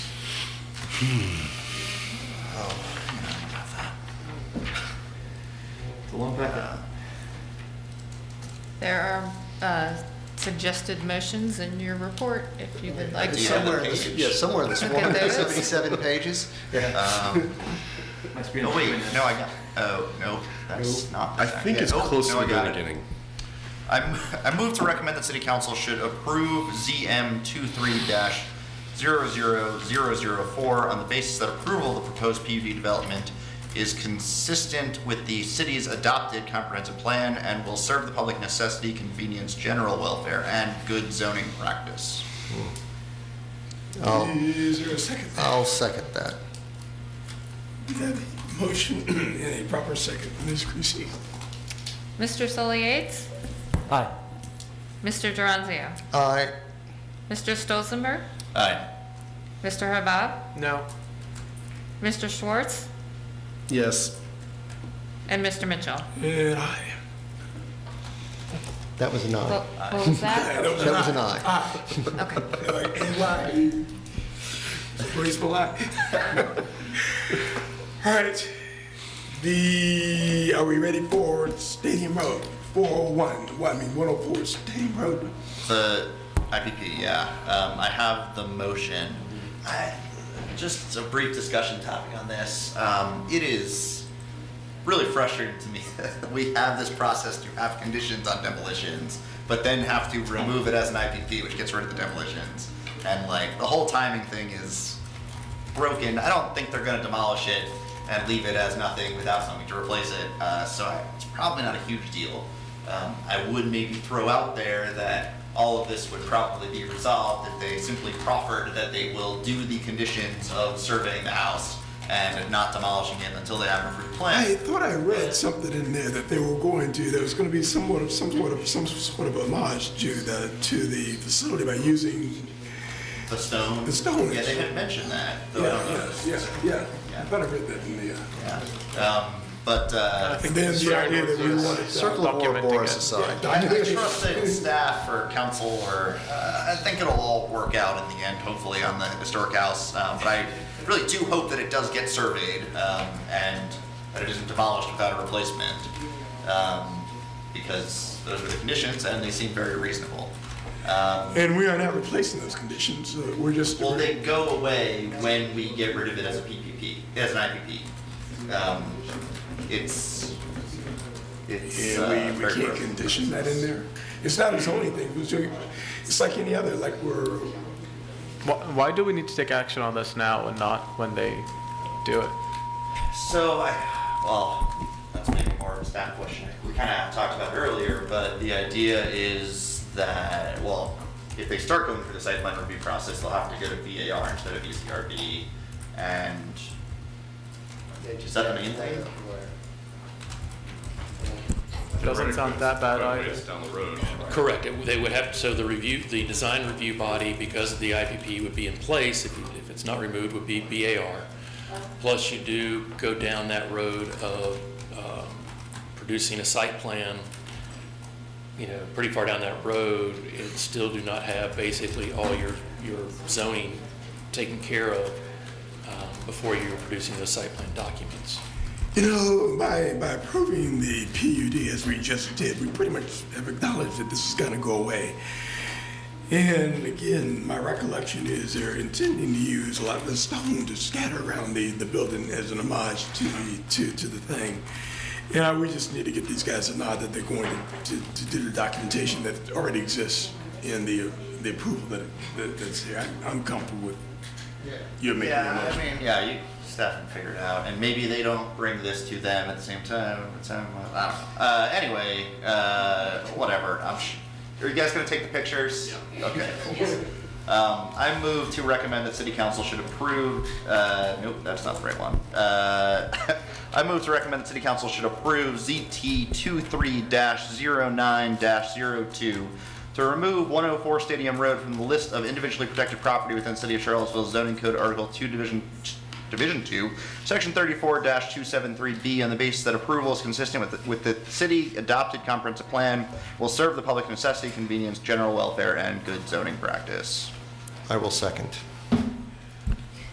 Ms., any further discussion? Mr. Bob? All I was going to say was, I don't think it's such a bad idea for it to go to the BAR, since they have more teeth in the ECRB, and they can actually do some of the changes in their guidelines, that some of the changes. But it would only be that corner. Would it only be for the house, for the, No, it would be the for the whole little building. lot? It's the whole project. Yeah? Oh, okay. I mean, that would be one way to reduce the massing. I will say the BAR produced West Main and not us. That was harsh. I'm just gonna, no, my one concern is that the BAR's actions are supposed to be consistent with the guidelines, and the guidelines in place would be relative to the stone house, or the IPP. I'm not sure what guidelines the BAR would apply to this building relative to an IPP for a single-family stone house. So, just that quandary that I wrestle with when I imagine the BAR reviewing this project. Okay. Never mind then. All right, Ms. Chrissy, I think we're ready. All right, Mr. Sully Yates, Aye. Mr. Durancio, Aye. Mr. Stolzenberg, Aye. Mr. Habab, Aye. Mr. Schwartz, Yes. and Mr. Mitchell. Yes. Alrighty, on to the critical slope. Any discussion on that? Do we need a separate presentation on that, or did we get? No, we already had it. Okay. Well, that's like 400 pages later in the staff report, so give me a second. It's pretty much 14% of the area. All of the area all of the critical slope will be disturbed. Most of it is man-made critical slope. Yeah. I ended it up for you. And I'm fine with it. I'm just looking for the thing. Yeah, I read the packet. Yeah, and the body of water is the stream that parallels I don't think there's a Valley body of water. Road. No, Valley Road, there's a body of Eventually water. there is. I mean, not it's on not, it's site. yeah, not on It's its, mainly Matt, it's like. It's across JPA at the corner of Valley Road and JPA. And doesn't it go under this site too? Hasn't it been buried in a pipe or something? Yeah. Chair, I have a motion. please. Oh, I just found it. I move to recommend approval of the critical slope waiver for tax map and parcels 160008000. Also 160005000. Also 160004000. Also 160030000. Also 160002000 and 160001000 as requested, with no reservations or conditions, based on a finding that one. Wait. Whoa, I can't now. Oh, I'm sorry, I'm reading the wrong one. What? Let me try that again. With conditions. With conditions. Excuse me, I was looking at the wrong page. Based on finding one, the public benefits of allowing the disturbance outweigh the benefits afforded by the existing undisturbed critical slope per section 34-1120B6DI, and recommend conditions as stated in the packet. Second. Good enough. We good? Ms. Creasy? Mr. Sully Yates, Aye. Mr. Durancio, Aye. Mr. Stolzenberg, Aye. Mr. Habab, Aye. Mr. Schwartz, Yes. and Mr. Mitchell. Oh, me? Yes. Oh, boy. Ready, Take we're 5 here. or- close. Do you want a break or do you want to jive right into break? 5 minutes. And then we will begin our work on the ordinance.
Alrighty, we are now ready to chat about the zoning ordinance. We've got a resolution that we may or may not decide to bless after we're done with our review of the text edits. These are the edits you guys have already done. Our review of the map edits, and then our review of the core neighborhood corridor overlay districts that Mr. Freeze and NDS and our Legal Eagles have put together. So are you leading this discussion, or am I? I'm more than happy to make an attempt at it at the very minimum. Shall I take it away? Take it away. All right. Calgon. So, I mean, I'm going to ask the commission to let me know how you guys want to handle this. I imagine what we don't want to. I'm going to start with the text edits. Actually, let me just start there. Yeah, I was Start just with the suggest text. there are only 1, 2, 3, 4 text edits plus the one Rory bought. So can we just go? Well, right. Actually, there's multiple pages of that, but so I'm going to start with. I'm assuming we don't want to go one by one through these. Let's go Has through everyone had a anything chance that's- yeah, to we had a review question, those? Okay. So I'm just going to start with. I'm going to start with the highlighted ones. Why don't we go through the highlighted items, which are the items that I had questioned or would like deliberation on, and then we'll see if there's any further items that commissioners would like to add in. Does that sound copacetic? All right. So on page 1, first highlighted item, this was a recommendation from Code Studio, where they noted, I guess we put in 35 feet as the height, where we're looking at more than one unit, according to the edited item. This is in the section 222B, which would be the RA district, and Code Studio's recommendation is if there's an interest in seeing flat roofs within this district, then 40 feet is the appropriate number. So if you want to leave open the possibility of a flat roof, then But the height limit is 3 stories even, right? the overall height limit is, We're talking about 2.2.2.B, right? So you got more than one unit, you can go up to 3 stories or 40 feet. And what they're suggesting. Building store. So, all right, yeah, okay, so 3 stories. Does 3 stories and a flat roof really need 40 feet? that was the recommendation. 3 stories. I don't know what it's going to hurt. I think it's fine. Yeah. Yeah, I think you're not maybe, gonna is need it like a stories. roof pergola or like an elevator shaft or something popping Right. out? Well, Or staircase, like access? Yeah, but that we doesn't had a different count. discussion about vertical encroachment for Yeah. those, but I mean, I think it's fine to encourage variation in heights, I guess. Right, you got it. Next. All right, and that's also on page 2, it's the same issue, just in the RB district. Right. Yep. Cool. Okay.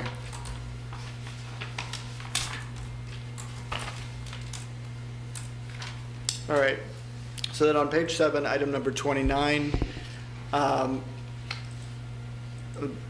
wanted some clarity on where we arrived at as a group on this question of entry features. There was a discussion here at the commission about, if everyone recalls this section of the ordinance, this is talking about once we're requiring entrances, do we have the entry features, or do we simply have a more general set of rules that govern providing a covered, identifiable space that is at the same floor height? I'm not remembering the words. I just take Yeah. out the elevation from it because it's whatever the floor height ends up being Yeah. for the ground floor. The note really from Code Studio on this is that the different entrances there, they simply provide examples and ensure the usability of the space. Yeah, I'm happy What's leaving the- the separate visualizations in there, even if they're sort of redundant and could be worked around by going with that one. I think the suggestion about leaving the floor height up to the individual ones. I think we got a question down here. Oh yeah, can you just give me a quick summary of what we're talking about? Yeah, I'm sorry, we're talking about the entry features. So if you go into, Patrick, you don't have access to the ordinance itself, do you? Bunch of pages that are like, here's what a porch is, Yeah. here's what a like covered entryway. So if you look at the regulations for all of those, there's also a section called just covered entry, and basically you could do whatever you want and just let it be a covered entry. So none of the regulations are actually binding. So my concern was that some plan reviewer is going to look at that and see someone do a non-compliant porch and tell them that, no, you got to fix this, when in fact it actually is compliant. So I think if we left the diagrams in for the sake of giving people examples of what they can do, maybe you title each one of those other ones as recommended and then required on the covered entry, something like that. Or maybe not recommended, but some sort of language that says like this is suggested form. Although personally, I'd rather take them all out because it's confusing. 2.10.13, it starts at page 155 with the non-red line version. If that's helpful. Oh. Oh, thanks. There you I go. got it. Yeah.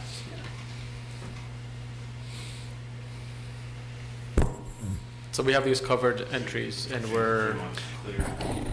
Yeah, you could do a covered entry, and it would basically, you could do whatever Check you the want box as for the long as entry it's feature? covered entry. Yeah. Yeah. All of the others are just kind of subsets of covered entry, but they're pretty pictures that I'm sure Lee worked hard on. Which would be like recessed entry or forecourt. And later on, it says that, if you have a covering, it's got to be a minimum of 4 feet wide or 1 foot wider than the entry itself, and it has to extend out 3 feet from the face of the building. So there are some regulations further down the page that describe what it's got to be. It's 2-146. And the recommendation is to. My recommendation is to either get rid of all of them or to mark them as suggested and versus required, just so it's clear both for the architect or the developer and for the plan reviewer. Can't share with you. I can't share it. That's fine. Well, this is a binary thing here. Suggested or delete. So, Is that what you? yeah. This is the And then section. there's all the examples below that. But, that 3C part, an entry feature must meet all the standards of one of the following entry feature options. I think that's maybe the part that sort of is where we introduce extra clarity. It feels kind of clear to me.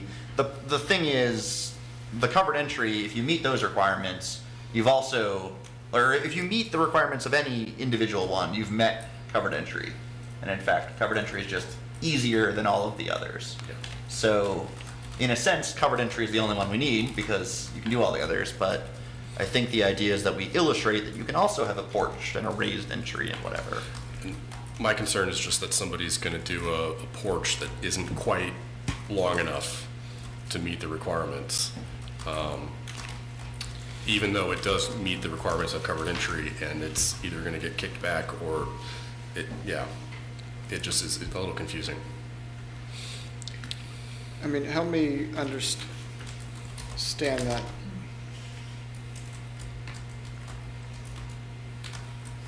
So, what's the porch? Like, help me understand that concern. Like, what does that look like? I think the porch has to be a certain percentage width of the building, right? Yeah, 30%. So say someone, and I know you can make an exception, but it becomes an extra step that seems unnecessary. So they do a porch that isn't quite the right percentage length, but it still meets the requirements of a covered entry. So staff says, that's a porch and it's not 30%, it's Yeah. only 25% of the width. And the applicant's like, no, it's a covered entry. It just looks like a porch. Yeah. It's a skinny porch. And I don't want to make the assumption that staff is going to do that, but I feel like it may have happened in the past for sort of similar things when there isn't clarity in the code.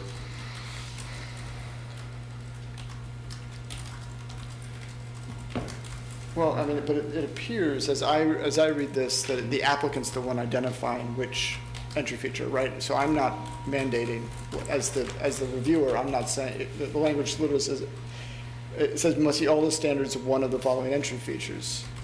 And the decision is up to the applicant as to which one they're meeting. I mean, if you think it's gonna work out that way, that they can do a non-compliant thing that looks like a porch, but isn't quite exactly as that describes, but it still meets the requirements of covered entry, if that's not gonna be a hang-up during the review, then this is a non-issue, we can stop talking about it, but it bothers me that there are requirements in the code that aren't really requirements. One suggestion maybe for clarity would be to maybe move covered entry to be first, to show that that's kind of the broadest one. The others are, I don't know. Or suggested examples. The really fussy one is, I think, the forecourt, which, again, I'm just kind of worried that someone's not going to have the right depth or something, or the right wall height. Yeah. I'm at the pleasure of the commission. This is a really unimportant thing, but it just was It gives good examples of what you could do. So, Can you repeat that, please? My opinion, we should leave them just because of the examples that they provide, and then it just becomes on the order or the language, and that I'm open to whichever. Or, I mean, we could just have the applicant figure it out and say, yes, this is a covered entry. I mean, they have to follow the depth that it's saying. Or if it's a porch, it has to be 30%. If it's not, then they just have to label it a covered entry by themselves. Okay. So I do think one clarification that would be useful is the idea of getting rid of the floor elevation requirement there, since it's already in the code in each district. So like the districts say 2 to 6 feet, and then these say -2 to 6 feet, and it's just redundant. That makes sense. I think James got that. Do we need to vote on that? I think so. I think we got general consensus. If you guys have general consensus. That would be on the individual, so 2-1, 47, 48, 49. Yeah. The finished floor elevation parts, just removing each of those from each of the types. Yeah. Since they're specified in the zoning districts anyway. We are trying to make sure we capture this precisely on the off chance that you guys do vote tonight, so that we're very clear on what's being voted on and not at risk of voting something and then us transcribing it incorrectly from what's decided. Yeah, so I could say under porch, it is C. Under raised entry, it's C. Recessed entry is C. Covered entry is A. No, I think I do have it in this instance. I just wrote my Just note. making I'm sure, removing all finished floor elevation lines from each example. I'm just making sure I got it very precisely. Sounds clear to me. Cool. Great. So we're leaving them in as it is? Yes. Okay. Mr. Bob. All right. Number 49, applicability. 49 is on page 12. So 46. item 49, section 471B, applicability. This is about transitions and where they're required. Page 12. There was a. 13. Wait. Oh, wait, is my version different from the version? Number 49 in your packet. Yeah, that would be page 15 of the I'm just going to consolidated. stick with the numbers. Sorry. Stick with numbers. Number 49, section 471B, applicability. So where we are requiring transitions across a right-of-way, so across a street, this was something that was suggested for your consideration, that would not require a transition where the street is over a certain width. I'm kind of open as to what that width is. There was not one provided in that comment when it came in, but the idea is if it's a really wide street, why do we need a transition across that street? Whose comment was it? Maybe It came from Cadre. Oh. So, I mean, one way to address that would just be to start the transition distance at the opposing Yeah, that's lot true. line, right? Right. Because if it were next door without a street in the middle, it would start at the lot line. I don't want to do that because what the first two examples that come to mind are West Street, where I think this transition is a really good thing, is it forces a 3-story height on West Street. We're doing that anyway now, but. Well, we are until there's an SUP, or whatever the process was that was in here. Also, Montebello, which I tried to look at that, tried to diagram it out, and I think I got a little too confused, but I do think we need that transition up on Montebello. If we've got CX5 along JPA. So West Street is 41 feet wide when I measured GIS. Montebello is, it's like 31, I think.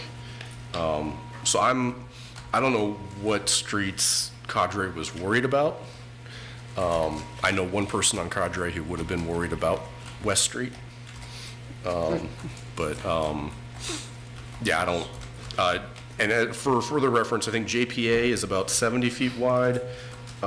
Preston is over 100 and Ridge is about 80, and those are the streets that I think this might apply to. Yeah, I think that's probably accurate. So maybe a number more like 80. Do we have, I should have the map open. JPA, we've got CX5 on one side. What's on the other? Is that going to require a transition? I can pull that up, I'm sorry. That's all right. JP's huge, though. I think it's about 70 feet. It's less than Preston. Really? Or maybe I'm mixing up 5th Street. No, Ridge was 80. Could have been where I measured it. JPA is the same on both sides. Where this issue comes up is down here on close to downtown. You see it at, oh, of course the street names are not here. I think that's 6th Street, yeah. 6th, the downtown you said? Yeah, so along one side of Friendship Court and down along Ix. 6th up east? You have RA on one side of the street, you have, I believe it's 8 on the other. And I think those people would really appreciate the transition. Especially since isn't So that... that is one of the examples of why we put this across the street transition in place. That site, there's a number of them around the city. So we could disregard this comment entirely, or we could establish a high number that makes sense from your perspective. I vote to disregard it until it becomes an issue. To me, a number slightly lower than JPA is, seems right. JPA seems too wide to have a transition across. May I offer a number? I like the number 50. Yeah, me too. Anybody got GIS open? I Yes. do. Is 50 sufficient? So I still say JPA Yeah, is it's only like 70. 75 at JPA. 50, I think Water Street might be 50. I really think that this is probably coming out of areas that we still would want the transition to be. Like Preston, you know, we've got both sides of the street are the same. It's only 36. Sorry. It is a relatively rare occurrence where we have a significant differential across the street. So, Yeah, which is not a ridiculous there. should we be making a distinction between right-of-way, which is how it's written, and street? No, because the right-of-way is usually larger Yeah. and not necessarily a visual cue. But it's easier to measure. Yeah, but if we're saying right-of-way, it's where the right-of-way is. How is it phrased here? I don't want people widening streets just to, Street lot lines where the right-of-way between the abutting zoning yeah, it's the right-of-way, not the street. I really do think, I think we should can this until it becomes an issue. We do have the ability to do a special exception How about we just say 75 feet? That's probably not very many besides JPA. I think that we're trying to manufacture something here without sufficient data and contemplation. Well, I guess JPA doesn't have any. Yeah, it's the same on both sides. I mean, it's. So it doesn't matter. Yeah. Yeah, I agree with that. I agree. Let's just punt it. I mean, All right, James, you Yeah. got consensus tonight, we got at least 4 votes, not those. Yeah. Okay. Since we're on transition, should we talk about mine?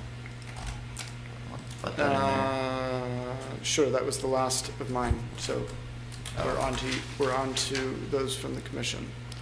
Okay,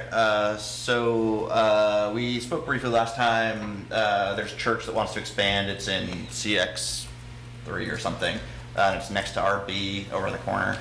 And you can do a church that is the same height and setbacks or whatever in RB, but because it's RX or CX3, it requires a transition, which like they're being punished for being in that higher zone. Whereas if they were still RB, they would have been able to do it more flexibly. So the suggested language that I got from Christie is transitions are not required when a project in the higher intensity district meets the height, building setback, and use requirements of the abutting lower intensity district. Makes a lot of That sense. makes sense. You got it.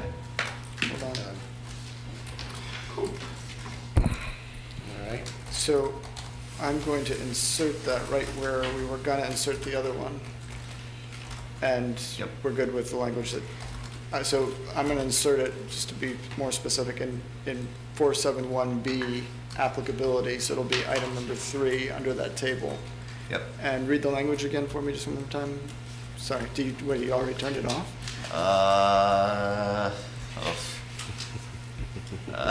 I know, I have the language, I just wanted to double check my This is a location. low amount of tabs. I got a lot of it. Transitions are not required when proposal meets height, and then I started. It's height, building setback, and Yeah, okay. use standards of the. I'm just making sure abutting that district. it works in that section. I just wanted to make sure it works in that section based on the wording, and it does. So I'm Yeah, I'm it does. It absolutely does. I had a little thing. We talked about architectural elements and encroachments, vertical encroachments. I thought we talked about those being taller than the safety barrier or parapet height. They're still listed at 3 feet, and I thought we talked about moving those to 10. Might have. So the section that I'm looking at is for the step backs, but I have a feeling that it probably didn't get changed in the overall height either. Yep.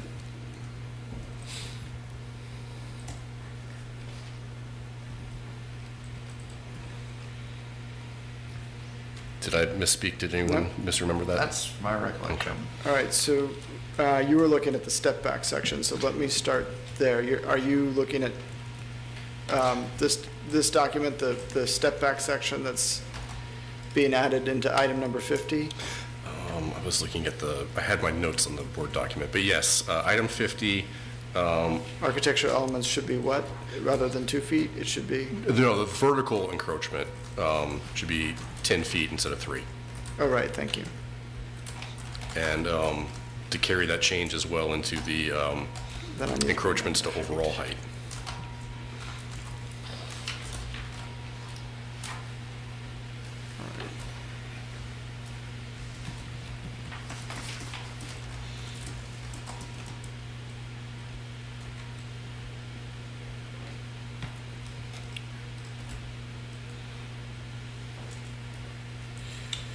Uh-oh.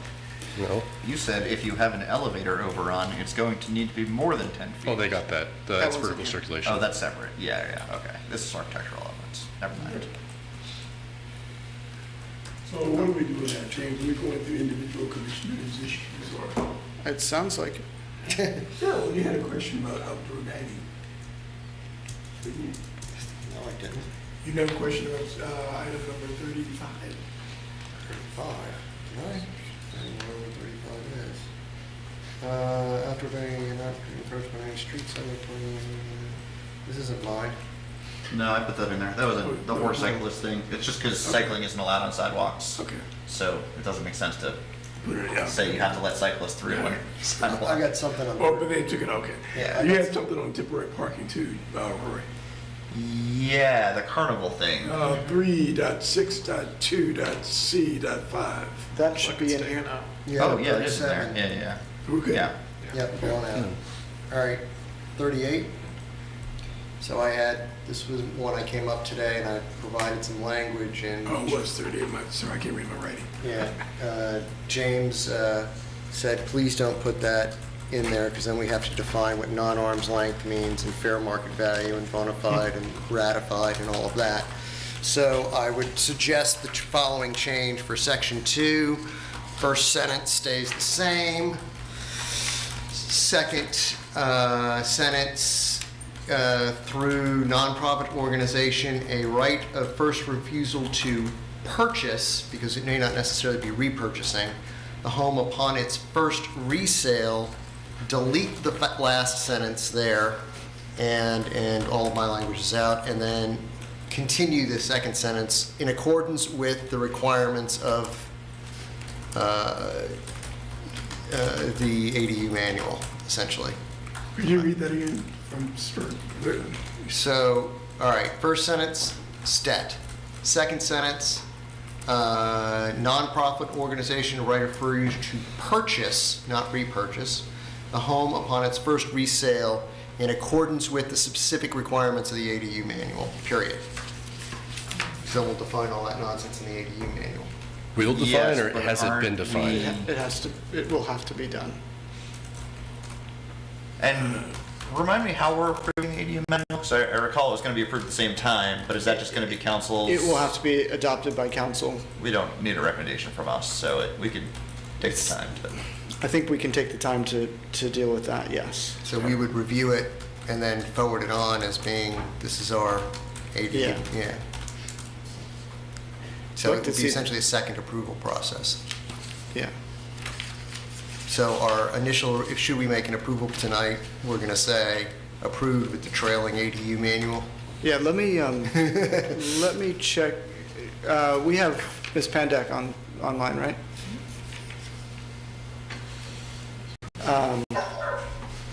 Hi, Sharon. On the ADU manual and the procedures manual, both of those, I understand those both require council approval.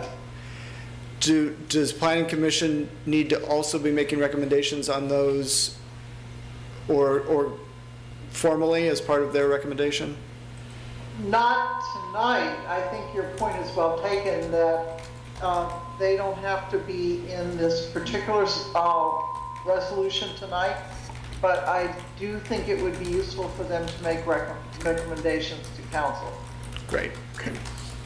Thank So you. we will have some later, and we will buff and turf the ADU manual appropriately.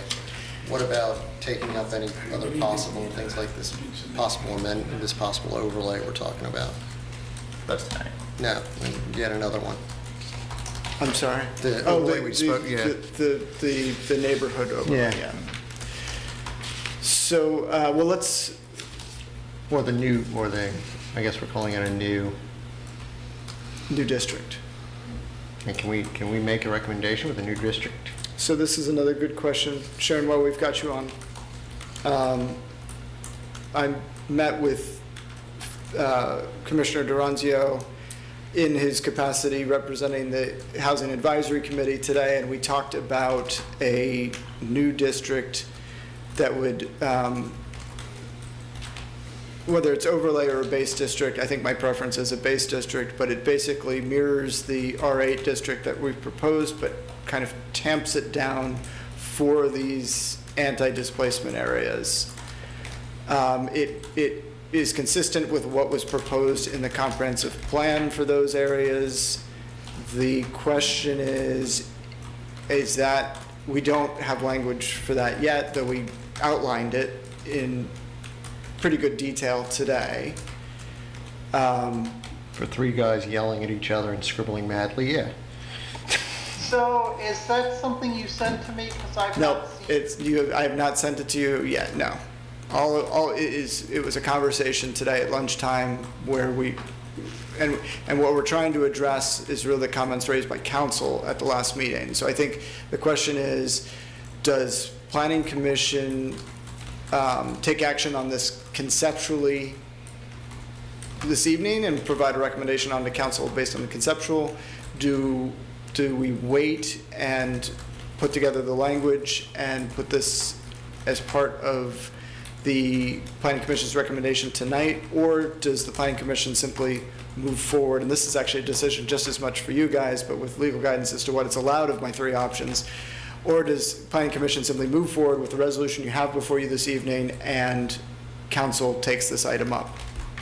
And so that we're clear, we've got before us tonight the corridor overlay, which you guys had already indicated an interest in pursuing, and then this is a separate neighborhood overlay that is essentially consistent with what was laid out in the comprehensive plan for sensitive community areas.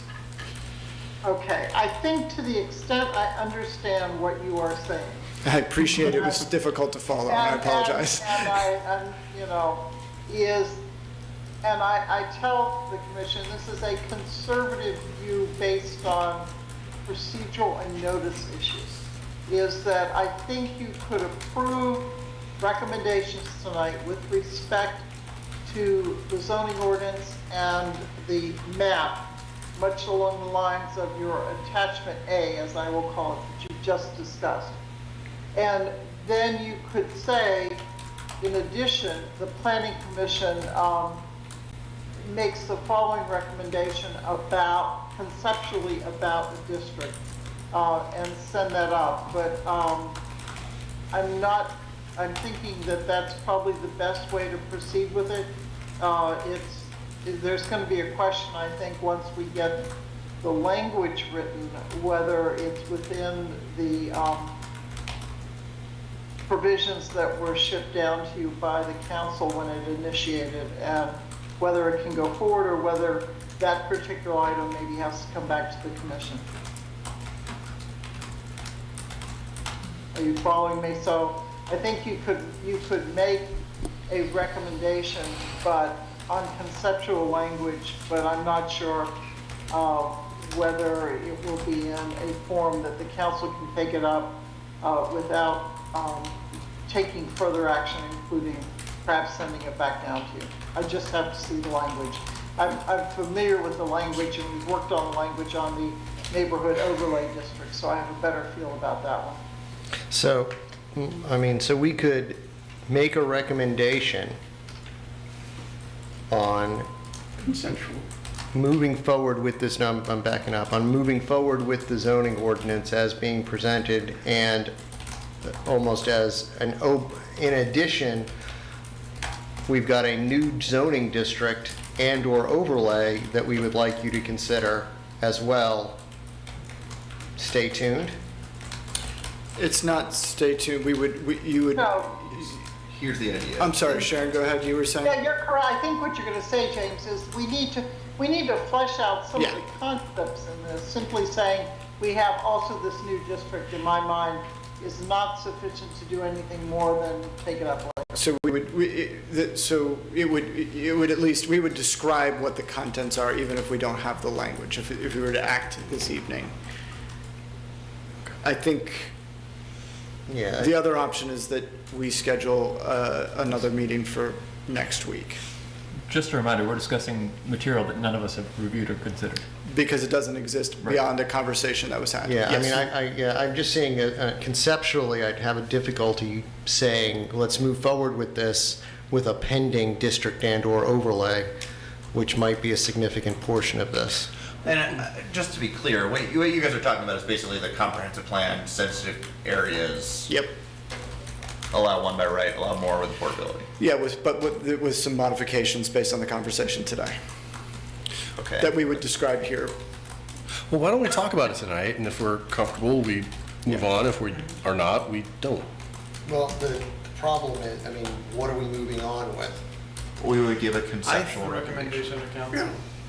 Yeah, there's two options. There's the option to tonight include a resolution that goes on to council that describes conceptually what that district would look like with some detail. The other option is that we discuss it this evening. If there is a sense amongst the commission that you would like to move forward with it, but you want to see the language, we would have to schedule a meeting for next week and present the language, and you guys would therefore take your vote next week. And the third, James, just so we don't lose sight of this, it may not be a desirable option, is that it is handled outside of the current set of recommendations. Right. And that's simply leave it to council to pick it up. Yeah. I'm 100% opposed to that option. Why? Why?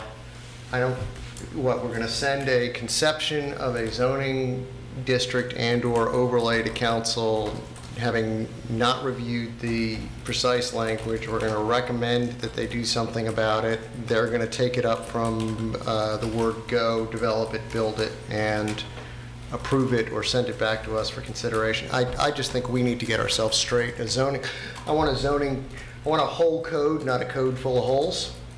And it seems to me that we're that's leaving a fairly substantial hold of a very, very important matter that has not gotten, frankly, the bandwidth that it really needs to get. And I think we're shortchanging the process too. And if it means we meet next week, I'm down with that. I mean, if that's what we got to do, that's what we got to do.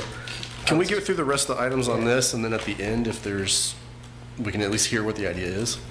Yeah, I mean, I don't have an objection to that. But right now, we're just talking about it. What are you talking about? All right, Willis.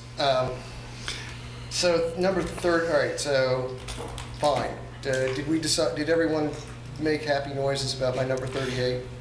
Did James understand it? I think I was okay with it, I think. Okay. Wait a second. This is the portability thing. This is the one that we already talked about? Yeah. I thought we named it. It was 38. Yeah, I just typed it in. I'm like, Okay, good. I just want to make sure we were. Yeah, you and I talked about it before. Yeah, I just want to make sure we're actually done with it. Okay. Yeah.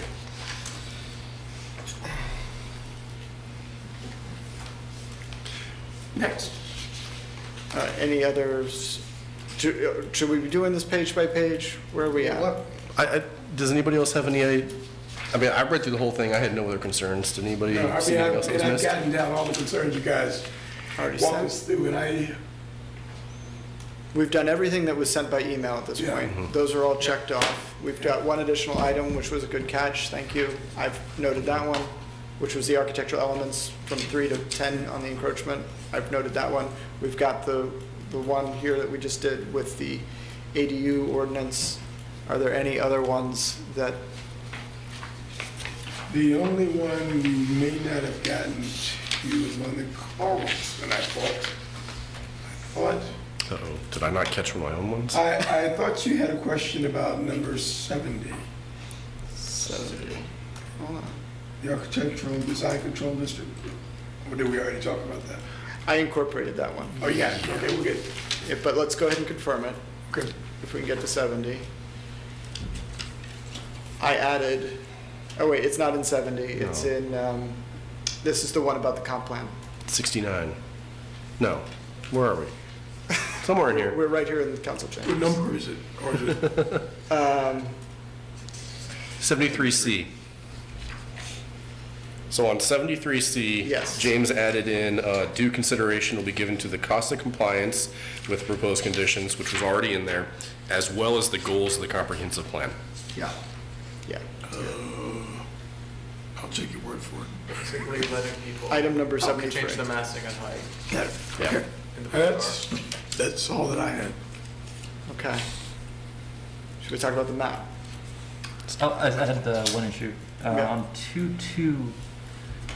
224B1,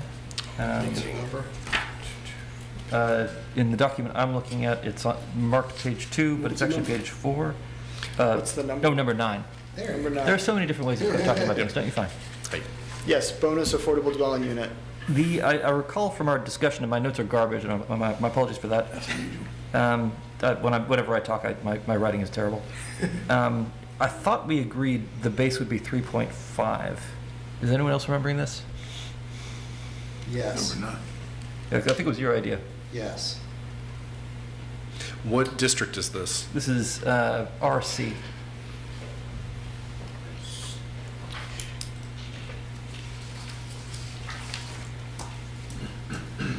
I don't remember. Oh, like over there. Up Apologies for the bad notes on my part.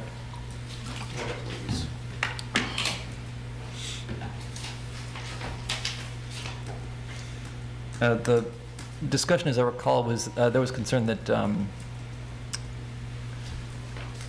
requiring affordable units in RC would eliminate naturally occurring affordable housing.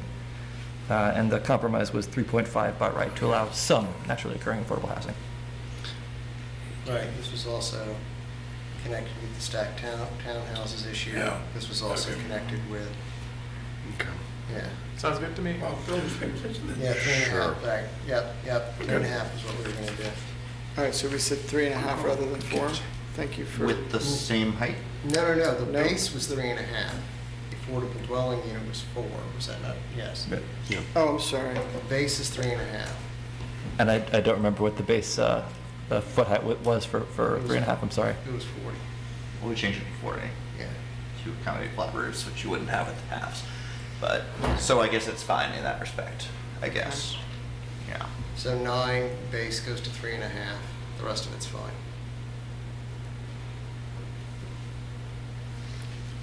Say that Give again. me a second. So we're leaving the height limit in feet as is with the modification here, That's and 40. only changing the base to 3.5. Okay.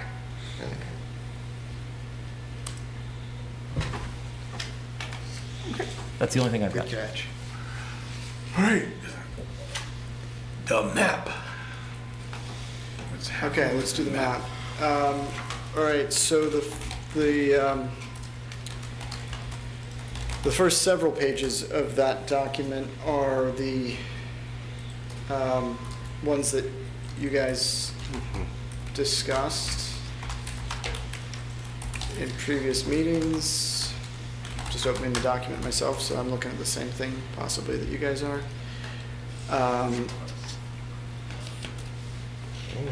Thank you, Commissioner Stolzenberg, for your additional set of eyes. We're working a lot on this. Always happy to look at maps. Yeah, good. So I think we got all of the map changes that you guys all made decisions on over the last several days correct, but please let us know if there's one that's not. But then we have two additional map changes for your consideration. The first one we'll talk about now, the second one ties in with the corridor overlay.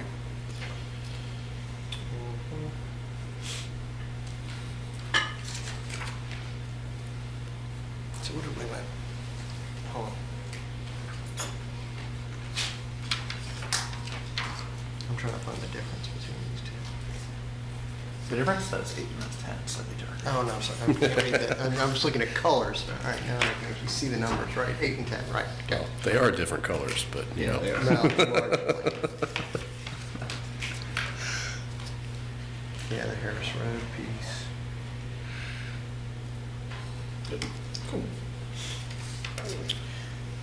Yep. All right. So just give me a nod when we're ready to go to item number 9, which would be the next item, Patrick, the next page. What page? Well, it's my page 9. No, he had it, 9 it was is the UVA, right? Portion of This is parcel, this is the one I'm interested in. Okay, got it. Yeah. So the Grady Ave changes, I don't love that we've got so much RX3 facing RX5. You skipped ahead. Did I? Oh, no. That's fine. So, Nope, it's not skipping ahead. It's number 7. Oh, we're going back. I'm sorry. I thought you were talking It's Preston. going, we almost were moving forward, but that's okay. What do we got? Sorry. So I'm just, this is the first time I'm seeing it on a map, so I'm processing it for the first time here. In general, we try to do like facing like for different heights. And we've got a whole bunch of R5 facing RX3, or RX5 facing RX3, because we've got that big cutout in the middle along Grady. I see that. I don't see that as, I am a big proponent of the like facing like. I don't think that differentiation is large enough that I'm concerned about it.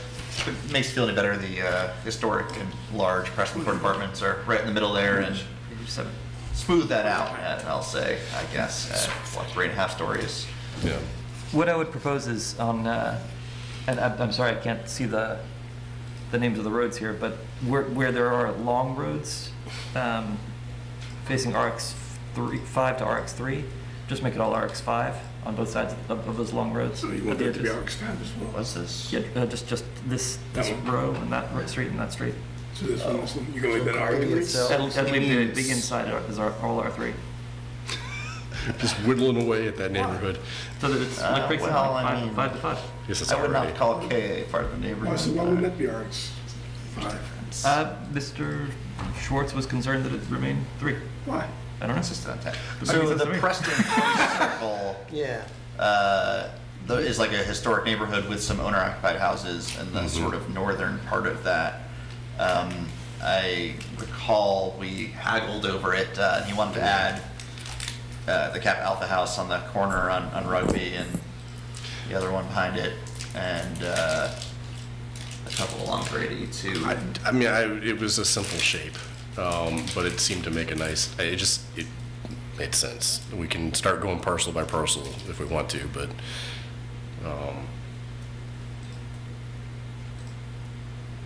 I don't want to drag this out. If the rest of you think that we need to, I mean, then you have RX5, instead of being across the street from RX3, it's right next to RX3, which isn't a big deal either. Yeah, I'm not sure the RX3 versus RX5 is dislike and dislike necessarily. I mean, there's a little more dislike with the RX5 to the RA. No, I meant like. We do have a transition from RX5 to RA, We're right? doing all those as RX5. I mean, behind Madison, or behind all this stuff. We're still deliberating. On 14th Street. I don't see why we wouldn't make them all RX5. I don't know.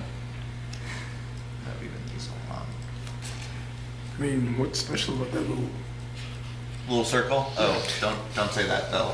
No, I mean, there's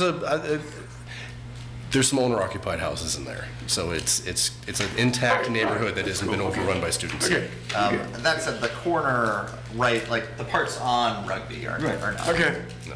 But So R5, R3, R5. So we're doing RX5, RX3, RX5. Yes. We'll leave the little circle. Okay, you got the sale. What are we doing? wait, are we changing it from this map?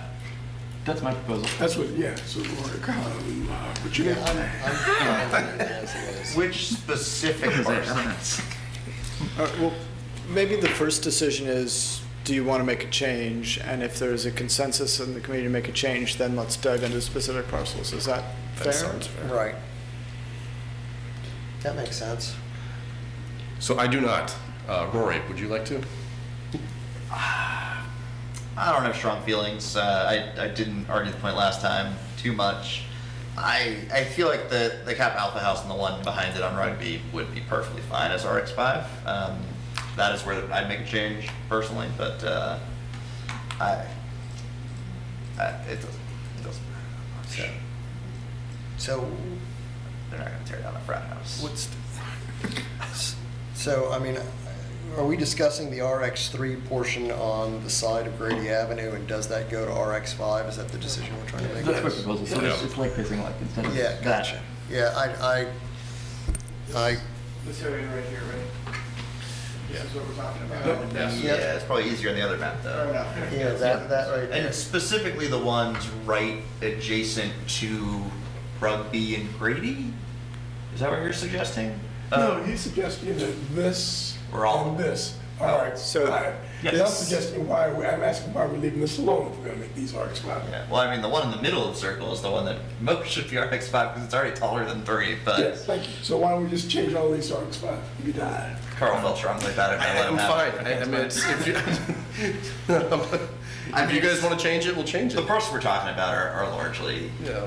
fraternity houses and sorority houses or apartments that are already there, probably won't change. So it doesn't. Are we comfortable RX5 for all three? My preference is to leave it as it is, but we don't have to be unanimous. I'm a little wary of trying to map it here. It's all right, I'll fire up GIS, we can make some maps for you guys. Do the rest of you want to change it? Because if you I mean, don't, then we right. won't discuss I- it, but if you do. I see the argument to change it, but Carl, your argument not to change it is because I mean, RX3 is still, I mean, someone can redevelop the fraternity if they want. It's, you know, I don't really feel strongly either way. It just, yeah, if we want to line Grady with RX5, I guess I'm fine with that. I just want to put some sort of protection for that neighborhood, some sort of transition as you get further north. So, You guys like this I still mean, if we accomplishes keep it. it, also people have the bonus as an option. Hmm? Developers Yeah, could do the bonus as an option. So you say Though keep it- we have not created a way To keep to it. tap into that bonus within lieu payments, which would be pretty critical for a fraternity house. I mean, I don't know how you even do this with a fraternity house, since that's all one unit, as these ECA decided a couple years ago. 0 units? seems like there's, It was a whole thing. Right. seems like there's not a very strong opinion either way. I feel like it's opening a can of worms. Honestly, I'm starting to lean towards Carl here. And you're Yeah, let's keep it. right. I'm keeping it. Okay. We can change it later. Yeah. I'm looking forward to that ADU manual discussion. Stacy, We should probably work that one out. Let's talk about Stacy Hall. All right.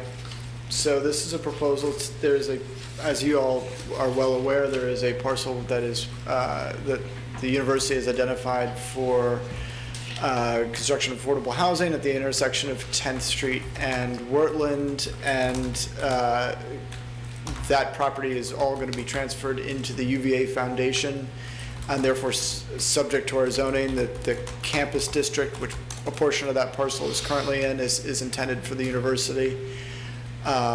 So it would no longer be the appropriate zoning district, so we're looking at basically heading this off by making this all, not split zoning the parcel, and making the whole thing into the CX8, which is what the other map shows. So if you go up one map, you guys had already proposed this whole area to be up as CX8. Yeah. So- Where? No brainer, yes. Yeah, no brainer. Yeah, okay. Yep. But, and I told you so. Yeah. We will put together a plaque. So those are technically 3 parcels. It's all 3, right? In that CM. If you, no, it's just, if you look at the map here above the chair's head, this is the parcel that has not yet been Oh, are created. we doing the split zone? So the rest of it will still be CM? It will be one parcel. They are submitting a boundary line adjustment, and they're transferring it to the foundation. Okay, I So see. we're I understand only now. doing this portion. Gotcha. And the way the ordinance is constructed, there's a line in Article 1, if anyone's interested, that says that zoning district boundaries automatically snap to the closest parcel line. All right. So if that's in there anyway, wouldn't it? Just let it go. Whatever. Would it? Does that mean it changes when you do a VLA? No, it would not Okay, change. It's just when we define. Okay. Right. Sorry. Just wondering if we. It that thing from basically- earlier. That's a weird scenario, right? And I'm wondering, I would, that one earlier with the new language, we might have been able to just argue that line, that zoning district line snapped to the property line, but I would want to dig into that with our legal counsel, but that's what that line is there intended to do, is kind of deal with an understanding that the zoning district lines are intended to run on parcel lines, but they don't always match up precisely because of whatever reason. Yeah. Well, in that case, I think they did do a VLA at some point, right? Yeah. They did, but it was not, it was to eliminate the lot line between two lots. It had nothing to do with where that zoning district boundary was, as I understand it, but. There are 2 separate things that have to take place. Yeah. So this last map change has to do with the overlay district. So let's just cut to the overlay district and we'll come back to this. But the basic premise of the proposed overlay is, as we talked about, I think 2 meetings ago, we're proposing taking Preston Avenue and Cherry Avenue, and Cherry Avenue is already CX3, but make the length of Preston Avenue also CX3, and then applying this overlay district, which would basically say you have to get a special exception permit in order to get additional height in these districts. And to get that additional height, you have to do 2 of the things on that list at the bottom and have a community meeting. So basically, we are setting up an opportunity for a conversation with the community and then a decision by Planning Commission and Council on a proposed package of neighborhood or community-oriented benefits. How does if somebody wanted to do an affordability bonus, is that not part of this? So right now, the affordability bonus, someone could still just do that. That's not part of this. So as this is set up, it downzones the district into CX3, which gives you all the rights and entitlements to CX3. So someone could just do the affordability bonus and pop up to 5, as this is proposed. Or if could they do the special exception, they go to 7 stories, but it's 10% of the units at 60% of the AMI? I'm sorry, say it again. 25%. 25. No, that's a choice. One of the things. Yeah. It's a choice. So, if they wanted to do the special exception, they go up to 7 stories, they'd be required to do the 10% of the units at 60% of the AMI, and they have to pick 2 of these other things, correct? I think we would have to, we could add that in. It's not built into this as it's presented, but we could add that in. I guess I was assuming, I mean, it's because any district that's not R, A, B, or C, 10% of the units have to be 60%. I'm sorry, yes, I'm sorry, yeah. So it's Thank already you. baked That's into that. always baked in, sorry. So can That's you what I'm get- trying to confirm. Can So you get a yeah. special sorry. exception and then go 2 more under 50% AMI? To That's 9? not built into this. Not saying you should, well, I guess you would. Well, I think we really have set this up as an either or, Yeah. but you guys can discuss whether that, I think it makes that's sense either or. fine, That but makes sense. just try to clarify. yep. The only thing I'd want to change on this is the local art installation. I would just get rid of that because I feel We're like just providing someone's just going options. to put a mural in the building and think that they did something. Well, good it still for the has to be community. approved by the still Planning Commission and discretionary. Council. It's still discretionary. So we're going to be I judging would- art? Well, that there's art. You know, you're saying Oh, that to a guy. we only approve it if it's good art, of course, yeah. All right, I mean, I'm asking that as a guy sitting here in a, in a Hawaiian shirt with tacos and cats on it. You want me evaluating art and aesthetics? It just seems like an easy way out. Yeah, it does. I mean, I think it's You know, a I mean, way you paint it to white and engage the say it's a community that Blanco. may or may not be sufficient to have gotten you this, Yeah, I think that. like, to win local art- over the council here, right? Like, it's still discretionary. Do you want my notes on this? They are extensive. Oh boy. Oh, boy. In general, the big idea, I'm a contract writer sometimes, specific, measurable things that we can fight in court. So that's the idea of everything I'm about to say. Affordable housing, to read 20% affordable units at 60% AMI. Affordable units must meet the requirements of section. There must be at least 2 affordable units as part of the proposal. Otherwise, they could say, 1 or whatever. Affordably priced, and I'm recommending 20% instead of 25 because it's simpler math, and I think it's more feasible. For B, just adding the sentence, no less than 2,500 square feet. For C, adding the sentence, no less than 2,500 square feet. For D, adding the sentence, no less than 2,500 square feet. For E, you might sense a theme, no less than 2,500 square feet. For F, this is a little bit different. At least LEED certified or comparable quality, measurable. I would rather make that something off the LID checklist. I could live with that. Or, well, Just something specific. G, of durable materials and with the participation of a public art authority.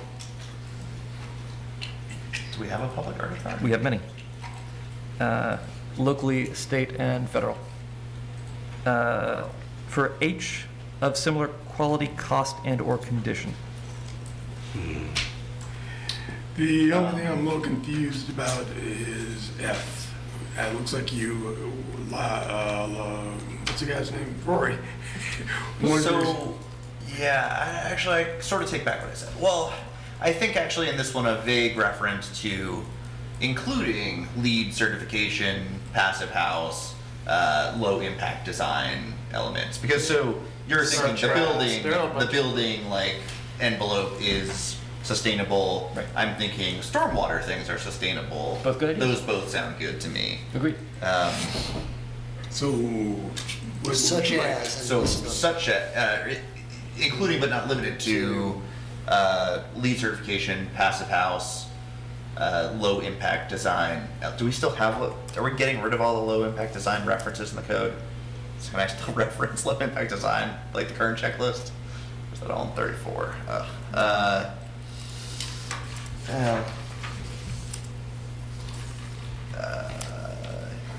I guess you could just not capitalize it.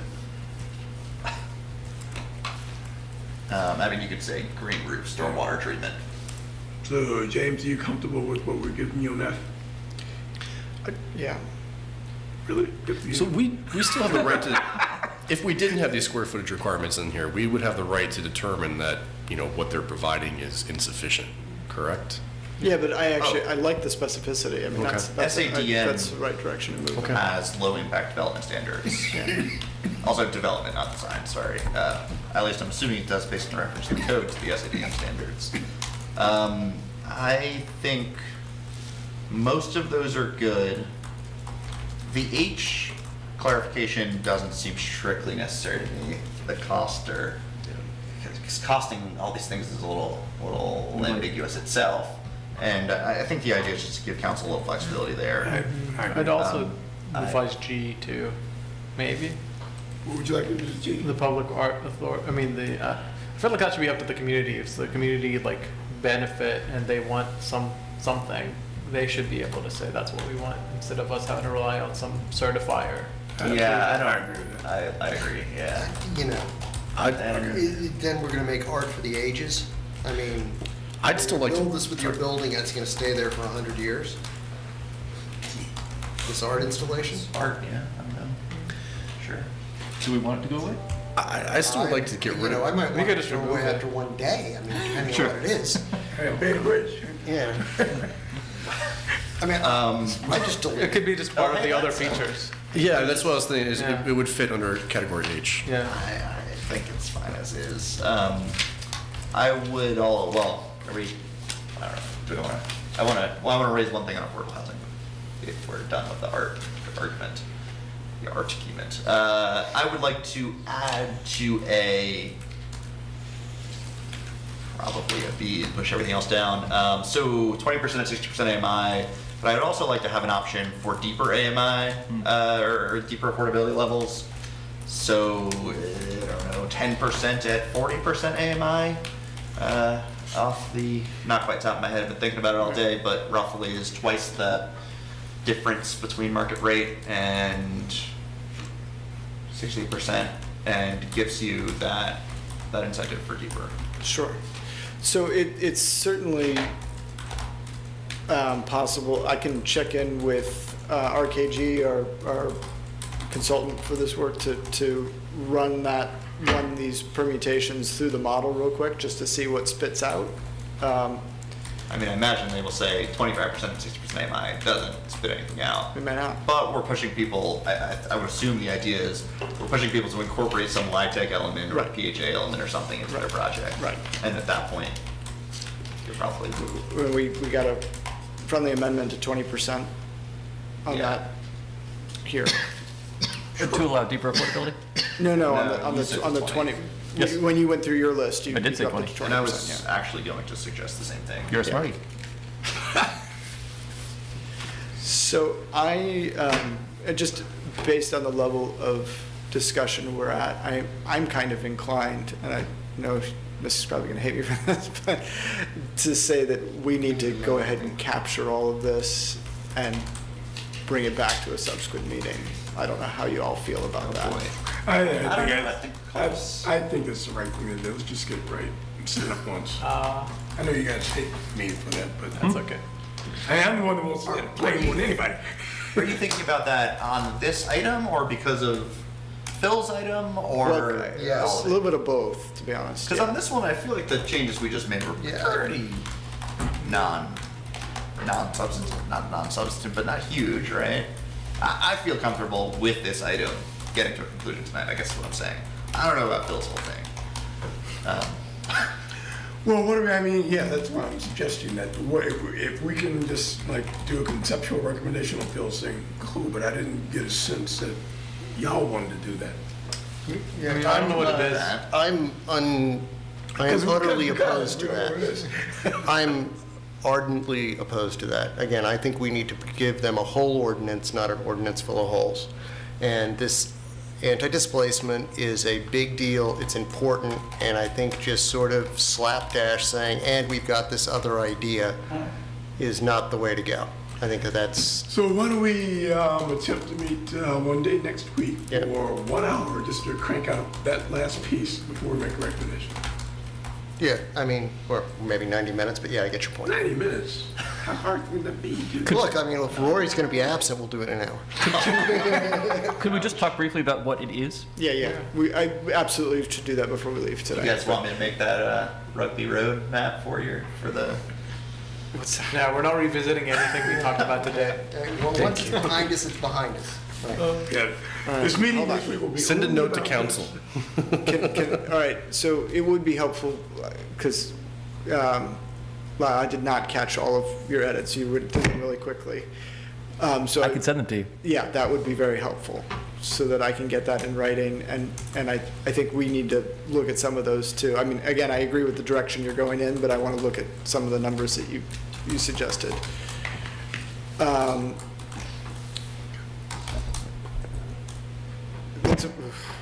Let's wrap up the corridors. Any other comments on those? Does everyone capture what was suggested? Okay. James, can I ask a question? Yes, please. If I might, Lyle, I did not understand your at least 2,500 square feet. If these are to be community-based, can you explain that? Yes, the idea is just to have something measurable, because an issue we've run into in the past is that a developer will say like, well, we've basically done it, and then we say, well, we can't measure it, so I guess you did. So they can't have Okay, I got it. Then James can take it from there. Thank you. a community closet. Right, exactly. Anyone should use it. Yes. Happy yes. face. It's Yeah, all right. the lending library is a banker's box of old comics. Yeah, no. Okay, so the notion with the neighborhood, with the anti-displacement oriented towards the neighborhood, the conversation we had today was to create a version of the RA district that is, I don't know what we call it, RA something. We'd give it a title. RA version, whatever. Right. Doesn't matter. Workshop. There's a title to it. And in that district, it would allow 1 unit by right. It would retain the existing building bonus for additional 1 unit. So that's getting you to 2 units. And then it would allow up to 6 units if all of the bonus units were affordable. So it's the exact same model as we've put forward in the other residential districts, but it's got a base of 1, retain the existing building bonus of an additional 1, so a total of 2, and then the affordability is the same as the RA district. And the idea of the additional 1 is, with preserving the structure, is accessory units. Right. And Bill, we know where these districts are. We're not 100% sure where all the boundaries of these are either. So that needs to be figured out too, right? Well, we at least need to decide that we've decided what the boundaries are. Right. Well, and so, our starting point is the areas that are identified in the comprehensive plan.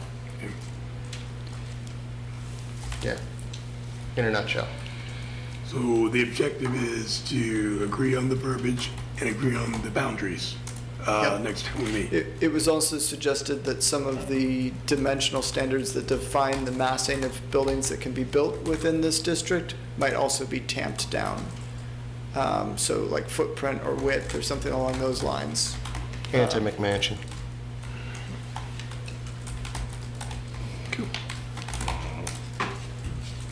Sorry, guys. How does everyone feel about that? Yeah, feedback would be useful. I mean, sorry, it's an important piece, so we need it. I don't know if gives me the same heartache that I had before about essentially downzoning sensitive communities. Well, I mean, you still have the 6. You can go to 6.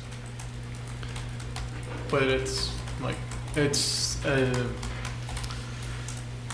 negative on their generational wealth building. But, yeah, so one of the, what this is informed by in part is that there is no debate in the anti-displacement zones about the preference. The preference is way over on the side of preserve my neighborhood over the wealth issue. Yeah, I'm getting that a lot. Yeah, I preserve the neighborhood, my wealth, I'm wealthy in my community, and, do that, so. What is meant by preserve the neighborhood? Well, I mean. Preserve the culture, the composition. Yeah. Well, that's the tricky part, right? Because the only thing we're preserving is the 4. Did you guys get a chance to watch the council meeting the other day? It was an interesting discussion. And I think it was framed a little bit as, and there's some merit to this, as, we want to do something in the interim while we do small area plans and extensive engagement and figure out what our real long-term plan is. And do we take the risk of, well, for a couple of years, we don't let people tap into that well, or the risk of, well, oh my God, the neighborhood just changed a ton in that time. And the overwhelming desire is to go to the risk that you don't tap into the wealth, because that's less permanent and can be undone. Where I really get heartburn about that is I'm gonna resist going into the whole parable I was kind of laying out in my head from the other day, but. I was walking down Fish Street the other day, and you look at houses, and they have these huge additions on the back, and they have undergone change under the restrictive R1 zoning that they're in now. And in this world, the down zoning that we're proposing, or the lack of upzoning, doesn't necessarily protect any of that neighborhood change from happening. It only potentially says the form can't change so much, and every time it does, it pretty much has to be for expensive single-family housing that's going to actually change the makeup of the community. And my worry is that it's not so simple of a trade-off as they made it seem the other day, and what we're doing is actually exacerbating the problem that we have now. That said, I don't think it matters that much, because I think that's going to be the most economically profitable use, probably no matter what you zone it to. So I'll just say that I've publicly stated and agree with many of the things you just said, and those were points that I was making today. The one thing that I think is somewhat better about what we're talking about is at least we've created the opportunity for doing accessory apartments, which I think, because one of the points you made is exactly one of the things I've been concerned about. We've basically eliminated, under the straight up what's happening in the comprehensive plan approach, we've eliminated all other options but to build an expensive single family house, right? And so that bothered me, because I do believe that we should be creating options for 3-unit buildings, and to take away that option is moving us counterproductively. But one of the things that I like about the proposal we laid out, well, there's 2 things that I think are better. One is that we have the accessory apartment option, free and clear. Doesn't have to be an affordable unit. It's free and clear ability to do an accessory apartment. And then 2 is the idea of we're still going up to 6. Now, granted, that's going to be a nonprofit project. We pretty much know that because it's basically going to be 5 affordable units and 1 market rate. So it's going to be all affordable units, whatever gets done there.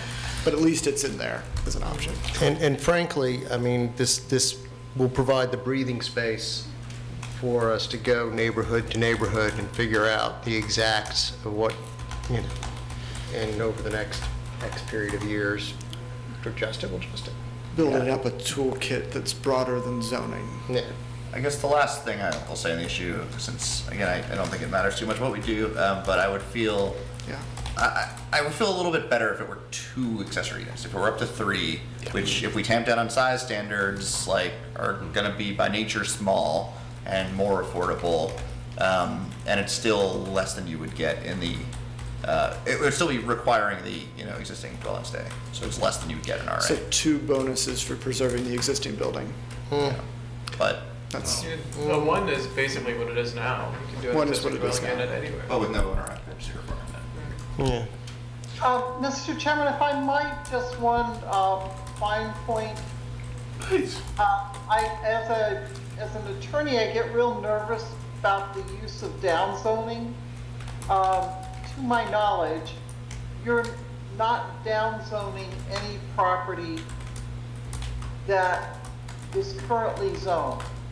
When you talk about reductions, you were talking about reductions of proposed increases. That's not a downzone. And downzoning has a really specific designation under state law, and it's when you start saying to people, "Oh, we're downzoning you," you're not really downzoning them, and it makes for anxiety that's unnecessary. Yeah, I'm sorry. I don't know if I said it out loud. I thought I corrected myself to lack of upzoning. I might have said it. Yeah, thank you. And it's easy to fall into, but I just want to tell you all that because it's a message you're sending out there that people will interpret in different ways that are not necessarily positive. Right, so no use of the word downzoning or sensitive communities, anti-displacement zones, and, Lack of upzoning. well, level of upzoning, because we're still upzoning. Yes, and that's a better way to say it. And and the other thing that I do, since if you give me a second, Mr. Freese and I have worked very closely trying to make sure that, and also with the consultant, to make sure that your intents are consistent with what can be done under zoning law in the state of Virginia. And so when I mentioned to you that something's a little iffy, what we have worked really hard, particularly on this corridor concept, is to make sure that it's well within the boundaries of what can be done in Virginia.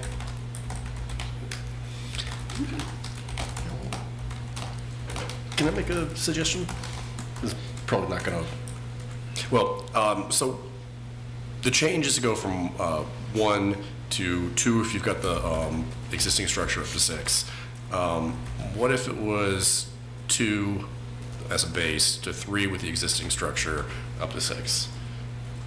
Which is still less than the RA, but it just would allow someone to put in a duplex if the house that's existing is. So you've got a decent-sized lot.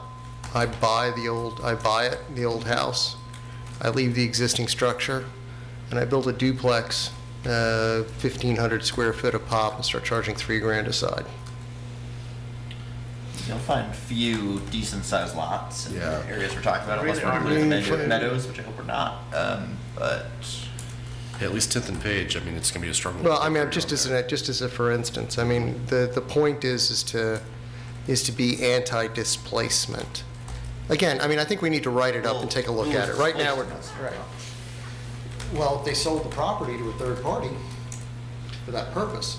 Well, but they sold the property and took So their they- generational wealth with them. Right, and the replacement in that neighborhood is a high dollar.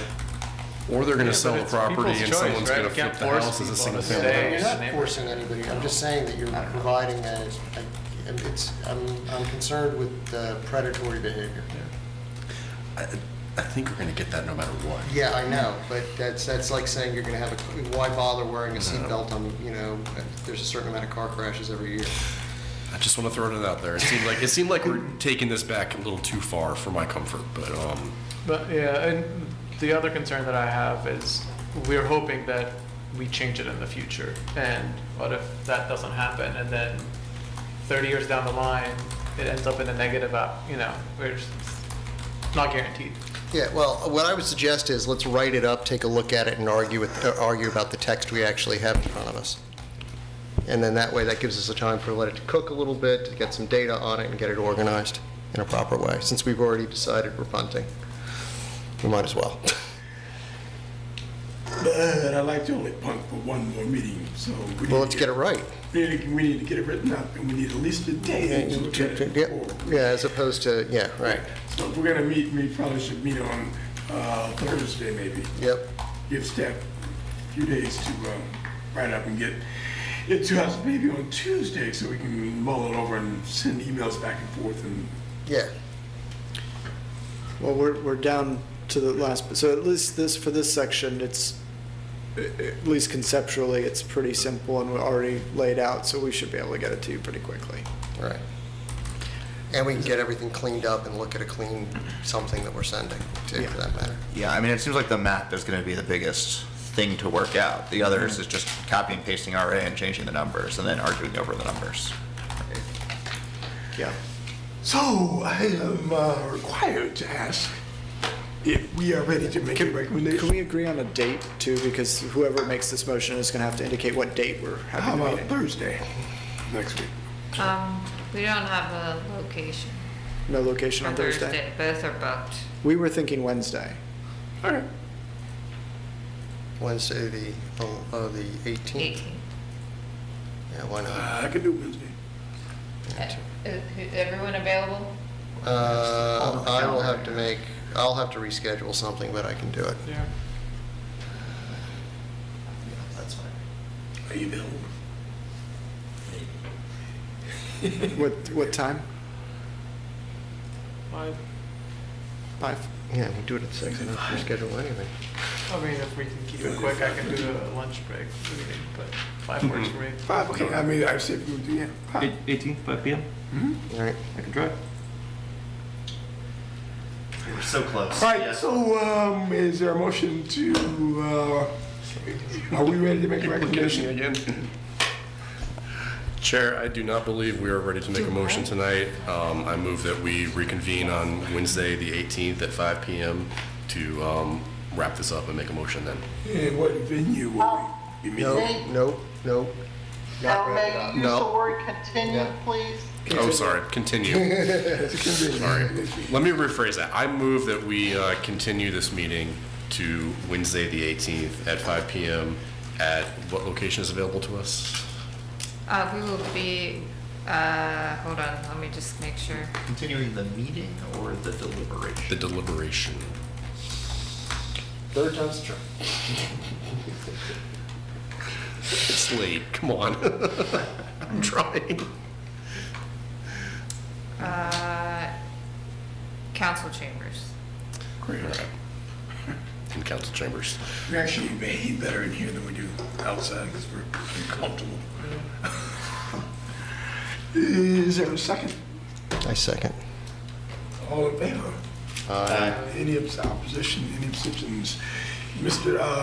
Motion is passed. Mr. DeFranzio.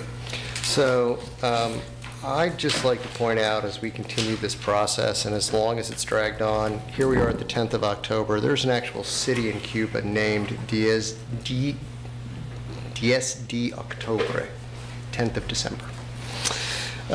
I don't think we should rename the city at this point, but in memorialize our work here. If we'd finished, maybe I would have suggested that. But let's merge. I'm taking those motion to adjourn. Yeah, and so let's go home, I say. Yeah, I second. And out of here. Aye. Some